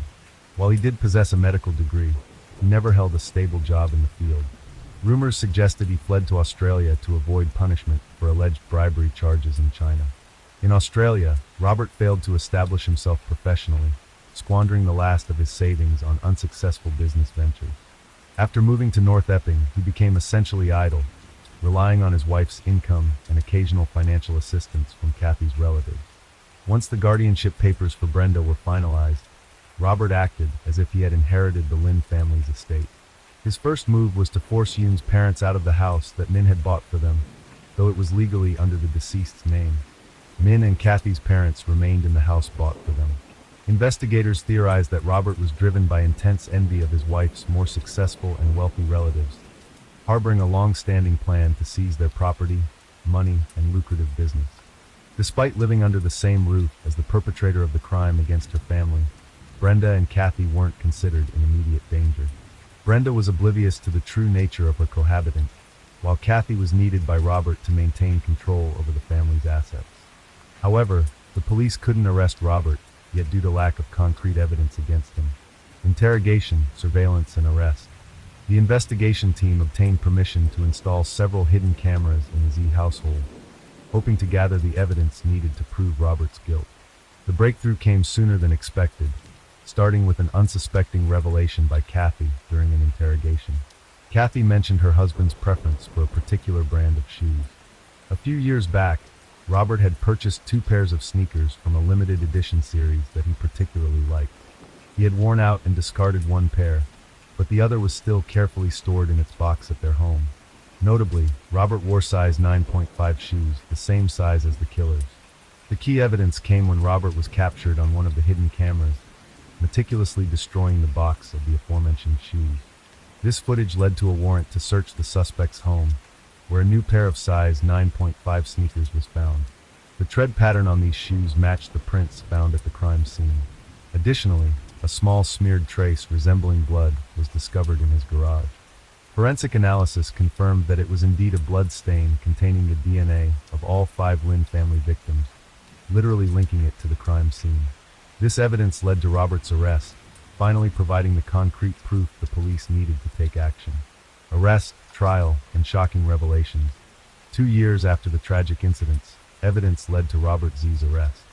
He vehemently denied any involvement, claiming the blood found in his garage appeared after their return from the Lynn house. He also dismissed the significance of the sneakers with matching tread patterns found in his possession, asserting they were brand new and that he had immediately disposed of the old pair. While awaiting trial in prison for 3 years, Robert unknowingly shared cells with several informants. He confessed to meticulously planning the crime and carefully covering his tracks. He mentioned buying the lethal weapon in a remote store without surveillance cameras and drugging his wife with sedatives and tea to prevent her from waking up and noticing his absence. He disposed of the hammer, sneakers, gloves, and clothing in a manner that ensured they would never be found. At the trial, Robert denied everything, and the only evidence against him were the statements from his cellmates and the previously mentioned indirect evidence. As a result, the jury couldn't reach a unanimous verdict, and Robert was released on bail in December 2015. The trial resumed in June 2016 with testimony from another informant who claimed Robert confessed to an obsession with Brenda since she was 13. This led to a re-examination of Brenda, who tearfully admitted that Robert had coerced her into a sexual relationship shortly after she started living with them. Fearing retaliation, she had remained silent about the abuse for years. With these revelations and considering other evidence, Robert Z was found guilty on all charges. He received 5 life sentences, 1 for each fatal crime, without the possibility of parole. All his subsequent appeals were rejected. Story 4. Story began on a Saturday evening in July 2011 during a dance lesson when Joseph Saunier, a respected and wealthy pathologist, first met Rochelle Tina, a single man, famous in his city and beyond, enjoying freedom, status, and money, and a beautiful, sweet woman, almost 10 years younger than Joseph, successful in living a life of pleasure. Meeting on the dance floor was the beginning of their story, which unfortunately ended in tragedy. At that moment, when the ideal partnership in the dance grew into a tender and passionate romance, no one could not even imagine what events would follow after a while. The biography of Joseph Saunier, before meeting Rochelle, is a path full of joys and tragedies. Born in 1955 in a respected family of doctors in Shreveport, Louisiana, Joseph from childhood dreamed of continuing the work of the family and become a doctor. With outstanding abilities, the young man earned a Bachelor of Science in Medical Science cum laude from the University of Baton Rouge in 1976. He then applied to Louisiana State University in Shreveport and began working at Parkland Hospital in Dallas, Texas. The young man perfectly combined his university studies and work. He constantly took additional workload at the university and honed his knowledge and practice at the hospital.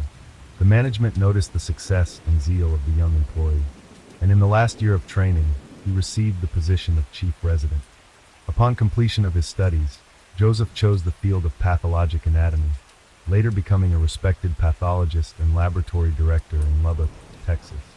Joseph's life was marked by the tragic loss of the woman he loved. His marriage, which lasted 27 years and which he considered happy, ended in divorce. His wife fell in love with another man. Joseph accepted her choice and agreed to divorce, believing that the man he loved had found his happiness. Dr. Saunier had a strong character and a great sense of nobility and responsibility. After the divorce, he maintained a very warm relationship with Becky and continued to support his two sons, showing resilience and strength of character. When Becky died 2 years later at the hands of her new husband Joseph, shocked by the heinous death of his former spouse, once again experienced a wave of grief and loss. He repeatedly recalled the family years gone by and mourned the loss.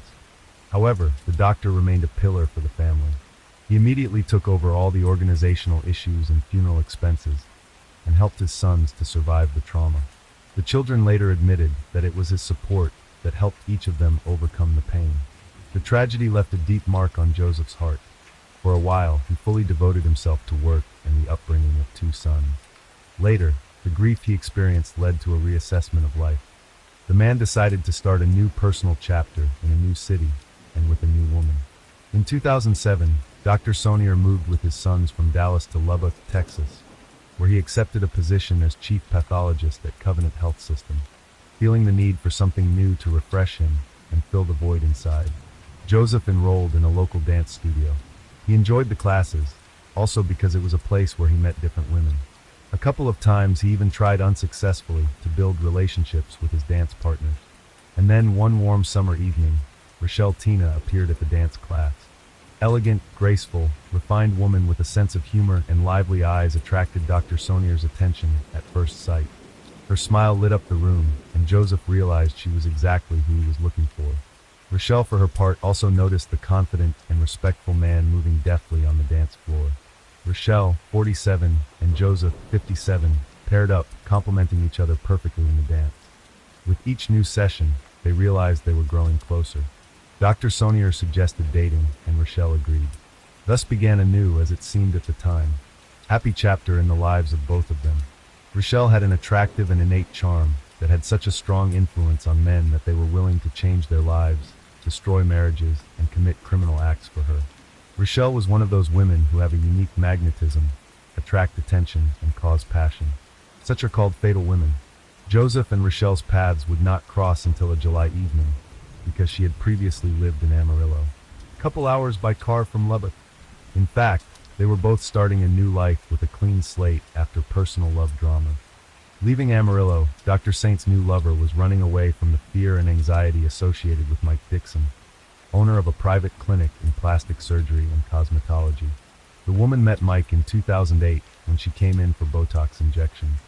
Initially, there was a purely friendly communication, then a slight flirtation after a spark between them, and then began a romance. Rochelle was a free, accomplished woman. For a long time, she worked as an executive in the NFL, built a successful career, and did not need anything. Her children are grown. She owed no one anything. Unlike Mike, who was bound by the bonds of marriage, a plastic surgeon began leading a double life.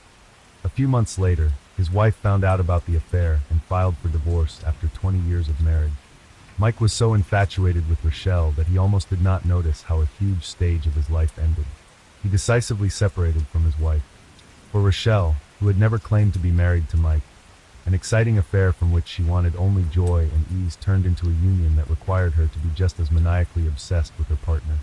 Not getting the attention he expected, Mike tried to pressure Rochelle, which only served to scare her away. Seeing the manipulation and the desire to completely control her life, the young woman decided to part with the plastic surgeon, and in 2010 the paths of former lovers parted. Nevertheless, even after the breakup, Mike for a long time pursued Rochelle, urging her to return. His obsession exceeded all healthy boundaries, forcing Rochelle to decide to move to disappear from his sight and free herself from his oppressive influence. But that's how Rochelle found herself in Labico, intent on starting a new life. Dr. Saunier and the beautiful, cheerful partner quickly hit it off.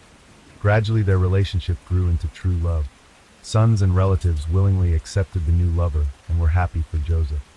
The man spared nothing for her, showered her with gifts, invited to the best restaurants and private clubs in the city, took her on trips. After Joseph realized that he finally found a worthy woman with whom he was ready to tie his life, he took her to Los Angeles and in the presence of his entire family, made a proposal. At that moment, Rochelle was 47 years old, and she was literally crazy about her new man. Her personal page and social networks was filled almost daily with love confessions to Joseph. Of course, Mike Dixon couldn't help but see these confessions. The former lover was emotionally shocked to learn that Rochelle not only meets with a new man, but also openly confesses his love and is going to marry him. He realized that it would not be possible to get his former friend back, but he dared to offer her to resume the former format of meetings and become at least lovers. The idea to form a love triangle did not find a response. Rochelle firmly rejected the proposal and told Joseph about everything. The couple began to feel that they were being watched. At one point, they even noticed something resembling a camera flash through the backyard window, but they didn't pay much attention to it, not fully realizing the seriousness of the problem. The situation spiraled out of control on July 11, 2012. A landscaper who had arrived at the doctor's home to discuss an upcoming remodel contacted emergency services, but received no response. The man noticed an open door and, assuming Joseph might not be able to hear him, went inside. He saw the house in disarray, and most disturbing was the presence of a bullet hole near the front door indicating a possible intruder.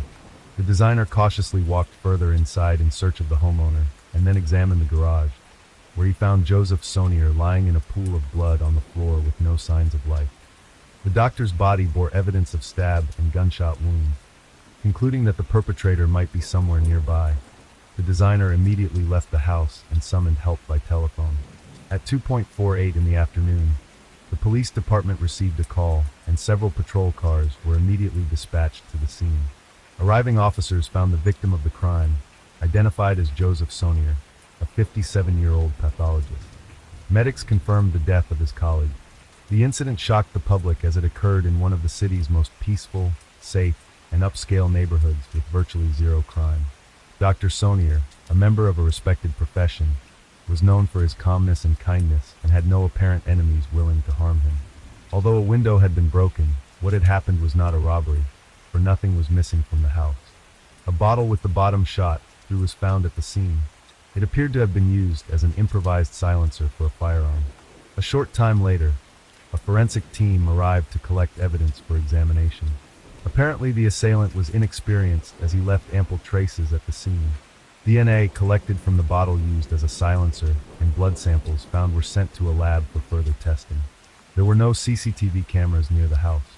According to the investigation, the perpetrator entered the house using a panoramic window overlooking the backyard, a circumstance that made his attack unexpected. In the dining room, the attacker confronted his victim and began shooting. It was most likely at this point that the wine bottle was used as a silencer. Judging by the traces of blood left in the hallway, the doctor was still alive after the shots were fired. He went into the garage where the attacker caught up with him and stabbed the victim a number of times. An autopsy on the body found 5 gunshot wounds and 11 stab wounds. The circumstances indicated that the murder was not a random crime. What remained unclear was who had done it and why. The investigation focused on the pathologist's close social circle. During an interview with law enforcement, the victim's fiancé recounted strange events in her and Joseph's life in the last months before the tragedy. According to her, it appeared that Dr. Saunier was being stalked. In addition, Rochelle herself had seen a stranger standing in front of Joseph's house, watching the door and windows. She also described persistent calls and texts that began to be received by her fiancé just prior to his death, but believed the calls and messages came from other women with whom Joseph appeared to be in a parallel relationship as there were witnesses who said the man was in contact with several women at once. Investigators asked Rochelle if she was aware of the other women. She answered that she was not. Joseph's sons denied the possibility that their father could have had mistresses, as cheating is not in the character of their father. However, investigators continued to develop a version of the crime motivated by jealousy. At the next interrogation, Rochelle could not withstand the pressure, cried and admitted that she knew several women, probably involved in the crime. According to her, several former girlfriends were constantly stalking Joseph. He ignored them, but they never stopped expressing their displeasure about his future wedding. One of them turned out to be a lady from Florida who continued to persistently call and write even after Dr. Saunier revealed his serious relationship with Rochelle. Another was a nurse, a colleague of the pathologist, who also called and wrote to him regularly. The third was a woman with a daughter who, shortly before the murder, had sent a letter to Joseph, accusing him of abandoning her and her child. At the same interview, Rochelle mentioned Mike Dixon for the first time. Until then, she hadn't connected the surveillance of her and Joseph to Mike, since Mike had completely stopped paying attention after her refusal to become a mistress. She assumed he had accepted her marriage and moved on with his life. The police had a viable suspect, and they went to talk to the plastic surgeon. Mike willingly went to talk to the detectives. He admitted that he had indeed been deeply in love with Rochelle and had divorced his wife in the name of that love in an effort to create an opportunity for their future together. He admitted that the separation was a blow to him, and for some time he tried to get Rochelle back. She remained adamant, however, and he eventually relented and found a new woman considerably younger than himself. His new girlfriend, a medical student, confirmed his alibi, as Mike was at work at the time of the crime and then spent time with her. The investigation ran into difficulties. All the suspects, including Rochelle herself, had incontrovertible alibis. Detectives tried to identify possible enemies of the murdered or people financially interested in his death, but no new figures were found. By the time the lab results came back, the situation appeared to be a dead end. The forensic results, unfortunately, did not add any clarity. The DNA sample from the bottle did not belong to the victim. However, the police database was unable to determine whose sample was found at the crime scene. And that's when law enforcement officials got unusually lucky. The police department received a call from Paul Reynolds, an aspiring EMT from Amarillo. According to him, he was sharing housing with a buddy named Dave Shepard, who had recently confessed to a murder committed in Lubbock, after which he attempted to take his own life, but was rescued. Paul relayed information that a neighbor had told him details of the crime, including specific details that only a small circle of detectives might have known, such as the use of a bottle muffler. The officers realized that Shepard was indeed involved in the crime. A witness who called claimed that Dave was only the perpetrator, and that the person who ordered the crime was an unknown doctor associated with plastic surgery. Officers immediately began running a background check on the new suspect and found that Shepard had a violent criminal history with theft and hooliganism, but no major crime. They determined that he was divorced, unemployed, and had been caught stealing on several occasions, including one where he stole $30,000 from a prominent businessman. Dave was taken to the station for questioning, and pretty quickly he began to confess, confirming that Mike Dixon had indeed hired him to commit the crime. According to Dave, the meeting with the plastic surgeon took place in a bar where both found themselves going through painful breakups with their partners. Under the influence of alcohol, the casual conversation turned into a true friendship. Mike Dixon told a sad love story, complained about Rochelle, who had left him and was now about to marry someone else.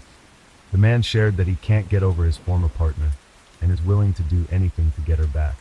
Deciding that the only obstacle is Dr. Saunier, Mike and Dave devise a plan.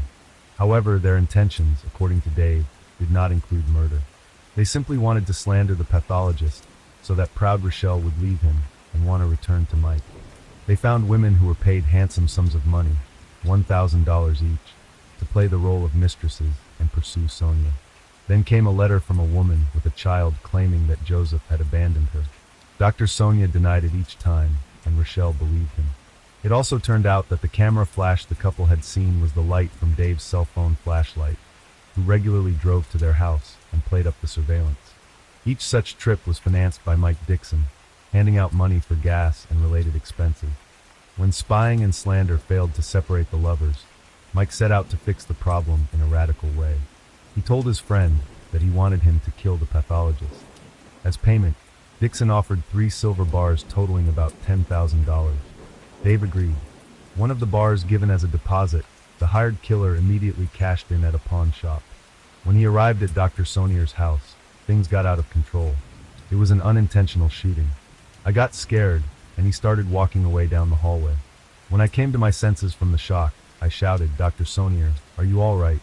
Hearing nothing back, I followed him into the garage. He was lying there flat. I distinctly heard his last breath, and I bent down to check his pulse. There was no pulse. In his confession, Shepard claimed that he allegedly stabbed Joseph Saunier in an irrational and foolish attempt to cover up what he called involuntary manslaughter. I stabbed him a couple times. I don't remember how many times. You say I stabbed 11 times? I had Dr. Saunier's phone in my hand, and I thought about dialing the emergency number to call for help, but I didn't. Maybe that's why 11 times. I put the phone back, mutilated the remains. Then I went to Mike's, got the rest of the bullion, and tried to kill myself. According to Dave agreeing to the crime, he did not understand what he was agreeing to. And when he found himself in front of Joseph, he realized that he could not kill. Had it not been for an accidental gunshot, Dr. Saunier would still be alive. The plastic surgeon was apprehended by police the same day on charges of first-degree murder based on Dave's testimony and an extensive body of other evidence, including compromising phone calls and text messages containing explicit confessions. At the first interview, detectives hoped to elicit a confession, but Mike Dixon stubbornly denied everything, demanding an attorney. A lawsuit ensued. Dave Shepard, as part of a deal with the prosecutor, immediately pleaded guilty to his role as a hired criminal and waived the right to appeal the sentence. As a result, instead of the death penalty, he received a life sentence without parole. Mike Dixon, against whom there was only pleaded not guilty. Unexpectedly, Dave, who was a key witness for the prosecution, testified during the trial that he committed the crime on his own without any involvement of Dixon in it.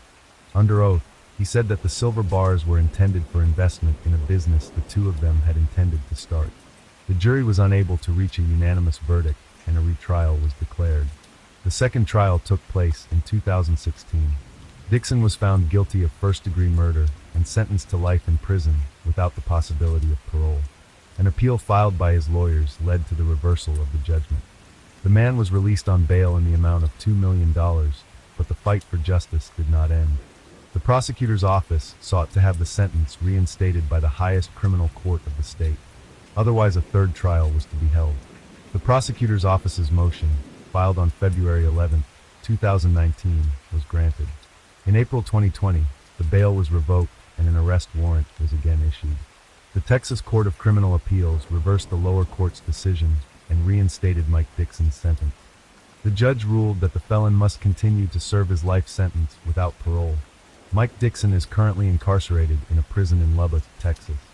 Dr. Joseph Saunier became part of the love triangle when he began dating Rochelle in July 2011. The woman still calls him the main love of her life and regrets that she unknowingly led a criminal to a noble, loving, and honest man.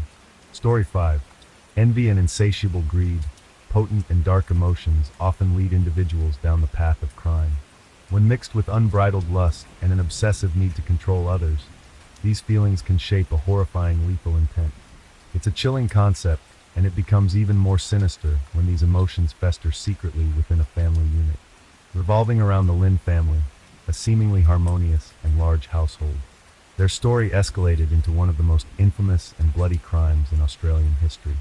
The complexity and duration of the investigation are noteworthy as the perpetrator grew confident in escaping justice.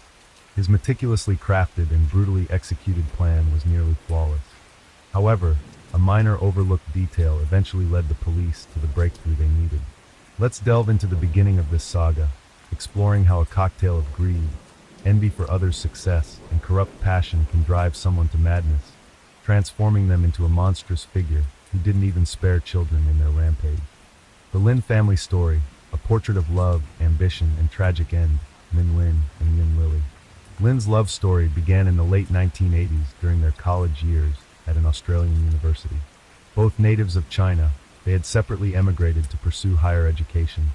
Lily through an exchange program, and Min, who was 2 years her senior, remained in the country for a professional internship after completing his bachelor's degree. Their paths crossed in a university corridor, leading to what they later recalled as love at first sight. Sharing common roots and dreams, both felt like outsiders in a foreign land, but were united by their aspirations to start a new life in Australia. After graduation, the couple married and settled in the picturesque and tranquil suburb of North Epping in Sydney. Their love blossomed into a large, tight-knit family, deeply connected and committed to each other. In August 1994, they welcomed their first child, a daughter named June Brenda Lynn, who mostly went by her middle name Brenda. Was born in 1997, followed by the youngest, Terry, in 2000. Entering the 2000s, Min and Yun decided to embark on a business venture, opening a small newsstand. Their dedication transformed this modest start into a thriving news agency with its publishing arm on Rose Street. The Lin family's business flourished, enabling them to enjoy a comfortable lifestyle with a spacious home, a luxury car, and prestigious private schooling for their children. Min focused on business affairs, while Yun dedicated herself to homemaking and nurturing their children. In their community, the Lins were well regarded for their hard work, kindness, and philanthropy. They were known as exemplary, caring parents, and never engaged in conflicts. Brenda, their eldest, was a standout beauty and an excellent student with a compassionate heart for animals. The boys, Henry and Terry, were energetic and sports-loving, sharing a passion for soccer. The siblings shared a close bond, almost inseparable from each other, relocating relatives from China to Australia. As the Lin family settled in Australia and their financial prosperity grew, they began inviting relatives from China to visit, live, or even stay permanently. In the early 2000s, Min's parents were the first to move to North Epping, living nearby and helping with the children. Min's father also worked in their newsstand on weekends.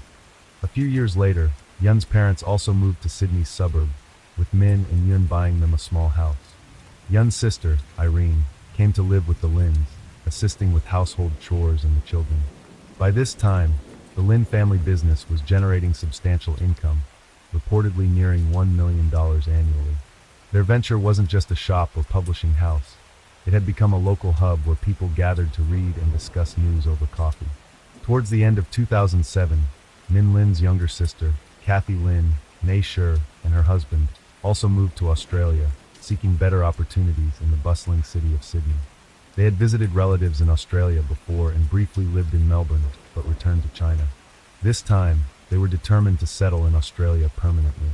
Robert, a former successful Yenti doctor in China, decided to switch careers and try entrepreneurship. The Edzys opened their own restaurant in Sydney, investing all their savings, but the business struggled and soon closed. Subsequent attempts to open a cafe or snack bar also failed. Robert, lacking business acumen and financial management skills, struggled in his new ventures. Eventually, Robert and Kathy moved to North Epping, closer to family. Kathy found work, but Robert remained in a phase of self-discovery, unsure of his future path. The Lin and Z families were bound not only by kinship, but also by strong friendship. They saw each other almost daily, stayed in constant touch, and often gathered for family meals. Their last such gathering was on the evening of Friday, July 17, 2009, at the home of Kathy and Min's parents. Unbeknownst to them, this would be their final reunion. The Lin family home, a scene of a gruesome massacre. On the morning of July 18th, the Lin family's shop remained unexpectedly closed, surprising their regular customers, which had operated 7 days a week for years, showed no signs of opening, with no notice or warning on the doors. This unusual occurrence raised concerns among the customers and neighboring shop owners. One of them, after several unsuccessful attempts to reach Min, called his sister Kathy to inquire about the situation. Kathy was both surprised and alarmed, knowing her brother had never closed the shop for a day without prior arrangements, often having their father or father-in-law cover for him. She tried calling Min and then his wife, Yun, but to no avail. Her calls to their home phone also went unanswered. Worried, Kathy and her husband Robert decided to visit Min's house to ensure everything was all right. Arriving around 9 a.m., they noticed the family car in the driveway and found the front door unlocked, but no sign of the homeowners. Inside the house was eerily quiet, and calls for the family members went unanswered. The house appeared undisturbed with no signs of forced entry. Kathy, calling out for her brother again, ascended to the second floor. Upon opening the bedroom door of Min and Yun Lin, she screamed in shock and horror, staggering back at the gruesome scene before her.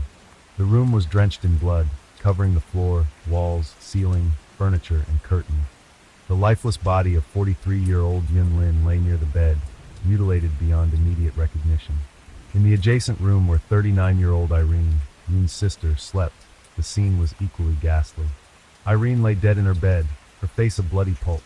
In the children's bedrooms, 12-year-old Henry and 9-year-old Terry had also been brutally beaten to death, their bodies lying in different corners of the room. Brenda, the 15-year-old daughter, had fortunately been away on a school trip the previous day and was not at home during the tragic night. The body of the household's head, Min Lin, was nowhere to be found, leading to a faint hope that he might be alive, possibly injured, taken hostage, or escaped. Kathy immediately called emergency services, but was so hysterical from the shock that she struggled to convey what had happened. She screamed and cried into the phone, begging for medics to arrive quickly and try to save anyone they could. However, the first responders could only confirm the deaths of all the victims at the scene of the massacre. The morning after, a chilling discovery. Following Kathy's frantic call to emergency services, Robert left to fetch the Lin parents, who lived about 10 kilometers away from the crime scene. The police and paramedics arrived within minutes, and what they encountered was immediately dubbed as one of the most horrific crime scenes they had ever witnessed. Tragically, it was too late for any member of the Lin family. Each had been killed by multiple blows to the head with a heavy blunt object resembling a hammer. The lethal weapon was nowhere to be found, leading investigators to conclude that the perpetrator had taken it with them. Min Lin's body was eventually discovered in his own bedroom, covered with a blood-soaked blanket. Like his family, he had been beaten to death in a similar manner. It appeared that he was the first victim, followed by his wife, her sister, and lastly the two boys. An initial inspection of the crime scene yielded no significant clues or leads. The absence of the lethal weapon, coupled with the fact that valuables and money were left untouched, indicated that the primary objective was the elimination of the Lin family, rather than robbery. Initially, multiple assailants were suspected, as it seemed unlikely that one person could single-handedly overpower so many. However, evidence suggested that the children were awake and had desperately tried to escape during the attack, as indicated by blood stains and splatters throughout the house. Interestingly, all adult victims, besides head injuries, also showed signs of strangulation, possibly to minimize resistance during the assault. Identical bloody shoe prints were found in each room with a unique tread pattern, but the shoe brand couldn't be identified, only its size. No foreign fingerprints were discovered, suggesting that the killer or killers wore gloves. At first, there were no leads or theories about the identity of the perpetrator, as family, friends, and neighbors unanimously stated that the Lins had no known enemies. The motive for such a brutal massacre of 5 people remained unclear. The time of the attack was established to be between midnight and 3 a.m. on July 18th. The heiress and her guardians, Brenda Lin, the eldest and now the sole survivor of the extensive Lin family, was on a school trip to New Caledonia at the time of the tragedy. She first learned of the horrific incident through social media and initially refused to believe that it involved her own family, hoping for some mistake. Her Aunt Kathy soon called her, confirming the dreadful news through tearful sobs. Brenda was quickly flown back to Sydney, where Kathy and Robert, her new guardians, met her at the airport. Brenda moved in with them, as the Lin family home was sealed as a crime scene. The next day, a grief-stricken Brenda was brought to the police station for questioning. However, she could offer no new information, insisting that her family had no enemies or ill-wishers and had noticed nothing unusual before her trip. Following her family's death, Brenda became the heir to a substantial fortune, including property and the family business. However, being a minor and still in school, her legal guardians, Aunt Kathy and her husband Robert, were responsible for managing the estate. But Kathy and Robert insisted on being her primary caretakers. Robert even threatened legal action if the elderly relatives sought custody, arguing they were too old to care for a teenager. Eventually, the matter was settled amicably, and Brenda remained with her aunt and uncle. The Lin's shop and publishing business, which had been temporarily closed, soon reopened under the management of the ZS, as Brenda was yet to take over the business operation. Robert also began actively reviewing the family's bank accounts, savings, real estate, and other assets. Investigation and theories experts repeatedly scrutinized the crime scene, meticulously documenting every detail. Despite their efforts, no concrete leads emerged. They deduced that the killer likely acted alone and entered the house quietly, suggesting either an unlocked door or the perpetrator having a key. The killer wore size 9.5 shoes, with a distinct, ornate tread pattern. The lethal weapon, believed to be a hammer, was never found in or around the house. The killer's use of gloves meant no fingerprints were left behind and no foreign DNA was found, only traces from the 5 victims. A peculiar and significant detail was that blood stains were found on the doorknobs of each bedroom where the perpetrators occurred, indicating the killer's bloodied gloves touched them. However, there were no blood stains on the doorknob of Brenda's room, suggesting the killer knew she was not there. As one of Australia's most high-profile cases, the tragic incident was widely covered in the media. With no substantial evidence or suspects, various improbable theories emerged. Rumors circulated about the Lyns' alleged vast fortune leading to their demise. There were theories of a robbery gone wrong, and even involvement of local Chinese mafia clans. Such theories weren't entirely dismissed, given the area's history with a burglary gang. The Lynn shop had been attacked months before the tragedy, and men had witnessed an armored car robbery a week before the fatal incident. Although the criminals wore masks, and men couldn't identify them, it was speculated he might have been eliminated as a potential witness. Months passed with the investigation at a standstill. None of the theories were substantiated, and no suspects emerged. The robbery theory was eventually ruled out as money and valuables were untouched, and the killer seemed to have a singular purpose: to eliminate the household members. Additionally, the power was cut off in the house on the night of the fatal incidents, indicating the killer knew where the electrical panel was. The assailants' familiarity with the house in total darkness suggested they had been there before and knew the layout, possibly even obtaining a key in advance. A crucial overlooked clue. While reviewing the perplexing case details for the 100th time, an investigator repeatedly listened to Kathy's emergency call, searching for any overlooked clue. Surprisingly, a significant hint was found in that recording. The recording captured Kathy's hysterical attempts to explain the situation. Her words jumbled and interrupted by cries and sobs. At the end of the call, when the operator confirmed that emergency services were en route, Kathy unexpectedly mentioned her husband's name, adding something in Cantonese, addressing him directly. This detail piqued the investigators' interest, prompting them to translate her words. It turned out Kathy was pleading with her husband not to leave her alone in the house. This was significant because Robert had decided to fetch the Lynn parents on his own, leaving Kathy at the grisly crime scene before the police arrived. Robert's behavior seemed highly suspicious. 5 people had just been brutally taken away in the house, and the killer could still have been hiding inside, making Kathy a potential target. Yet Robert appeared calm and simply left, as if he knew nothing bad would happen to his wife. The main suspect and new evidence. After several unproductive months, the police finally identified a primary and sole suspect, Robert Zai.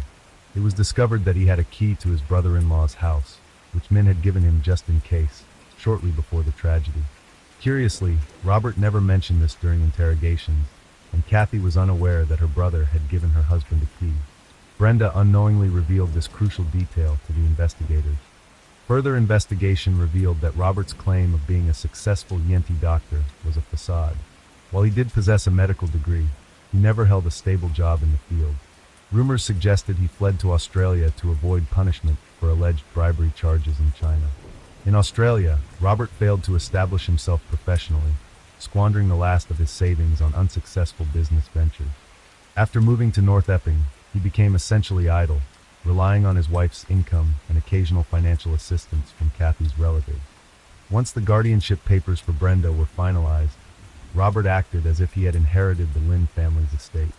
His first move was to force Yoon's parents out of the house that Min had bought for them, though it was legally under the deceased's name. Min and Kathy's parents remained in the house bought for them.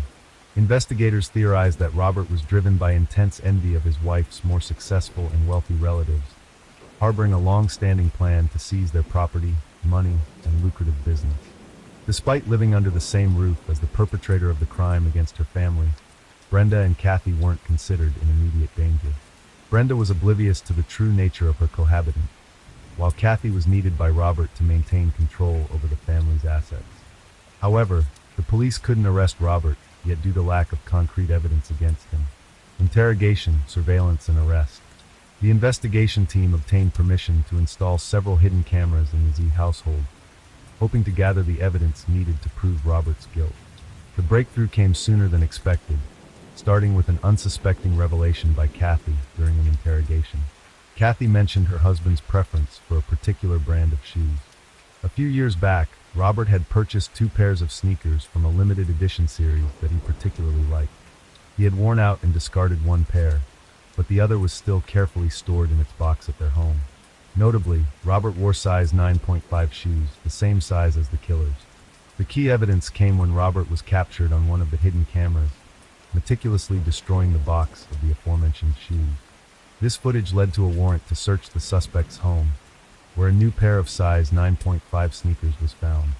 The tread pattern on these shoes matched the prints found at the crime scene. Additionally, a small smeared trace resembling blood was discovered in his garage. Forensic analysis confirmed that it was indeed a blood stain containing the DNA of all 5 Lynn family victims, literally linking it to the crime scene. This evidence led to Robert's arrest, finally providing the concrete proof the police needed to take action. Arrest, trial, and shocking revelation. 2 years after the tragic incidents, evidence led to Robert Z.'s arrest. He vehemently denied any involvement, claiming the blood found in his garage appeared after their return from the Lynn house. He also dismissed the significance of the sneakers with matching tread patterns found in his possession, asserting they were brand new and that he had immediately disposed of the old pair. While awaiting trial in prison for 3 years, Robert unknowingly shared cells with several informants. He confessed to meticulously planning the crime and carefully covering his tracks. He mentioned buying the lethal weapon in a remote store without surveillance cameras and drugging his wife with sedatives and tea to prevent her from waking up and noticing his absence. He disposed of the hammer, sneakers, gloves, and clothing in a manner that ensured they would never be found. At the trial, Robert denied everything, and the only evidence against him were the statements from his cellmates and the previously mentioned indirect evidence. As a result, the jury couldn't reach a unanimous verdict, and Robert was released on bail in December 2015. The trial resumed in June 2016 with testimony from another informant who claimed Robert confessed to an obsession with Brenda since she was 13. This led to a re-examination of Brenda, who tearfully admitted that Robert had coerced her into a sexual relationship shortly after she started living with them. Fearing retaliation, she had remained silent about the abuse for years. With these revelations and considering other evidence, Robert Z. was found guilty on all charges. He received 5 life sentences, 1 for each fatal crime, without the possibility of parole. All his subsequent appeals were rejected. Story 6. Sometimes exes come back, but the scary thing is not their return, but the fact that they may come back with weapons in their hand. On January 18, 2014, a young couple holding hands walked out of church. It was a bright day they had been looking forward to. The many people attending the service were still inside the church. The man and woman hurried to their parked car to grab boxes of toys and gifts for their young daughter, who was waiting for them at the church. But the subdued January silence was struck by loud pops. 1, a second, a third. The young men fell like dolls whose batteries had died. Scarlet pools of blood filled the asphalt around them. A few minutes later, the emergency services received a call that 2 people had been killed in a parking lot near the church. People ran out at the noise.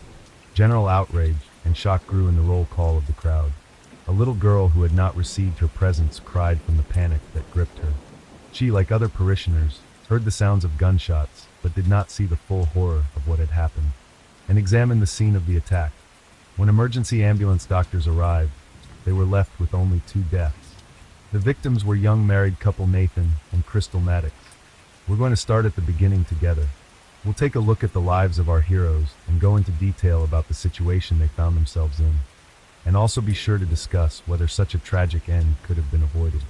When lies, betrayal, greed, fear, and darkness become an integral part of someone's mindset, it causes them to commit horrible crimes that no one could ever imagine. In fact, an entire family can be drawn into such crimes, causing many worlds to fall apart. Our story features the brutal double murder of Nathan and Crystal Maddox. So now, if you are interested in learning all the minute details of this case, let's get started. The events of this family send us to Texas, the small town of Calmasnail in Tyler County. A town so small that with a population of 563 people, people know each other by sight, and some of them have started families and become relatives. Nathan and Kristen's relationship was very fast-paced. Young people lived on neighboring streets, lived together the first love and the first kiss. The girl's parents did not approve of her choice, and in every possible way prevented their relationship. Kristen could not cross her beloved parents and refused her love, but fate presented a surprise and Kristen learned that she was expecting a child. Parents had nothing left but to accept the situation and let the lovers get married because it is unworthy to look in front of people as a single mother. Nathan and Kristen got married in Texas, and soon after the wedding, they got a house and had their first child, a daughter Madison. But family life turned out to be far from the fairy tale story from the movie. Nathan had to work hard to support his family. Having a house and maintaining it doesn't come cheap, so Nathan was forced to take a job away from home. He traveled to Montana. A young husband and father, he tried to visit Kristen and Madison as often as possible. He often sent money home to them, and for the most part, Nathan was pretty sure he had a happy family waiting for him at home. And that seemed to be the case. He loved Kristen. He loved Madison. He thought they had the perfect little family until one day he came home from Montana. When he walked in the door, he noticed right away that the house was empty. Most of the things inside the house were gone, and there was a note on the kitchen table. In just a few lines, Kristen cruelly informed him that she was leaving Nathan. The reason seemed strange. The woman wrote that she didn't know where her husband was missing, who he was with, or when he would return. She wrote that she was unhappy, but that was a lie, because Kristen knew perfectly well that Nathan was in Montana for work. He called all the time, asking how she and her daughter were doing what they were doing. He sent them money on a regular basis. The worst part of this episode was that she took Madison with her, and Nathan is now banned from seeing his daughter. Kristen did a very mean thing. She went to the police station and used false information to gain full custody of her daughter, indicating that her father was not providing for or interested in the child. Nathan knew that the ex-wife and daughter had returned to his parents' home. He repeatedly tried to see little Madison, but the Westfall family was adamant. They were jubilant that they had managed to get rid of an unloved son-in-law. Time passed. Nathan returned to his hometown to be closer to his daughter. He did not give up trying to see her, but he knew that it was necessary, with the help of a lawyer, to obtain official custody of his daughter and to achieve legal meeting. During this difficult period, he meets Crystal. They'd known each other since childhood. They went to school together. When they were teenagers, their paths diverged. Crystal went to the big city. She dreamed of graduating from university. But in her last year, she got married, and instead of a successful career, she got a happy family life in which 4 children were born. But unfortunately, after a while, the relationship between the spouses went downhill, and they decided to divorce. In 2011, Crystal and her children returned to her hometown. 2 longtime friends met each other at the most necessary moment for each of them. Nathan was enamored with Crystal's children. From the way their mother interacted with the children, from Crystal's inexhaustible energy that lit up everything around her like a fairy with her optimism. In 2013, Nathan and Crystal were married. Nathan worked at the Lakin Industries warehouse while Crystal started a small clothing business, opened a children's clothing boutique under her own name, and handmade jewelry. The family's business was doing very well, and it became feasible for them to hire a good lawyer to get a chance to see Nathan's daughter from her first marriage and try to get custody. Madison was thrilled with her daddy's new wife and the siblings she had. The girl was completely happy in her father's home. This made Lita and Paula Westfall, Kristen's parents, completely resentful. They were very afraid of losing their only granddaughter. Kristen Westfall, with the support of her parents, applied to the court for full custody of her daughter. The custody battle dragged on for a long 2 years. The Westfall family had hoped to get full custody very quickly, but Crystal's arrival in Nathan's life changed the whole picture of his existence. A full family, a home, and a good job made a strong case in court, and Nathan was granted visitation rights with his daughter. He was very happy and prepared to take his daughter away for the day. In October 2013, the judge allowed Nathan and Crystal to have supervised visits with Madison. On January 18, 2014, Nathan and Crystal arrived at Mount Carmel Church for Sunday service, after which they wanted to go for a walk with 6-year-old Maddie. They left the church a little earlier than the rest of the congregation to retrieve pre-prepared gifts for Madison from their car. Just a few steps later, 3 loud pops were heard. Nathan and Crystal were killed by fatal gunshot wounds to the head. The small town was shocked by the gratuitous execution of a young married couple. But as it later turned out, there was a reason after all. But why take two people's lives so brazenly and so brutally? The police arrived on the scene and meticulously investigated the scene. Nathan and Crystal had been shot in the head with a .30 caliber rifle, which was found at the scene along with 30 caliber shell casing. An autopsy later revealed that Nathan had also been shot in the thigh with a 20 gauge shotgun, leading investigators to assume that there were two shooters, as it is obvious that one person cannot shoot and reload at the same time. Investigators conducted a series of interviews with witnesses to gather information about the Maddox family and build their picture of what happened. They interviewed parishioners, acquaintances, and relatives of the slain family. But what surprised them most was the reaction of Nathan's ex-wife's family. Kristen and her parents were called to testify at the police station, as were the other witnesses. The further behavior of this family caused great surprise to the investigators. The Westfalls played up the tragedy too much, trying to hide their joy at the deaths that had occurred. Paul Westfall was so shocked that he went into a seizure, so much so that he couldn't believe the news of Nathan's death that he had to call emergency services. A grown man who had spent years trying to rid himself of Nathan's presence in his daughter's life was so upset that he had a seizure. Kristen was the first person interviewed, and her interview was a little creepy. She was the only one of the family to maintain a very calm and natural demeanor, despite the fact that she and Nathan had been together for a long time and had a child together. Kristen continued to give some really weird details about him, trying to bring out only the negative aspects of her ex-husband. She reported that she knew who killed him. In Montana, Nathan was listed in dangerous motorcycle gang. One day, one of the gang members showed up at Nathan's mother's house and threatened to kill him. This story checked out, but it remained an empty threat because of an accidentally broken, and the gang itself turned out to be a common exaggeration to confuse the investigation. Also, as an alibi, Kristen said that on the day of the crime, she was at the grocery store with her father Paul, a couple miles from the church, after which they both went home. Surveillance footage at 10:57 a.m. confirmed their presence at the grocery store. Paul Westfall told the exact same story, but Paul was a hunter and had a firearm in his arsenal. So his hands were tested for traces of gunpowder, but the result was negative. But until now, his reaction to the death of Nathan, whom he sincerely hated and never hid it, seemed to the investigators very strange and played. It left a sliver of doubt in his sincerity. Interviews with loved ones over a short period of time helped investigators discover that Nathan Maddox was involved in a custody battle over his daughter with his ex-wife, Kristen Westfall, and her family. After a long and bitter dispute in court, he was close to retaining custody, something that none of the Westfall family members strongly wanted. Such a desperate battle between the parties may well have been cause for reprisal, but the police had no concrete evidence to arrest any member of the Westfall family. The family consisted of 4 people, and 2 people were the shooters. Investigators had yet to be convinced of their story and figure out which family member pulled the trigger taking the lives of 2 people, or whether a hired killer did it. The investigators took a different path and decided to act through the main protagonist of the controversy, little Madison Maddox. After all, her safety was at stake. She continued to be with a family that could pose a threat to her. Police officers, along with Child Protective Services (CPS), came to remove the girl from the home, but faced a wave of protest and rage. The behavior of the older Westfall family entailed a search of the home. What the police later found in the house shocked them. A gun was stored on a shelf in an easily accessible place in the room. The culmination of the search was the illegal drugs scattered around the house. It turns out that in 2013, Kristen Westfall was charged and arrested for possession of a controlled substance. The arrests were repeated, which clearly indicated that Kristen couldn't be a good mother to Madison.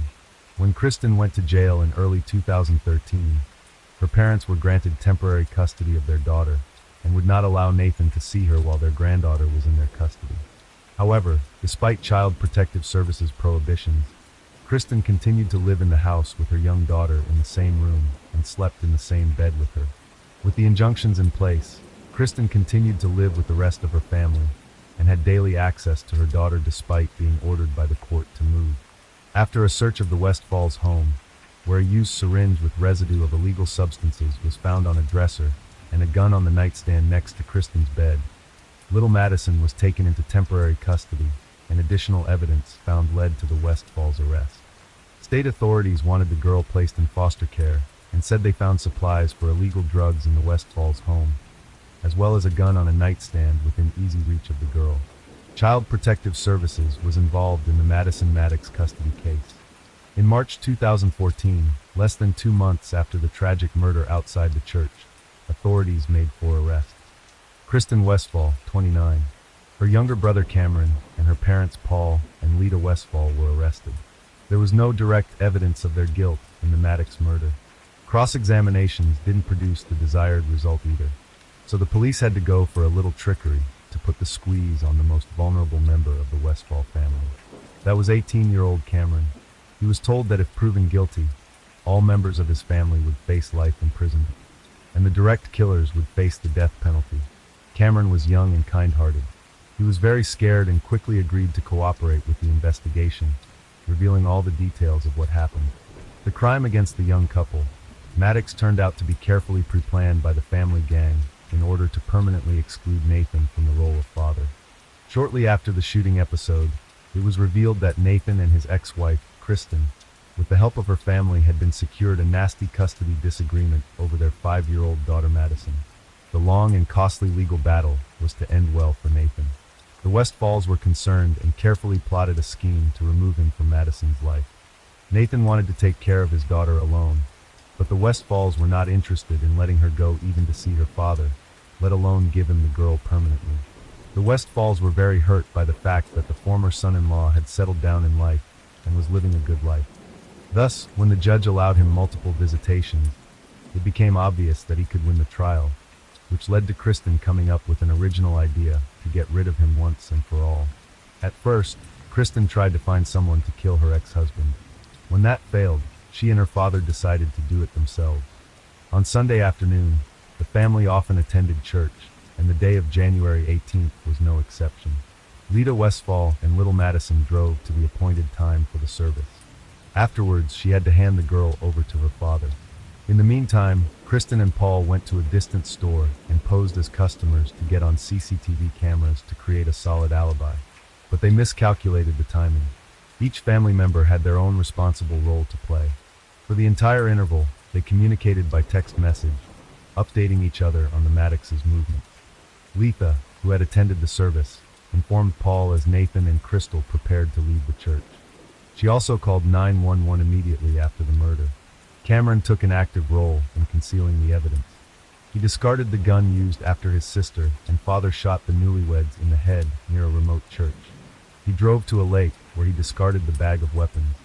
Cameron soon agreed to cooperate with authorities and revealed that Kristen originally came up with the idea and the family went along. He also pointed out to investigators the location where he had discarded the murder weapons. Divers later retrieved said items, which confirmed Cameron's words.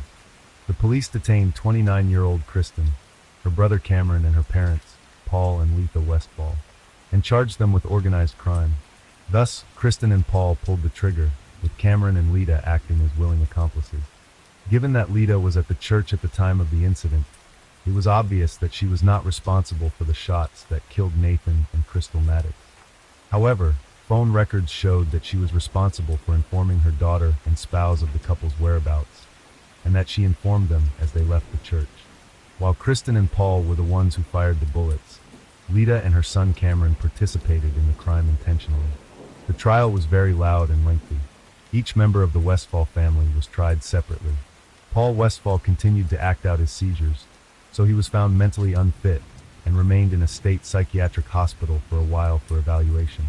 In May 2014, a judge found Paul incompetent, but that verdict was overturned 4 months later. With Paul and Letha facing the death penalty for the murders of Nathan and Crystal Maddox, they had little choice but to agree to a mutually beneficial plea bargain with the DA's office. To avoid the death penalty, Paul was forced to take a plea bargain with the prosecution. He pleaded guilty to the charges, and thus was sentenced to life in prison without parole. Letha also took a plea bargain with the investigation.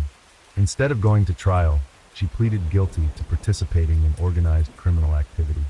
Lita will not be eligible for parole until 2046. She is currently incarcerated at Mountain View Prison in Gatesville, but will be eligible for parole in 2044. At the time of sentencing, Lita Westfall was 54 years old, so she will likely die in prison. Throughout the entire court hearing, Kristen pleaded not guilty. To all the accusations against her, she replied that her whole family was crazy. She was the only one who was sincere about it. When her entire family, Letha, Paul, and Cameron, came to the trial and testified against her, she couldn't say anything to their faces. In August 2016, the final trial and sentencing for Kristen Westfall began. The motive for killing Nathan and Crystal Maddox was custody of Madison Maddox. Kristen adamantly did not want Nathan to see Maddie whenever he wanted. She did not want to give him the privilege because she could not see him happy. She wanted to control her daughter and father's communication herself, and through the child, she wanted to control everything he did and everything he felt. The trial took over a week. In the end, with overwhelming evidence against her, it took the jury 8 hours to find her guilty of capital murder. In a Brazos County courtroom, attorneys and the judge considered final motions for the woman. Kristen was sentenced to life in prison without the possibility of parole nearly 9 months before her father pleaded guilty and received an identical sentence in May 2017. Kristen Westfall is currently incarcerated at the William Hobby Women's Prison in Falls County, Texas. While Paul, Lita, and Kristen Westfall were ultimately charged with 2 counts of murder, officials only charged the youngest member of the family, Cameron, with 2 counts of tampering with or fabricating physical evidence. Cameron Westfall pleaded guilty to 2 counts of third-degree tampering with evidence. The judge deferred sentencing contingent upon Cameron Westfall testifying against his family. He faced up to 10 years in prison on each charge. It was reported that he had nothing to do with the actual shooting, and that his mother was also not involved because she was at the church when the crime occurred. However, phone records show that she texted her husband and daughter as the Maddoxes were preparing to go home. Currently, Cameron is incarcerated at the Huntsville Correctional Facility in Huntsville, Texas, where he is expected to remain until his expected release date in 2025. And he really had nothing to do with the crime, as he claims Paul allegedly just happened to come home, handed Cameron 2 guns, and told him to throw them away. But the investigation didn't rule out that Cameron knew a little more than he was saying. After all, Cameron lived in the house with his family, and he simply couldn't have not heard about Kristen and Paul's plans to kill the Maddox family. And if he was an unspoken witness to the plot, after all, why didn't he go to the police or even try to stop his family? So ended the story of a double murder at the house of God in a close-knit community that shook the entire state of Texas to its core. Recall that on January 18, 2014, Nathan and Crystal Maddox were shot and killed right outside the gates of Mount Carmel Baptist Church near Comsmore. After waiting for a legal and supervised visitation with his 5-year-old daughter from a previous marriage, it soon became clear that the girl's biological mother, Kristen Westfall, and her entire family, brother Cameron and parents Lloyd Paul and Lita Westfall, were behind the crime. This case was complicated. The community demanded justice. Lloyd Paul, Lita, and Cameron Westfall made a deal with the investigation. After agreeing to testify against his sister, Cameron took a plea bargain. He pleaded guilty to a lesser charge, 2 counts of tampering with or fabricating physical evidence. In 2016, a judge sentenced Cameron to 10 years in prison, and his mother received a life sentence. The following year, a judge sentenced Lloyd Paul to life in prison. He avoided the death penalty by pleading guilty to first-degree murder. Under the plea agreement, he would not be able to appeal the sentence.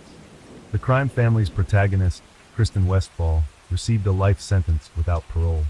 In a fateful decision by her mother, Madison Maddox lost her father, and will likely never see the grandparents who cared for her and perhaps even loved her. Time after the Westfall family was sentenced, the legal battle for custody of Madison Maddox continued. Nathan Maddox's father, Jim, has since filed a petition to become the primary guardian of his granddaughter. A huge number of people die in custody battles every year. Most importantly, the children are not made happier, but orphans with psychological problems. All the people in the town were devout, went to church, and they're also easily killed people. Covering themselves with concern for the girl, the older generation of Westfall fulfilled the wish of their daughter and helped to commit this terrible crime. What were they hoping for? Based on the story, Nathan was not a bad or mean person. He loved his own daughter and strove to be a good father to her. The hatred associated with the fact that the girl's father had created a new family was able to pick up his mind and started a new life without crime comes first, and was perfectly happy with the new woman, having something he didn't have in his past relationship with Kristen. That's what was causing all the negativity from the ex-wife, and she was able to turn her entire family against him. If it was just about custody, they wouldn't have killed Nathan's new woman, and that's probably true. After all, the Madison custody dispute started before Nathan and Crystal's relationship. There is certainly only one loser in the history of the Westfall versus Maddox fight. Of course it's Madison. I'd like to believe that when she grows up, she won't remember the wild selfishness with which adults tried to take advantage of her by saying words about love. After all, if the family had loved the child, they would have tried to build a normal relationship for her sake. They were only acting to please their own egos. Story 7.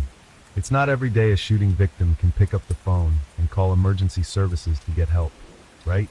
It's one of those incidents that makes you stop and ask, how could this happen? How did someone who once stood in the international sports spotlight get caught up in such a tragedy? Today, I want to share a story with you that at first glance seems almost unbelievable, but like life itself, it's much more complicated than it seems. Do you think it's possible that constant pressure and a persistent feeling of danger could push someone to the breaking point? Let's dive in and see. Let's begin by looking at how it all started and how a seemingly normal relationship between a student and a coach turned into a nightmare. 58-year-old Michael Barrasone had spent his entire life proudly standing among champions. But in the spring of 2022, he found himself in a courtroom in Morristown, New Jersey, where in his eyes, he walked out defeated. In court, the once regal rider appeared as a disheveled shadow of his former self. It was one of the biggest falls from grace that the elite world of equestrian sports had ever seen. But how did a champion end up on trial? In August 2019, shots were fired at a horse farm in Long Valley, New Jersey. The shooter? Michael Barrasone. Few could have imagined that this calm, composed man could ever pull the trigger. Olympic equestrian Michael Barrasone was considered one of the best trainers in the world. He coached other Olympians and represented Team USA at the 2008 Beijing Olympics. Barrasone was one of the top dressage riders, having competed at the Olympics. He trained up-and-coming riders who went on to excel in prestigious competitions. He was a well-known figure in the dressage and equestrian community, and many young riders were eager to train at his farms and with his team of coaches. The Olympic champion owned 2 stunning horse farms, one outside Palm Beach and another in an upscale area of New Jersey, which he named Hawthorne Hill. On this 53-acre stretch of prime horse country, there was an equestrian paradise where dozens of horses were kept. Lush rolling green pastures, an open riding arena, and a massive, beautiful indoor ring attracted equestrians from all levels, amateurs and professionals alike. And their horses trained under Michael Barrasone. They saw him as a strict and disciplined coach, a man who liked to keep everything under control. Horses require constant care, so Laura and Chelsea lived and worked at the stables, looking after the horses around the clock. In return, they received free riding lessons from the Olympian. A year before the tragedy, the Olympic champion had been scouting new talent at his Florida horse farm. When he was approached by 37-year-old Lauren Kanarick, a woman with dreams of becoming a dressage champion. It was their shared love for horses that brought their paths together, a meeting that would forever change both of their lives. At the age of 3, Lauren first saw horses and immediately fell in love with these majestic animals that symbolize strength, freedom, and grace. From that moment, she couldn't stop thinking about horses. Like many little girls, she dreamed of having her own pony, and as she grew older, she wanted to compete professionally in the equestrian world. Lauren's father, Jonathan Kanarick, bought her first horse when she graduated from high school, and she threw herself into her passion. By the time Lauren won her first amateur competitions, dressage superstar Michael Barrasone had already made his name in the sport. She watched him closely, mesmerized by the harmony and precision with which he performed his dressage routine. And she too wanted to ride with Michael and learn the same graceful ballet-like movements of dressage. After the event, Michael approached Lauren and invited her to train at his riding club in New Jersey. Everyone knew Michael as an Olympic champion. He was a real star, so passing up on an opportunity like that would have been foolish. Lauren was on the lookout for the best trainer, and she really liked Michael Barrasone's riding club. It was an offer she couldn't refuse. However, their arrangement was unlike any other Michael had made with anyone before. Lauren started training with Michael at Hawthorne Hill. She paid him $5,000 a month for lessons, boarding her horses, and living in an apartment at his white farmhouse. Michael shared the house with his assistant trainers, Justin Harden and Mary Haskins Gray. Mary was a respected Grand Prix rider, a divorced mother of two, and a close friend of Michael's. At first, everything seemed to be going well for Lauren, and she had high hopes for her training. After all, the little girl who once dreamed of having a pony was now a student of a dressage master. The trainers and their new student got along well. Lauren's childhood dreams had come true, and her life seemed perfect. She posted pictures on Facebook with Michael and was quite happy with her lessons. But over time, Michael began to notice that Lauren wasn't just any student. She was quite demanding. The main reason for her dissatisfaction was what she saw as inadequate training from Michael's assistants and from the Olympic champion himself. But other students had never complained about Michael Barrasone's coaching team. Still, Michael couldn't simply end his training with Lauren and tried to smooth things over by personally conducting more lessons. He was interested in the money he earned from Lauren, as bills had to be paid. Stable workers Laura Osborne and Chelsea Westra confirmed that by the summer of 2019, tensions between Michael and Lauren had resurfaced and serious misunderstandings arose again. The conflict reignited over Lauren's expectations and the amount of attention she was receiving from Michael. It turned out that due to his busy schedule, Michael couldn't devote all of his time to one demanding student. He passed most of the training duties to his assistants, Justin Harden and Mary Gray, but Lauren wanted to train exclusively with the Olympic champion, not his assistants. But was it part of their agreement that Lauren would only train with Michael, or was this her own personal demand in any community? There are certain rules, and Michael Barrasone's farm was no exception. He never worked exclusively with just one client. If you trained at his farm, that meant you could be coached by Michael as well as his assistants, Justin Harden and Mary Haskins. In every sports club or facility, the head trainer is a replaceable figure, which is why a staff of trainers and assistants is kept, many of whom were once his students themselves. But that wasn't good enough for Lauren, and she became upset when Michael's full attention wasn't solely focused on her. In Mary Gray, Lauren even saw a rival. Day by day, the tension on the farm kept escalating. It felt like something terrible was about to happen at any moment. The relationship between Lauren and Mary was strained. Lauren didn't like how much time Michael was spending with Mary Gray. She wanted to be the best and didn't want anyone standing in her way. Were these two women just competing for Michael's attention as one of the best trainers in the world? The peacefulness of Hawthorne Hill was on the verge of collapse. It was a true Cold War. On July 31st, 2019, Michael Barrasone called 911 and said, "There's a war going on here and something needs to be done. I can't take these people anymore. I need them gone, help." By the summer of 2019, the situation on the farm had become so intense that the trust between all parties had completely disintegrated. Social media became a major source of tension, and the conflict between Michael, Lauren, and Mary was becoming public knowledge. Lauren Canary was deeply upset and had no intention of tolerating what she saw as an injustice. She took to Facebook using the platform to launch her own war.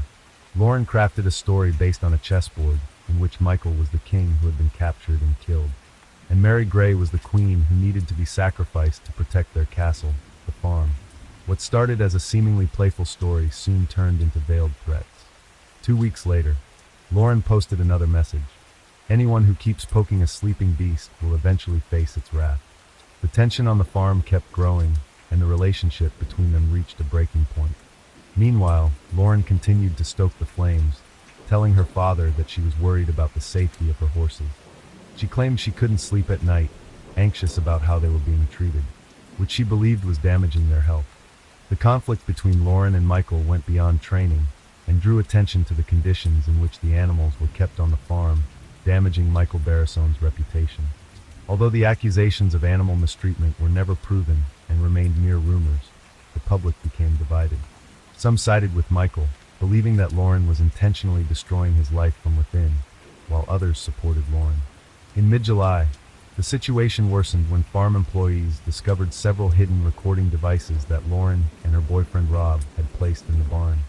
Lauren was searching for any information she could use against Michael, claiming she was recording conversations out of fear of the farm staff. Lauren continued her attacks on Michael on social media, accusing him of racism, homophobia, and anti-Semitism, allegations that Michael vehemently denied, as they could have seriously harmed his career. This raises the question, if Michael wasn't guilty, why didn't he sue Lauren for defamation and cut all ties with her? Perhaps he was too shaken by everything that was happening and felt financially dependent on the money he was receiving from Lauren. This story reminds us that in today's world, reputation and careers can be destroyed in an instant. Michael Barrison, who had once stood strong through every hardship, found himself knocked down, crushed under the pressure Lauren was putting on him. Lauren, on her part, claimed that it was the other way around. In one of her posts, she stated that Michael, with his imposing height and aggressive behavior, had bullied her and she feared for her life. However, none of the witnesses could corroborate these accusations. Michael Barrison was deeply disturbed by everything happening around him, both in real life and online. Farm employees noticed the rising. Michael said that living under the same roof with Lauren and her boyfriend Rob had become unbearable. He didn't feel safe in his own home.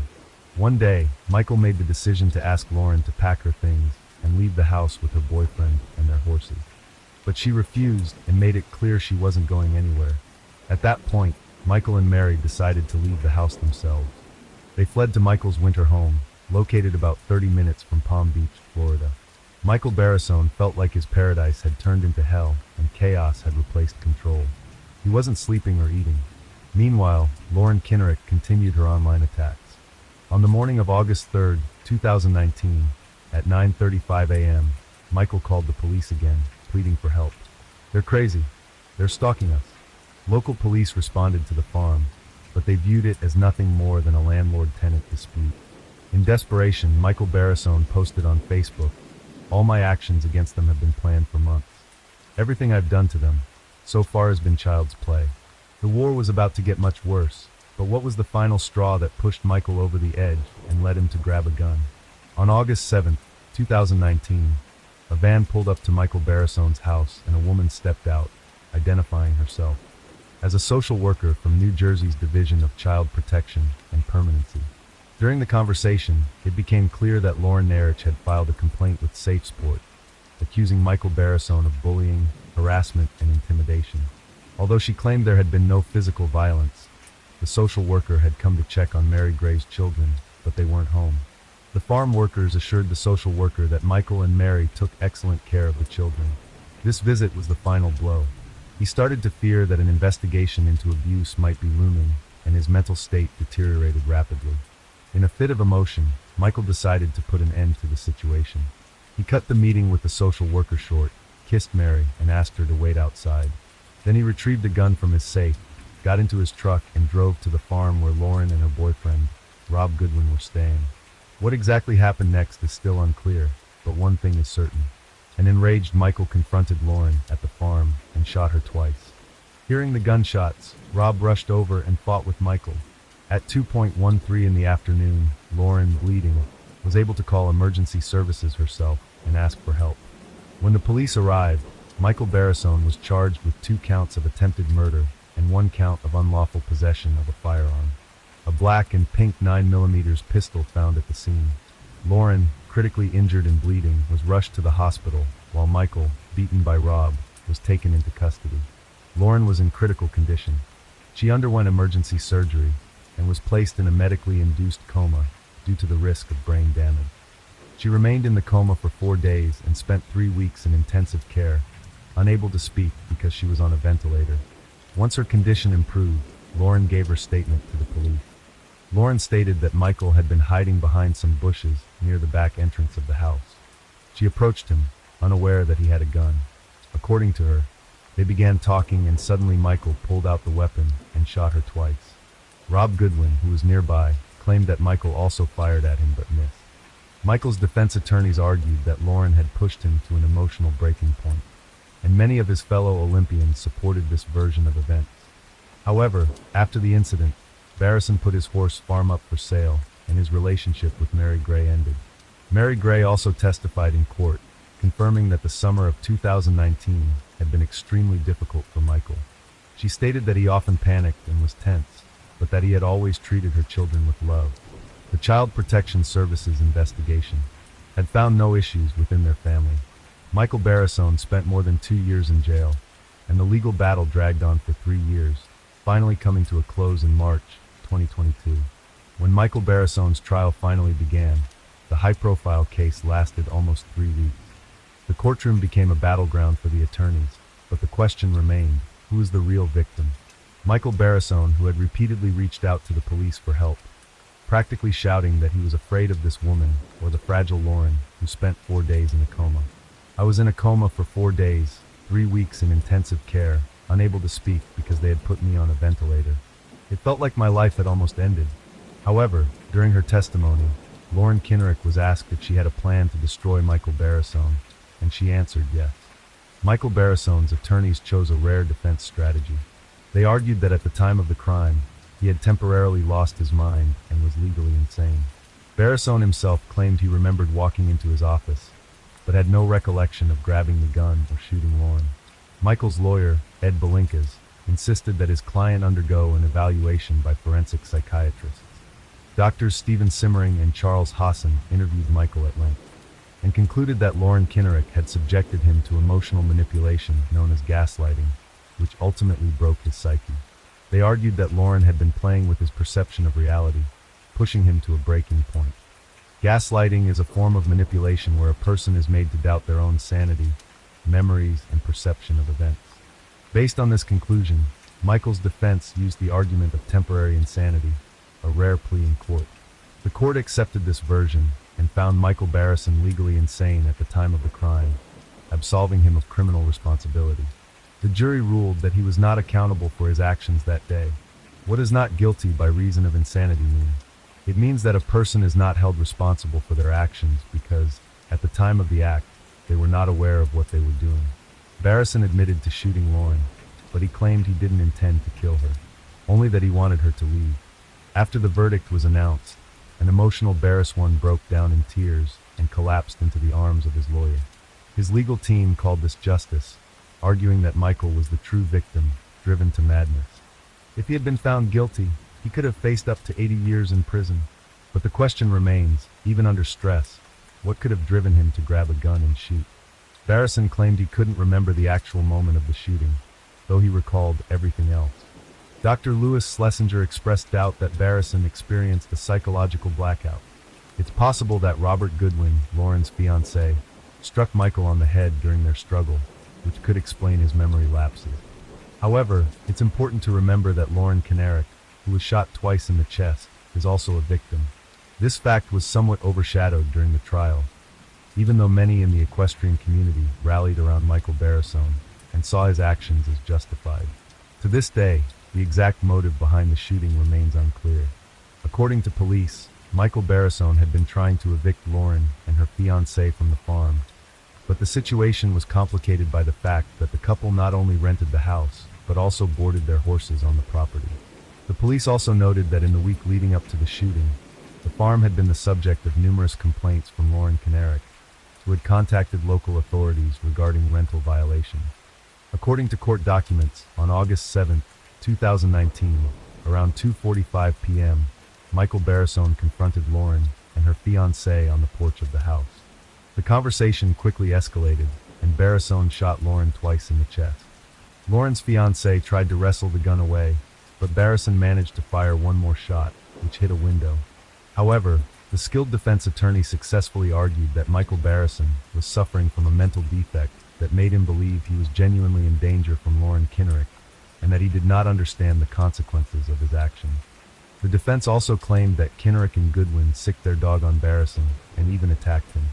Kinnerik had been posting inflammatory remarks about Michael Barrisone on social media, portraying the former Olympic champion as someone who had lost his mind. Michael Barrisone's lawyer, Edward Belinkas, was thrilled with the verdict. But Lauren Kinnerik's attorney, Bruce Nagel, called the decision a miscarriage of justice and accused Barrisone of putting on a performance for the jury. Lauren's lawyer has no intention of giving up and is determined to seek justice. He believes the court's ruling is madness and that Michael Barrisone is a criminal who should be punished to the full extent of the law. A few weeks after the verdict, Michael Barrisone was transferred to a psychiatric hospital.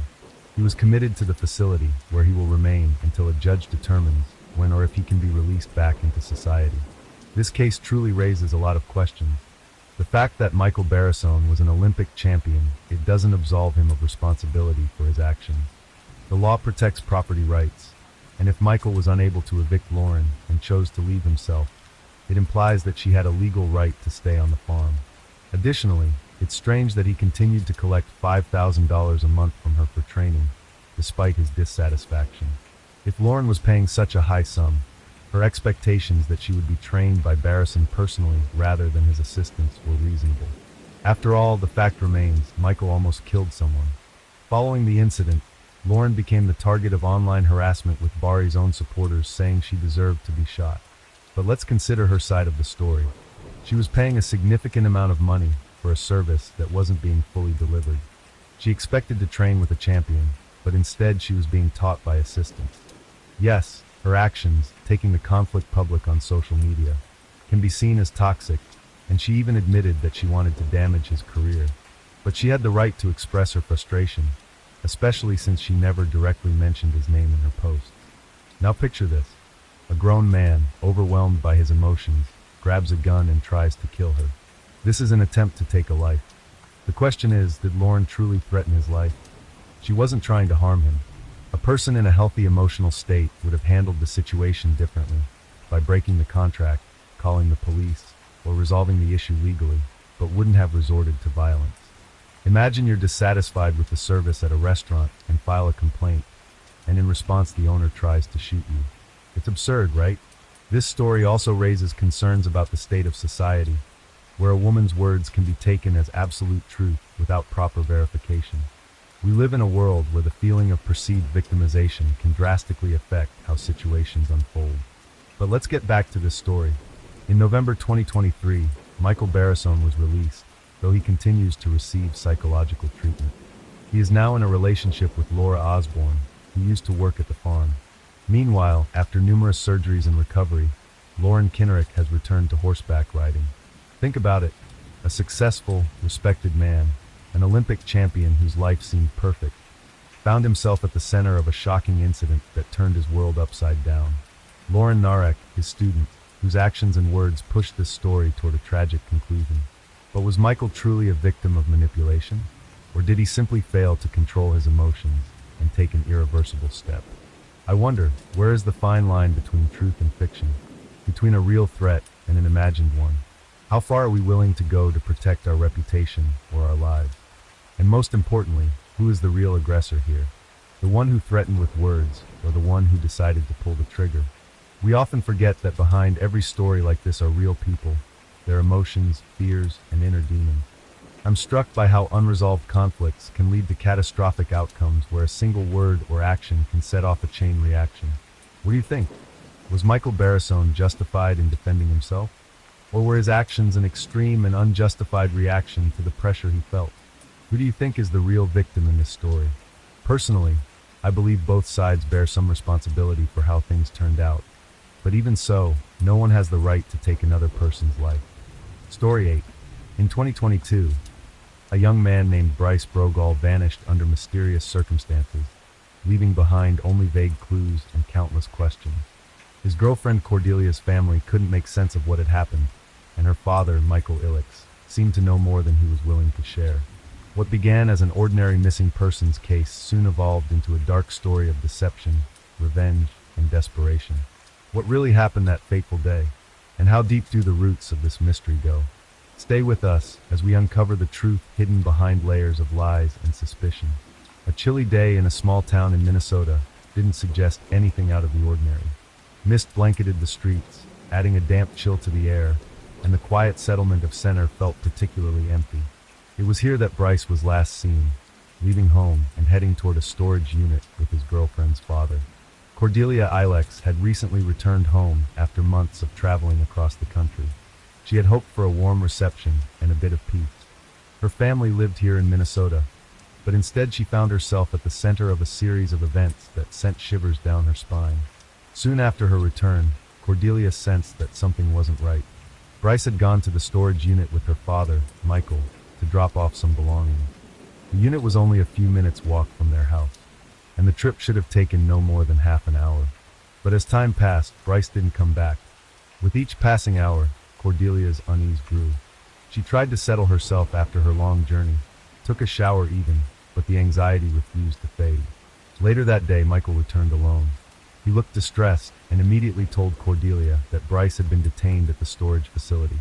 Cordelia couldn't understand what was going on. Michael claimed that two dark gray cars had pulled up to them at the storage complex.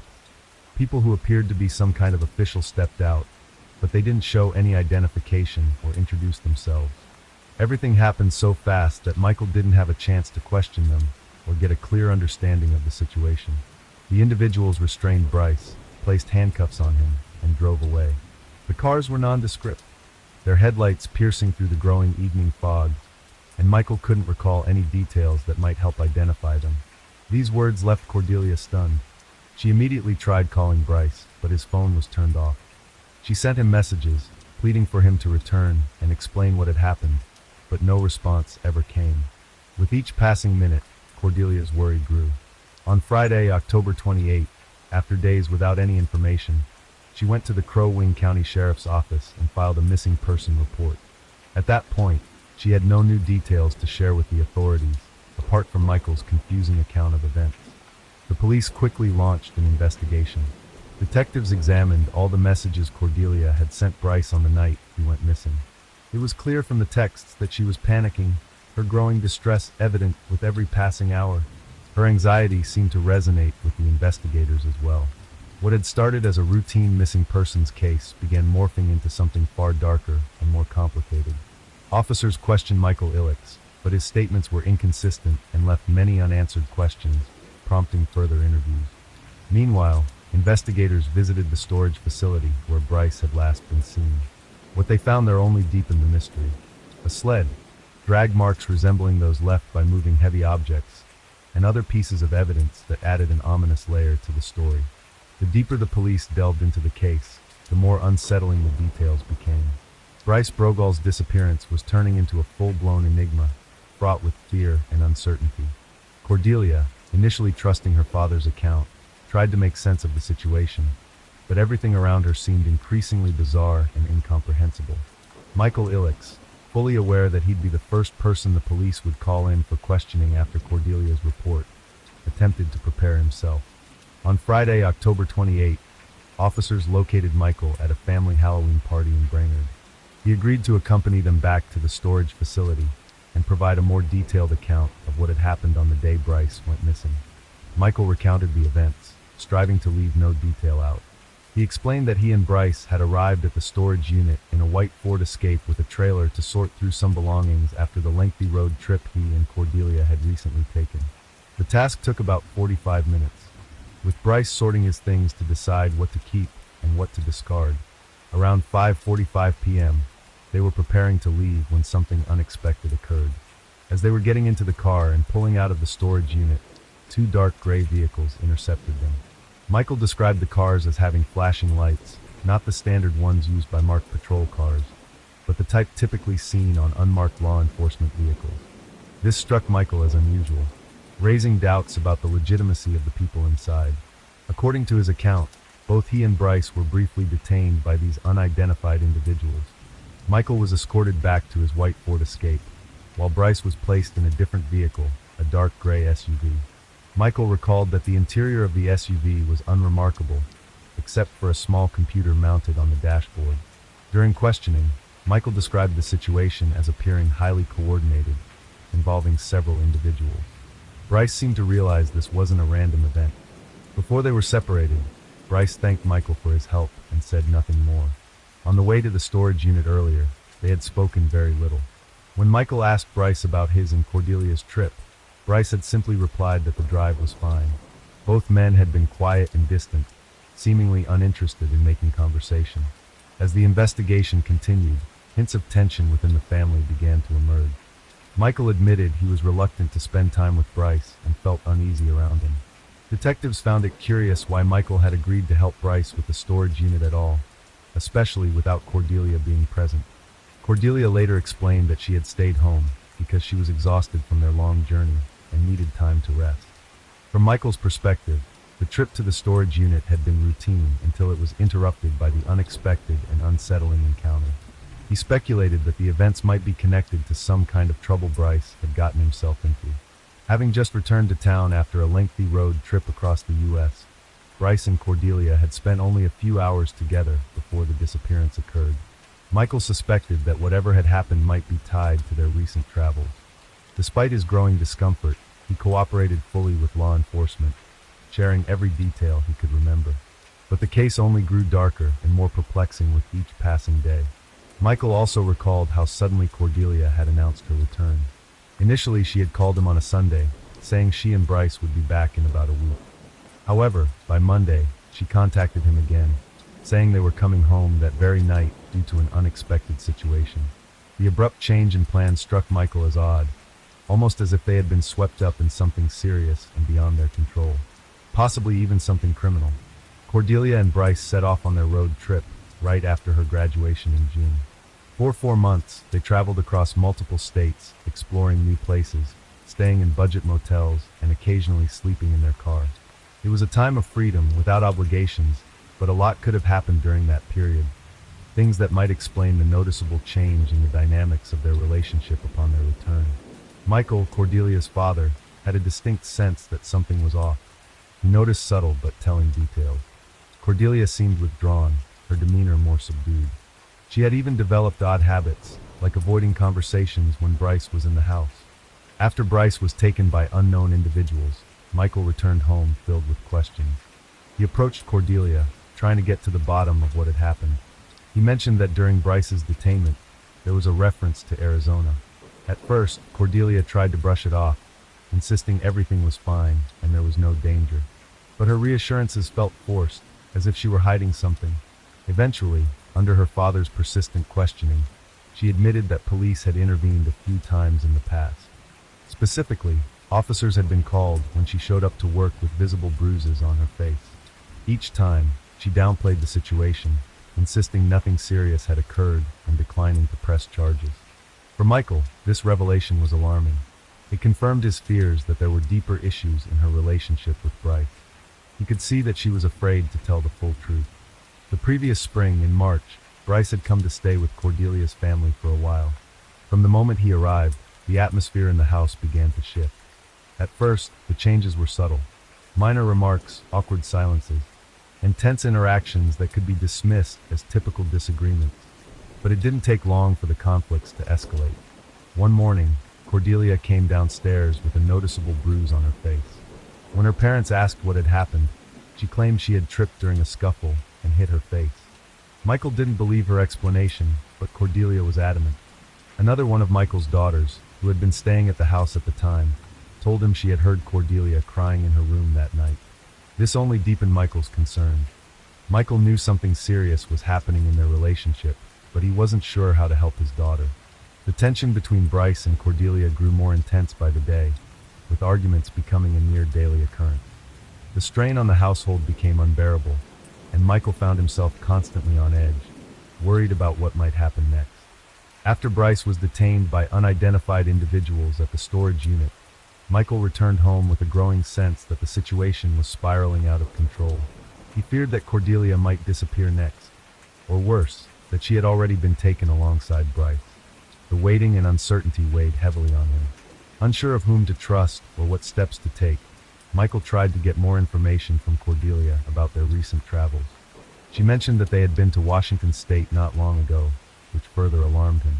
He also recalled that the individuals who detained Bryce had mentioned Arizona, and Michael knew that Cordelia and Bryce had been in Arizona just weeks earlier. These details only deepened his suspicion that their travels might be tied to something illicit. Michael also shared with the police that Bryce was an avid user of marijuana. This concerned him deeply, as he suspected that involvement with banned substances might have played a role in their problems. He noted another peculiar detail. Both Bryce and Cordelia carried 2 phones, a standard smartphone and an older flip phone, which could be discarded without leaving a trace if necessary. Investigators were particularly interested in finding Bryce's phones, believing they could hold critical information. However, Michael admitted he didn't know where the phones were. Cordelia also seemed reluctant to talk about them, sidestepping questions and avoiding the topic altogether. Investigators began to develop theories that Bryce's disappearance might have been a staged event or part of an attempt to go into hiding. Certain details suggested that this might have been premeditated. However, Michael doubted Bryce would willingly vanish, especially leaving Cordelia behind in such uncertainty. He believed the situation was far more complex than it appeared on the surface. Cordelia told Michael that she and Bryce had been planning to return to Montana to find work and start over. However, she also revealed troubling aspects of their relationship, describing Bryce as controlling. She confided that he monitored her phones and checked all her emails. Michael saw fear in his daughter, which only heightened his own anxiety. He desperately wanted to help her, but it was clear she wasn't ready to fully open up about what had really been happening between her and Bryce. Investigators discovered that Bryce had been monitoring Cordelia's phone activity. He insisted that all her devices be connected to his, so he could track her contacts and review every message and call. As part of the investigation, the police asked Michael to provide his phone to verify location data and confirm where he had been on Wednesday evening, the last time Bryce was seen. Michael explained that after leaving the storage facility, he returned home, drove to Brainerd, and even visited his uncle. However, inconsistencies began to emerge in his account. The situation grew increasingly complex. Initially, it seemed as though Bryce and Cordelia were on the run from the authorities, resembling a modern-day Bonnie and Clyde traveling across the country. On the other hand, there were clear tensions between Bryce and Cordelia's father, Michael, who had openly expressed mistrust and dislike for him. To unravel the truth, investigators delved deeper into the Ilex family dynamics and the relationship between Bryce and Cordelia. Cordelia and Bryce met in February 2022, brought together by a shared love of dogs and a mutual thirst for adventure. In June 2022, just after her high school graduation, Cordelia and Bryce set off on a cross-country trip, seeking freedom from the constraints of her parents. Part of Cordelia's desire to leave stemmed from the atmosphere at home. She felt her parents were overly controlling. In the past, they had even hired a private investigator to follow her previous boyfriend. Adding to the family tension, Cordelia's mother was battling Huntington's disease, and her younger sibling, who had recently come out as transgender, was facing challenges of their own. Cordelia was a strong supporter of her sibling, but her primary source of stress was her father, Michael, whose relentless pressure made life at home unbearable. Michael Ilex was born in Pitt Lakes, a suburb of Brainerd, in 1977. His parents divorced when he was young, and his mother remarried, later having more children in her second marriage. Michael grew up with his younger half-siblings, graduated from high school in 1996, and eventually moved to the small town of Center, where he initially worked in construction. Later, he transitioned to self-employment, doing odd jobs for neighbors.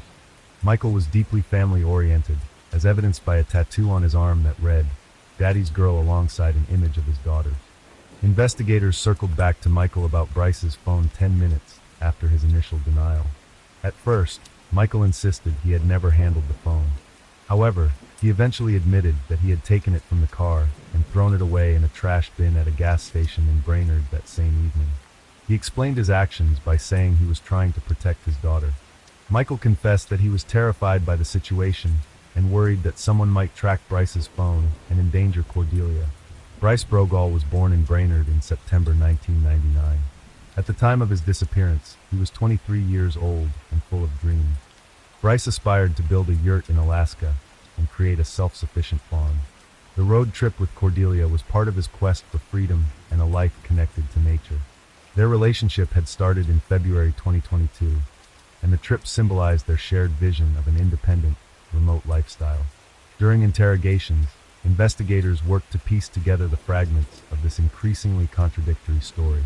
While the couple's journey across the country initially appeared idyllic, deeper issues began to surface, including family conflicts and strained relationships. Investigators pressed with questions, trying to unravel what had really happened between Cordelia, Bryce, and her family. Michael claimed that his actions were motivated by fear for his daughter's safety, but inconsistencies in his accounts led investigators to suspect he might be hiding something, or perhaps didn't fully grasp the gravity of the situation himself. Standing outside the storage complex, Michael spoke with investigators, expressing both his anguish and helplessness. He explained that he had been struggling for some time to come to terms with the circumstances his daughter was caught in. Michael was forthcoming about his concerns, describing his deep unease with Bryce's behavior. He suspected that Cordelia had experienced mistreatment at Bryce's hands. According to Michael, Bryce exerted control over nearly every aspect of Cordelia's life, leaving her feeling humiliated and powerless. Michael admitted that witnessing this dynamic was deeply painful for him as a father. He believed Cordelia needed to decide for herself to end the relationship, but he also confessed that he had sometimes considered scaring Bryce into staying away from her. Michael told investigators that thoughts of revenge had crossed his mind, especially when he saw how Bryce controlled her. Despite these feelings, he insisted that he didn't want to take illegal actions and had been doing his best to protect his family through lawful means. In 1999, Michael already had legal troubles. At 21, he pleaded guilty to third-degree criminal conduct and was sentenced to 5 years of probation. This incident was a major wake-up call for him, and he tried to turn his life around to avoid similar issues in the future. However, in 2018, Michael found himself embroiled in another legal case when he was convicted of fourth-degree misconduct involving an adult who had been declared mentally incapacitated. Initially, this individual had declined to engage in any intimate relationship with Michael, but eventually complied after repeated pressure from him. As part of the investigation, Michael underwent 4 polygraph tests and claimed to have passed all of them, which he believed supported his innocence. Investigators explained to Michael that polygraph results are not admissible in Minnesota courts and cannot be used as evidence. Passing the tests didn't automatically prove innocence, though it could contribute to perceived credibility. Michael, familiar with the process, insisted he understood how polygraphs worked and pointed to his past successes as proof of his honesty. He leaned heavily on these results in an attempt to convince investigators of his truthfulness. In counseling sessions, Michael attended to address his personal issues. He often discussed his desire to protect his family. His concerns extended not only to Cordelia, but also to his younger daughter.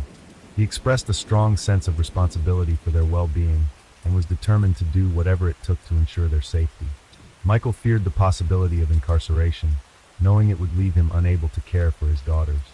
He recognized the need to tread carefully to avoid further harm to his family. Michael had confronted Bryce several times after noticing bruises on Cordelia's face.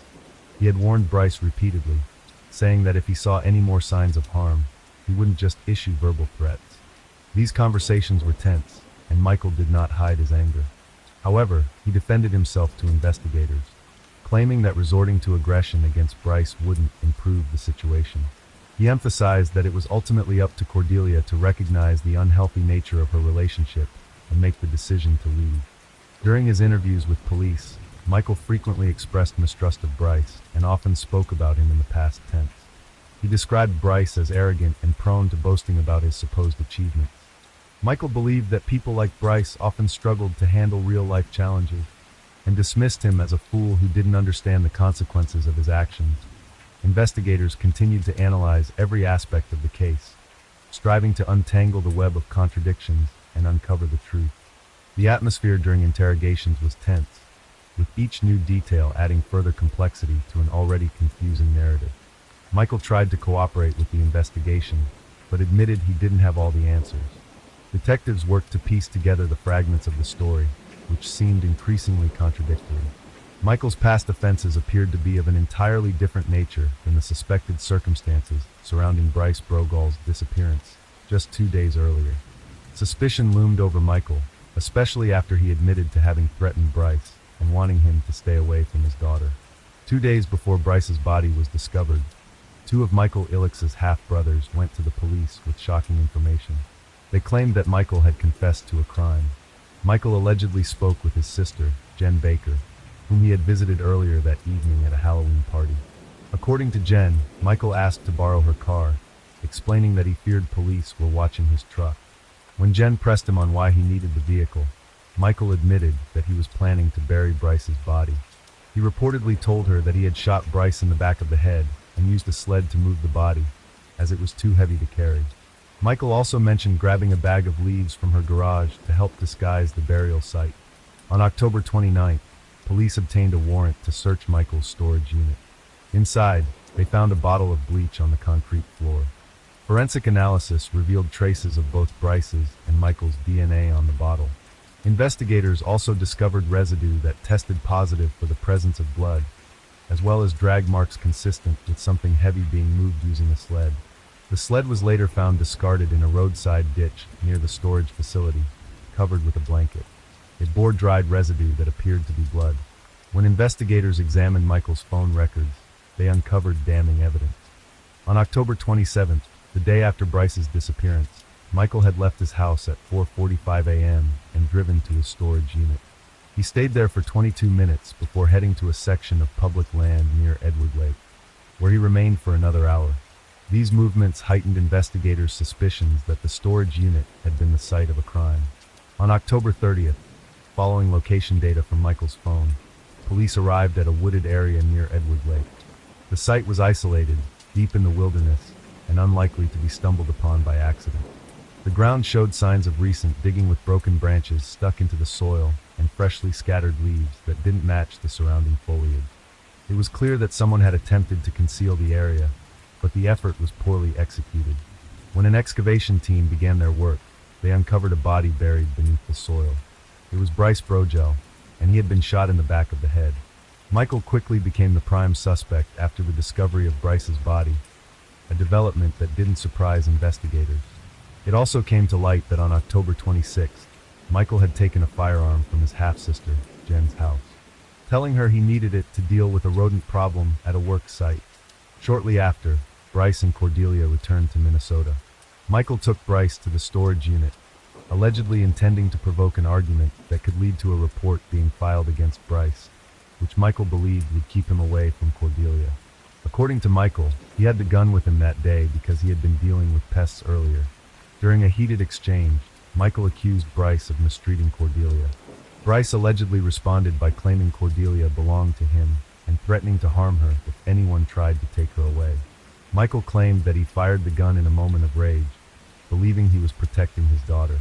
As the investigation progressed, evidence pointed to premeditation. Bryce and Cordelia's landlord in Washington State revealed that Michael had called him, asking if Bryce had ever harmed his daughter. The landlord mentioned that he had seen Cordelia with visible bruises. Michael reportedly responded by saying he planned to kill Bryce and had already dug a grave. These claims were corroborated by Michael's half-brother, who told investigators he had heard similar threats. In July 2022, just a month after starting the road trip with Bryce, Cordelia had begged Michael to come get her. However, she didn't disclose her location and later told him everything was fine. After that, her complaints stopped. Despite this, Michael remained deeply concerned for his daughter, especially when he noticed bruises on her, which she either denied or attributed to accidents. Family members suspected Michael believed Bryce was responsible for harming Cordelia. The fatal shot at the storage unit, the use of a sled to transport Bryce's body to the woods, and the haphazard attempt to conceal the burial all pointed to a plan that Michael had thought through but executed poorly. He had cleaned the storage unit, buried Bryce's body, and tried to hide the evidence. But it wasn't enough to evade capture. In November 2022, Michael was arrested and charged with second-degree murder, a crime committed without premeditation but still intentional under the law. On March 30th, 2023, the charges against Michael were elevated to first-degree murder, and a grand jury formally indicted him. The trial began in 2024. Throughout the court proceedings, Cordelia maintained that her relationship with Bryce was not abusive and stated that she had been happy with him. Her social media posts seemed to support this claim. Following her father's arrest on October 31st, she wrote that she had lost a special person who had been her guardian angel. She continued to share memories of Bryce online, never aligning herself with Michael's version of events. During the trial, Michael admitted to killing Bryce, but denied that it was premeditated. He claimed that he acted impulsively, driven by a need to protect his daughter. However, the jury did not find his explanation credible.